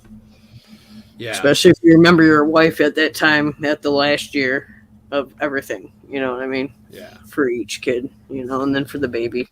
Yeah. I forget how many sons you have, but 2 boys. So we have 2 girls. So yeah, my family basically does boys. It's weird. My sister, her family does boys, and my nephew just is producing. She's due on New Year's Eve. The first girl in 103 years. He broke the record. He's kind of pissed. I think it's great. I think it's great. I wouldn't. He's happy, you know what I mean. Younger, of course, he's happy now. I mean, he's not like, oh my god, I'm having a girl. He's very happy. He's just in dad mode. Oh my god, I got to move to the country. I got to hide her. You know what I mean? What do I do? Well, if I could have bypassed that, if I could swap my boys for girls at this stage, I'd be all for it. I'd love to have 30-year-old daughters. It would be fantastic. Right. Be great friends with my wife and everything, and that would be fantastic. I said I want boys. If I get girls, I'm sending them back. Nope. Al didn't care either way. He was happy. It's just what we do for whatever reason. It's 2. 2 boys. You don't outnumber yourself. My dad, his brother, his uncles. We were 3. Well, we were 3s. Goes back forever. His brother actually had 2 girls, but had to have 6 kids to do it. Wow. But he was the outlier. Now, see, that makes a big difference in how you're raised. And I tell people that, here's another little secret. Here's another little man's secret for ladies out there. Okay, I'm listening. If ladies out there, if you're looking for a guy, you're going to want to find out. There's 2 types of guys out there. There's a guy that grew up with sisters and a guy that grew up without sisters. Now, the guy that grew up without sisters, he's going to be far more shy. He's going to be more intrigued at what's underneath Because he didn't see that a guy without sisters didn't grow up with bras and panties in the house. Mama, you didn't see that stuff from it. Wasn't there. It was a very masculine house, and men rule the house. So if a guy grew up without sisters, you probably get a more shy guy, probably a more chivalrous guy, because what he's going to learn is how to treat women is just what he learned from dad or whatever men figure he had around. Where the guy that grew up with sisters, he will fart in front of you. He doesn't care. He'll take a dump with the bathroom door open. He does not care. He knows that girls are normal. But the guy that grew up without sisters, women are majestic creatures. And they're like unicorns. But the guy that had a sister, he knows better. He goes, "No, man, she farts just like you." Intriguing theory. Hello, Tom. Camellia. Tom Purcell. Aloha. You came in How at the you doing? perfect I'm time. tour guy, I'm just so helping, go I'm what the helping hell's the world. happening That's on what my I'm doing. I'm helping the show? world. Tom, do you have any brothers or That's sisters? the king. Yeah, now, that's interesting there. Again, all boys, so I don't know. I mean, it might explain why I used to be interested in the Victoria's Secret catalog back in the day. Oh, I'm sure you probably fought over it. Yeah, those are relics. I'm the middle child, but my youngest was the brother, so he's the only boy. Back in the day, before the Sears catalog started editing out the nipple. Yeah. I know what you're I know what you're What's Sears? No, I'm just kidding. Yeah, exactly. The young guy. We Sears. still got a building. What's a catalog? We Never used to heard have- of her. building up of Sears. But when we were They kids, get we ready were to tear so it down. excited when the Sears wish list came in the mail, I remember those. and it was Yeah. like just a big book of toys, and you just Yeah. give me Oh, the yeah. pen, Mom. I want this. You see all the I want Toys toys, R Us. this. Yeah. the Home You Alone guys- toys and all that. Did you guys ever have a children's palace? Anybody have a children's palace? I don't I don't know what that is. No, Like that was like a a dollhouse. toy store. No, it was a toy store like Toys R Us Oh, Oh, okay. called No, Children's never heard of it. Palace. No, Huh. we had one for a while when we In were America? younger. Yep, in Detroit area. we had the But I flea don't- market. We had McDonald's Happy Meal toys. There you go. Yeah, I was pretty broke.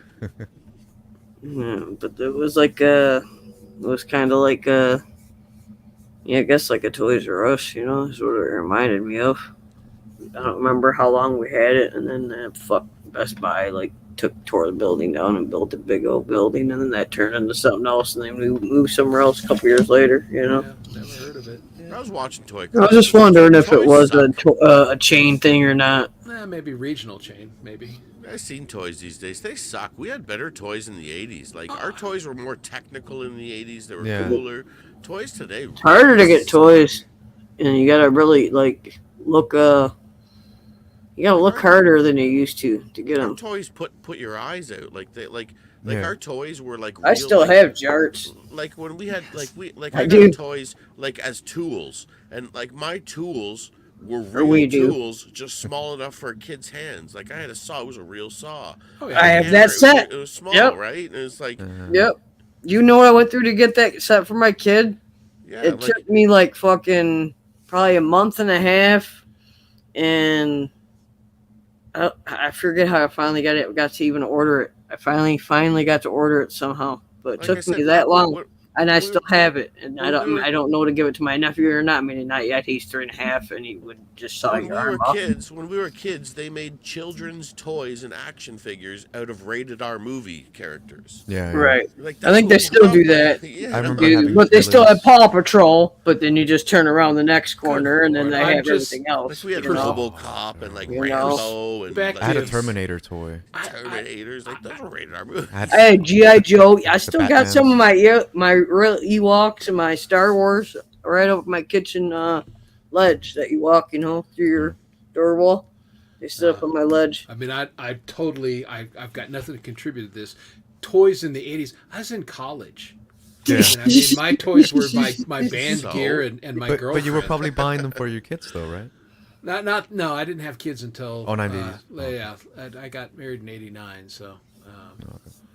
So yeah, I guess my kids' toys from the '90s, which were No, garbage. That, But toys see, from the 70s I went were like old school. Crispies and I basketball. mean, I would've had been- Tinker Toys, Lincoln Logs, Lionel trains. I mean, we had build stuff kind of toys, and I tried to get my kids as many as those I could. And I bought them the electronics crap too, and regret it. But you know, no, we had a lot of all that shit though. But Another thing that's missing in the same topic is going outside and playing. Like you just go outside and play. You don't need no toys or nothing like that. You just you create your own games. I just went. Yeah, you get a stick and then you have fun with the stick. You were kicked out of the house. My mom was like, Exactly. "Get out of here." As soon as, All right, like, go 12, as soon as 12 came on, it was like, okay, the news came on, then Mama's stories were on. Yeah, And she said, get out of Leave the the house. house 11 o'clock, you're out, and I don't want to see your face back in here until 5:00 when supper's served, and that's it. And then you ate supper, then 6 o'clock, that was the 6 o'clock news. You had to shut up. And there was only one TV in the house, and you had to sit down and watch it. And then after then you watched that. It was usually you had to watch MASH, and then some sort of like Jeopardy or game show. And then when MASH came on, that's time for me to go to sleep. Oh, I hated that theme. You had to go to sleep at MASH. I like the theme, but not the show. But you know, there was one TV and it was all governed, and you had to do. I guess I was spoiled. Right, you're kicked out. We weren't allowed to come back in the house. That's why we drank out of the hose. We would love to have the luxury of a glass. We only had the hose. We had the come hose. back in. I was living in Utah. Spoiled. So spoiled. Yeah, They didn't care where 103. we went. They And didn't we're I out had hunting TV in my lizards, bedroom. drinking out of the hose. We'd come back if we did. We'd come back with bloody knees or whatever, and it didn't matter. Nobody cared. Nobody wondered. It was just like okay, whatever. And Now, bike wreck, you could, if you were bleeding enough, you could come in the house and get a Band-Aid. That was it. And that was okay. And you were still a bother. Yeah. See, you guys get away with a lot of shit because I had a paper out, so I had to leave early all the time. Weren't they the Went to biggest paper ripoff? station, so you got to leave even earlier. That was the biggest ripoff. Those paper routes. I was like, nah. Yeah. Nah. I made good cash. I got myself a GT Pro Performer. Like over one summer, I was like, I'm getting this fucking bike. It was this really perfect blue one that I wanted, and it was just, oh, it was beautiful. And I was like, I want this bike, and we had a bike place right by our house we'd always walk to. And so I put it in like layaway, and I get tipped real good just because we had the route forever. I had it from when I was 10 years old till I was like 16, and then I got it like 2 other jobs, and then I was like 2 jobs and a paper route, and I was like, fuck the paper route. That's right. See, And then I gave, didn't do it. yeah, so I left it, you know what I mean? Because it was like you had 2 jobs going already, so I can't do the route no more. I'm screw that, and I gave that up. But when I was younger, I'd do the route and the station, so I get paid Rub extra. some dirt on it. Yeah, no, that's Not even totally, alcohol, just dirt. Yeah, no, that's totally the old football coach, my philosophy. Well, I had a paper route. Every kid in the neighborhood had the same paper route. We'd trade it back and forth because, again, I was living in Utah at the time, lived literally on the side of the mountain. So everybody, One speed bike. So you're trying to pedal a one-speed Schwinn or Stingray up and down the hills with a bag of heavy papers.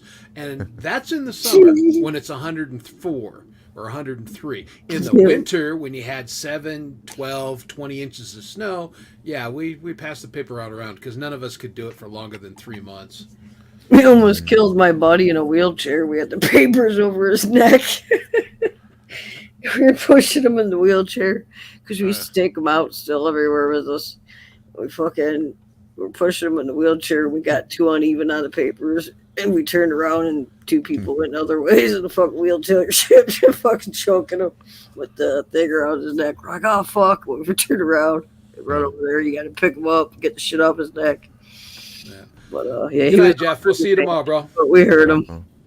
Night, Jeff. Good night, hippie. Yeah, that was funny, but not, but just childhood shit with the paper route. It just sucked on the weekends when you had to drag your friends. When you got a little older and you're a party and you're all drunk and hungover and nobody wants to go with you and you don't want to go by yourself because you want to get it over with. So it's also how you discover marijuana. Just getting out of the house, going to a friend's house, and that's being what 14 years old. Yeah. Yep, that was about it too. You'd be like, "Come on, you're going. We're gonna fucking smoke and you're help me deliver, and then we'll go get fucking Taco Bell afterwards." We had plywood fort on the side of the mountain, and one of the guys worked at a restaurant, so he'd steal Ham's beer, and so we'd go sit on the mountain and drink Ham's beer. There you go. That's funny. We would just get beer's beer at that age. Yeah, we had we would just get Budweiser usually, but we go, if we were at like having a party when we get that party ball. Yeah. They used to have. Yeah, That's what being they had out here in west. Texas, man. Nothing but Budweisers. Yeah, Heavy ass beers for a kid, man. We would get hams No. or Olympia. That's I used to drink Kesslers. I can't even like have it around me. Over here, there's Budweiser and Busch. Kesslers for my Classic gosh. Busch. And Busch is like no Water Lone Star. Plus. Lone Star now. I mean, as a kid. Yeah, As a kid. yeah. But Lone Star, oh yeah, that was my favorite beer for a long time. Or my to-go beer. But I don't even like beer. I don't even like the smell of beer. When I was a kid, I drank beer all the time, and then like Yeah. when I was like probably like 20, and I can't even I stand only beer. drink wine now. I don't have. Well, it's no interesting how desire your for taste beer. changed. Yeah, I was a beer drinker for Like- years, and then I discovered whiskey. It's like, you know what, beer sucks. I Yeah. like Yeah, whiskey. whiskey's And- awesome. I have. It's like the red wine now. Yeah. Beer, I I'm can't. I like drink you. two. Sits in my Yeah. guts, and I'm reminded of it for That's like 6 really what it hours. is. I'm like, Yeah, wow. it's I love the taste it's- of beer, but it's heavy and bloating, and yeah. It's like would I I, like- sit I like down eating and drink that much after. liquid? Like to sit down and drink six beers. too It's like much. I No, I wouldn't can't drink do that it. much I can't do liquid. it. I can sip on some wine and be like, okay, I drink that much liquid, or No, like the- a whiskey. Yeah. And I was into whiskey for a little bit, but I mixed mine, and I Ah. found I was drinking too much pop, and I was like, yeah, I no, can't that's drink no, this. can't. Like coffee, drink it straight or don't drink Yeah, it. exactly. Yeah, yeah. Also, wine. You can drink wine on an empty stomach. And Yeah, not get, I- like, Yeah, fucking the drunk wine or drinks anything. Yeah. either. Wine. I've only found one wine I liked. I enjoy Maybe the taste of it, but I battled gout years ago, and wine sets it off for me, so I just Oh. don't drink it. Yeah. Where whiskey, and some doctors will say, "Oh, there's no difference. Alcohol sets it off." Well, every beer drinkers I know have gout issues. Wine drinkers I know have gout issues. When I drank wine, I had gout issues. I don't drink any of those things anymore. Just drink whiskey, and I have no problems. So, So I mean, you're gonna hate me for this because you already just said no pop, but I just drink Captains and Coke. well, So that's yeah. how I like my Captains is with Coke. You're right. I don't. I had some pretty yummy shots, and I have no idea what they were. But we were at the place that we sing that's Al sings open mic at, and the owner had come over one day. This was before he was hurt, and he was just buying shots for everybody at the table, and he offered one up, so I took one and I did it. It was really yummy, but I have no fucking idea what it was. But that was the first shot I did in I don't even know how many years. Probably since somebody had gotten married and that I went to, so that would have been a long time ago. Remember the first time I ever got drunk? It was that cheap ass Andrew showed vodka. I can never drink that vodka. Oh, I can't drink. Oh, yeah. The smell, I can throw up on instinct if I yeah, just That's remember the smell. Seagram 7.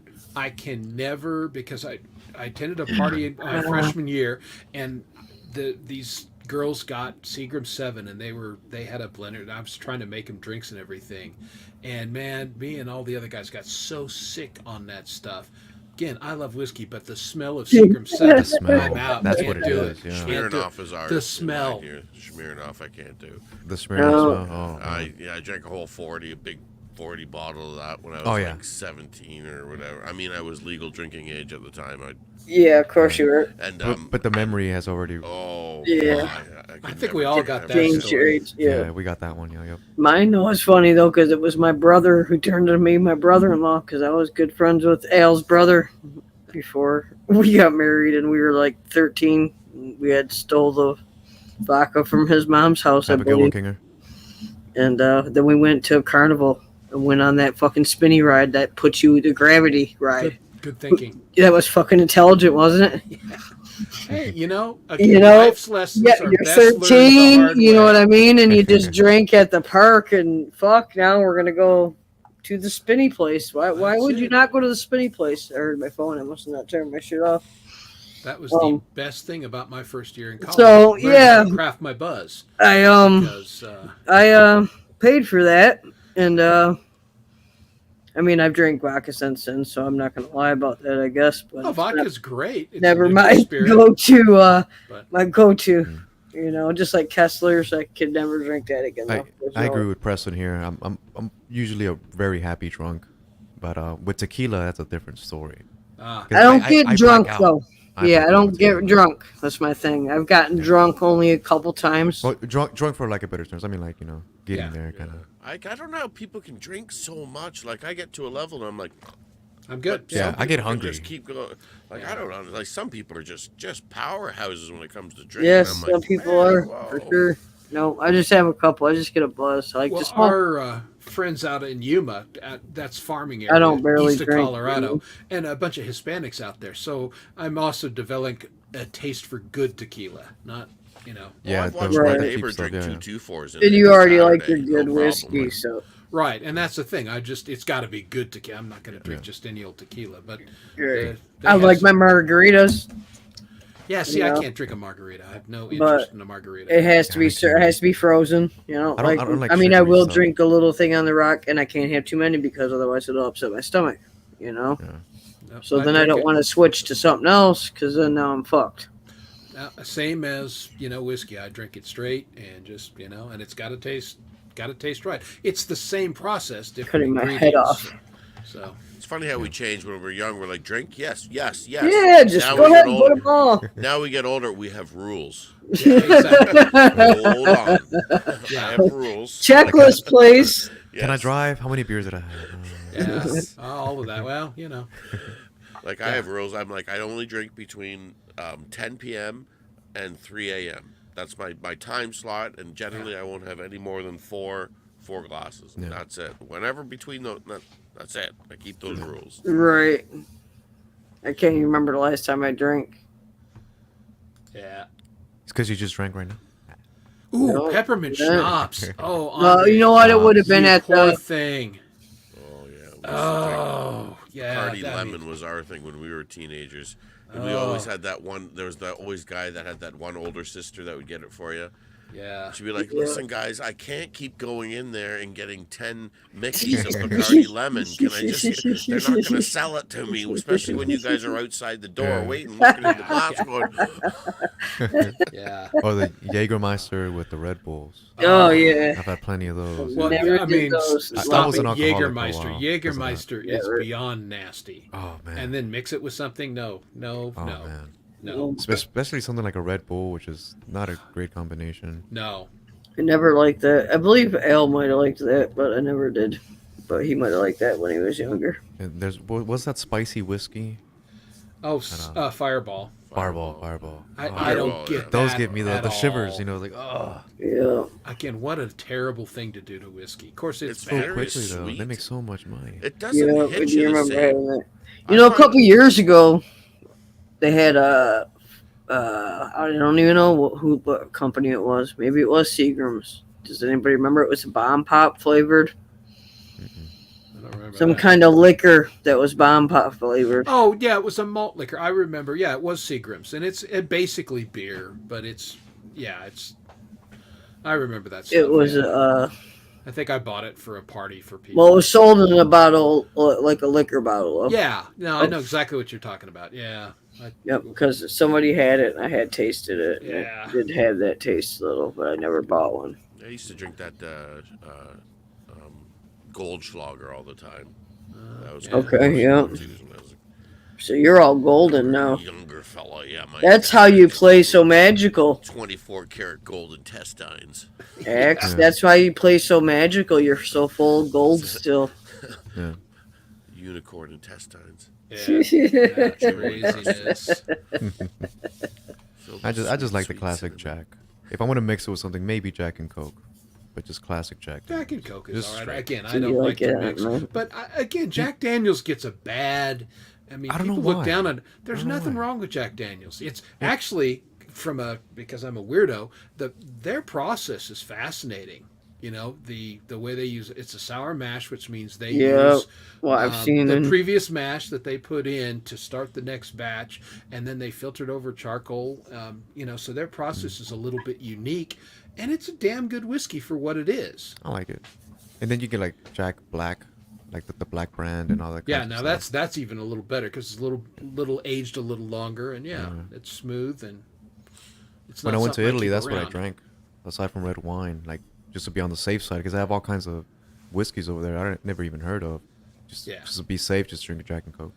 Yeah, well, you can do that. I kind of care about it. And, Yep, I just prefer Captains and Coke.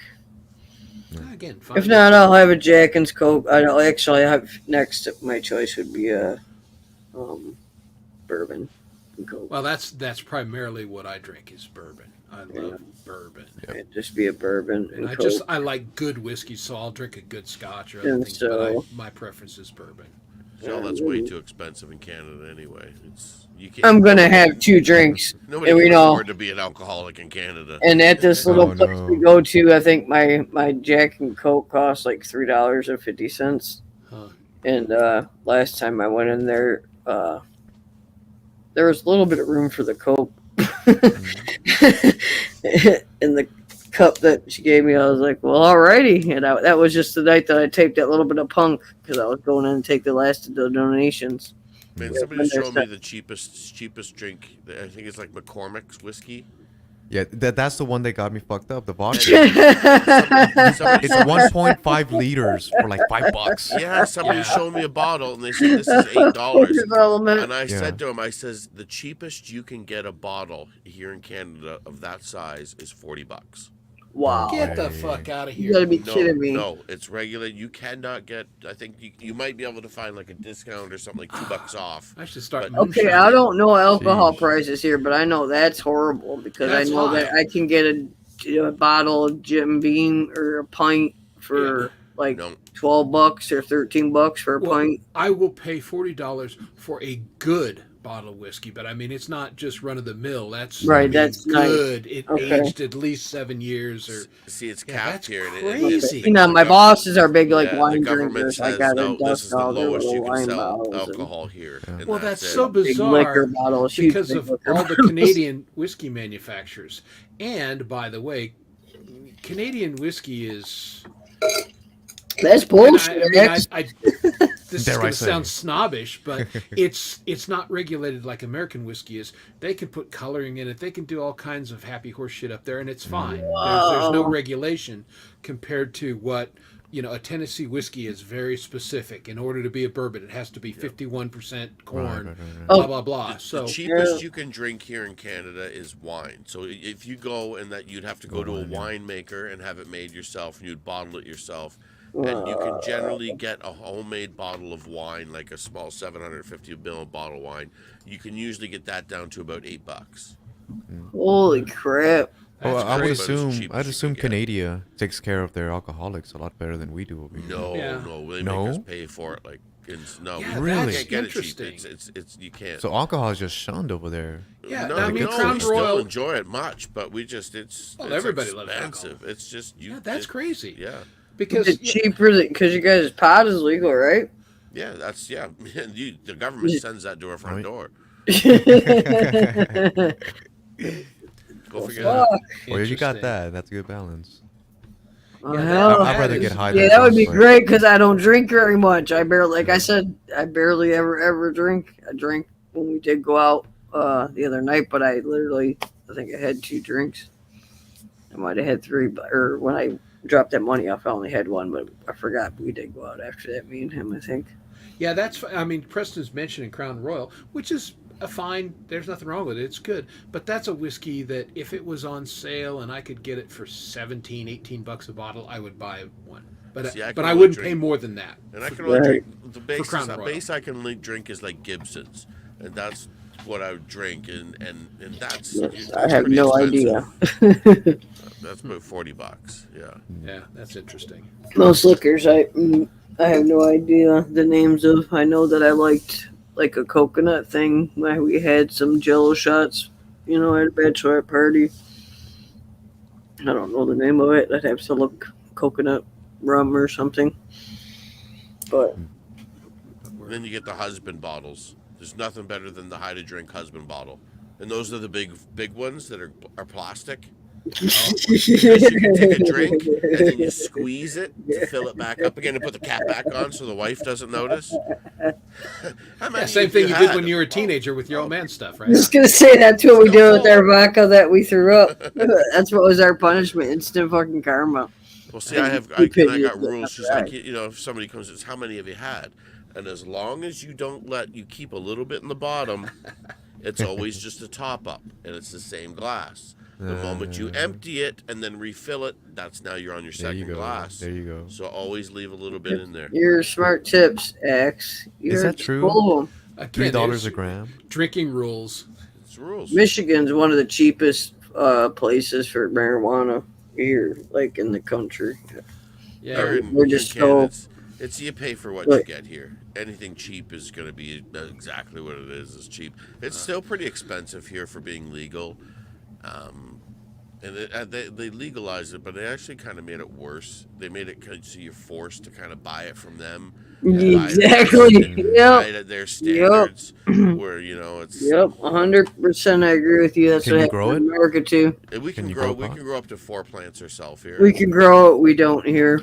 I just don't feel comfortable. I have a child still that lives here. I don't smoke in front of her. You know what I mean? She's like a different kind of. We just. Maybe when that's she legit. I mean, we not, garden. We could grow it, and that's what they say. We garden. We just don't. She's going to school for horticulture. I'm not going to throw a pot plant, but then I thought about it. It's like okay, you want to see some real cool shit. Our neighbors grew it. She had to a couple of years ago, and it took over the whole fucking block. Well, everybody, the casting. It's like no. I wish it was mine. Really do. It's a lot of work to do it inside, and if you're doing it outside, you only got a certain window that you can do it. People down the street are growing it, not me. Generally, 50% die. You generally only 50%. Yeah. It's difficult. Yeah. As long as it's the flower. I remember for a while I was smoking the vape weed, and I swear to God I got addicted to marijuana. I didn't even know that was possible.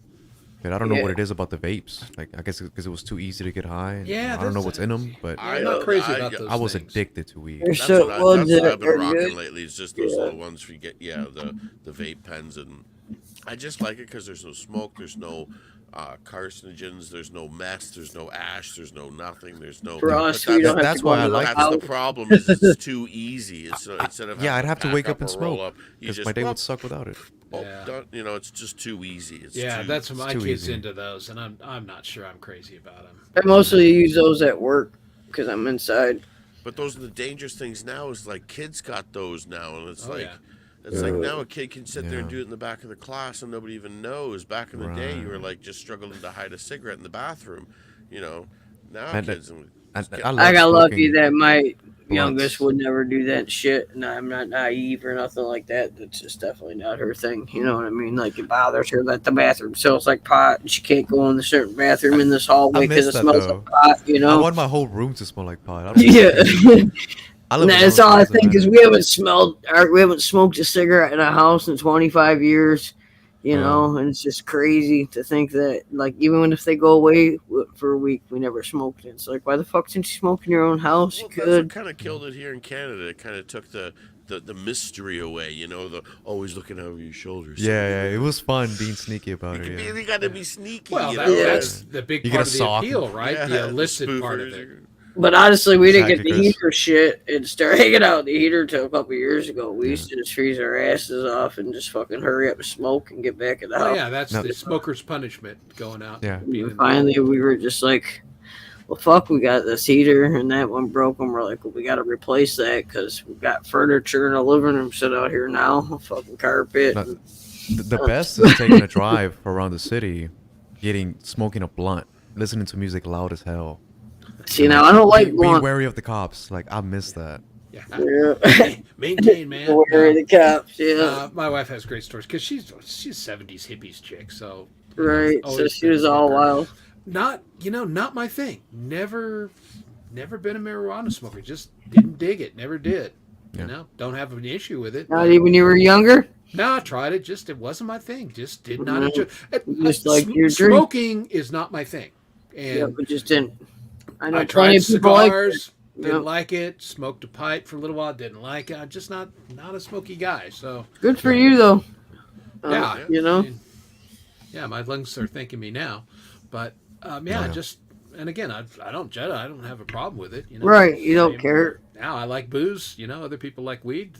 It's all. Yeah, no, I like as long as you're not being an idiot. Yeah, I think the only good thing about making it like legalized now is all the people who, and there's a lot of older people who always looked at it as taboo. It's like, oh, maybe they want to do Right. it, but they didn't do it because it was illegal. And now, because it's legal, they're trying it and realizing it that there's a lot of help and benefit to them for pain and aches and pains. Absolutely. Or even just the CBD oils and stuff like that. They Mm-hmm. don't have to A feel lot so of- weird about doing yeah. it, right? Yeah, well, my wife takes an edible every night to help her sleep. Yeah. You know, and it's here's the funny thing. So I do all the grocery shopping and everything. Always have. I go to the pot store. So here's long-haired Jerry Garcia guy going in there. And I don't smoke it. Don't Right. Don't, They're but thinking I'm the you're one out buying it. here. But as far as they're concerned- Oh yeah, I mean they just take one look at me and they're like, oh, obviously Oh, stoner. he's one of us. Chris is here again. Yeah, this guy rocks. Yeah, it's pretty funny. He's even a fucking rock star. That's so funny. Yeah. Yeah, that's great. Yeah, that's right, You're not person. doing- Moderation is the key. Yeah. Oh yeah, Yeah. it's like everything in life. Yeah, don't overeat, don't overdrink, don't oversmoke, don't don't oversex, don't do anything to excess. That's never good. Definitely helps my everything. I'm lucky enough that. Yeah. Indeed. I'm decided. Well, guys, I gotta take off. I do want to thank you for letting me up here and just Oh, of hang course, out it's with you great guys, for- man. You're no, awesome. It's very cool. I'm glad you Good to came and meet you. everything. Yeah. It's been a fun show. I think I am going to go ahead and let's call it a night because Oh, most of that us was- are going to be on Hippies tomorrow night, so we're going to be Yeah, there we all need to get night. some rest.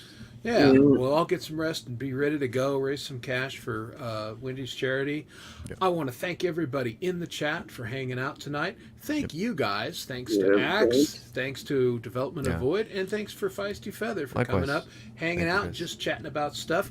That's this show. Just chat about stuff. Let's just and chat. Yeah, I appreciate you good guys for y'all. very much. Yeah, thank you for having me, Dom. We will see you sooner than later. Yeah, we're going to Yep. see Dom sooner or later. All right. Thanks, everybody. Good night. See Good you night. tomorrow. Good seeing y'all. Thank you.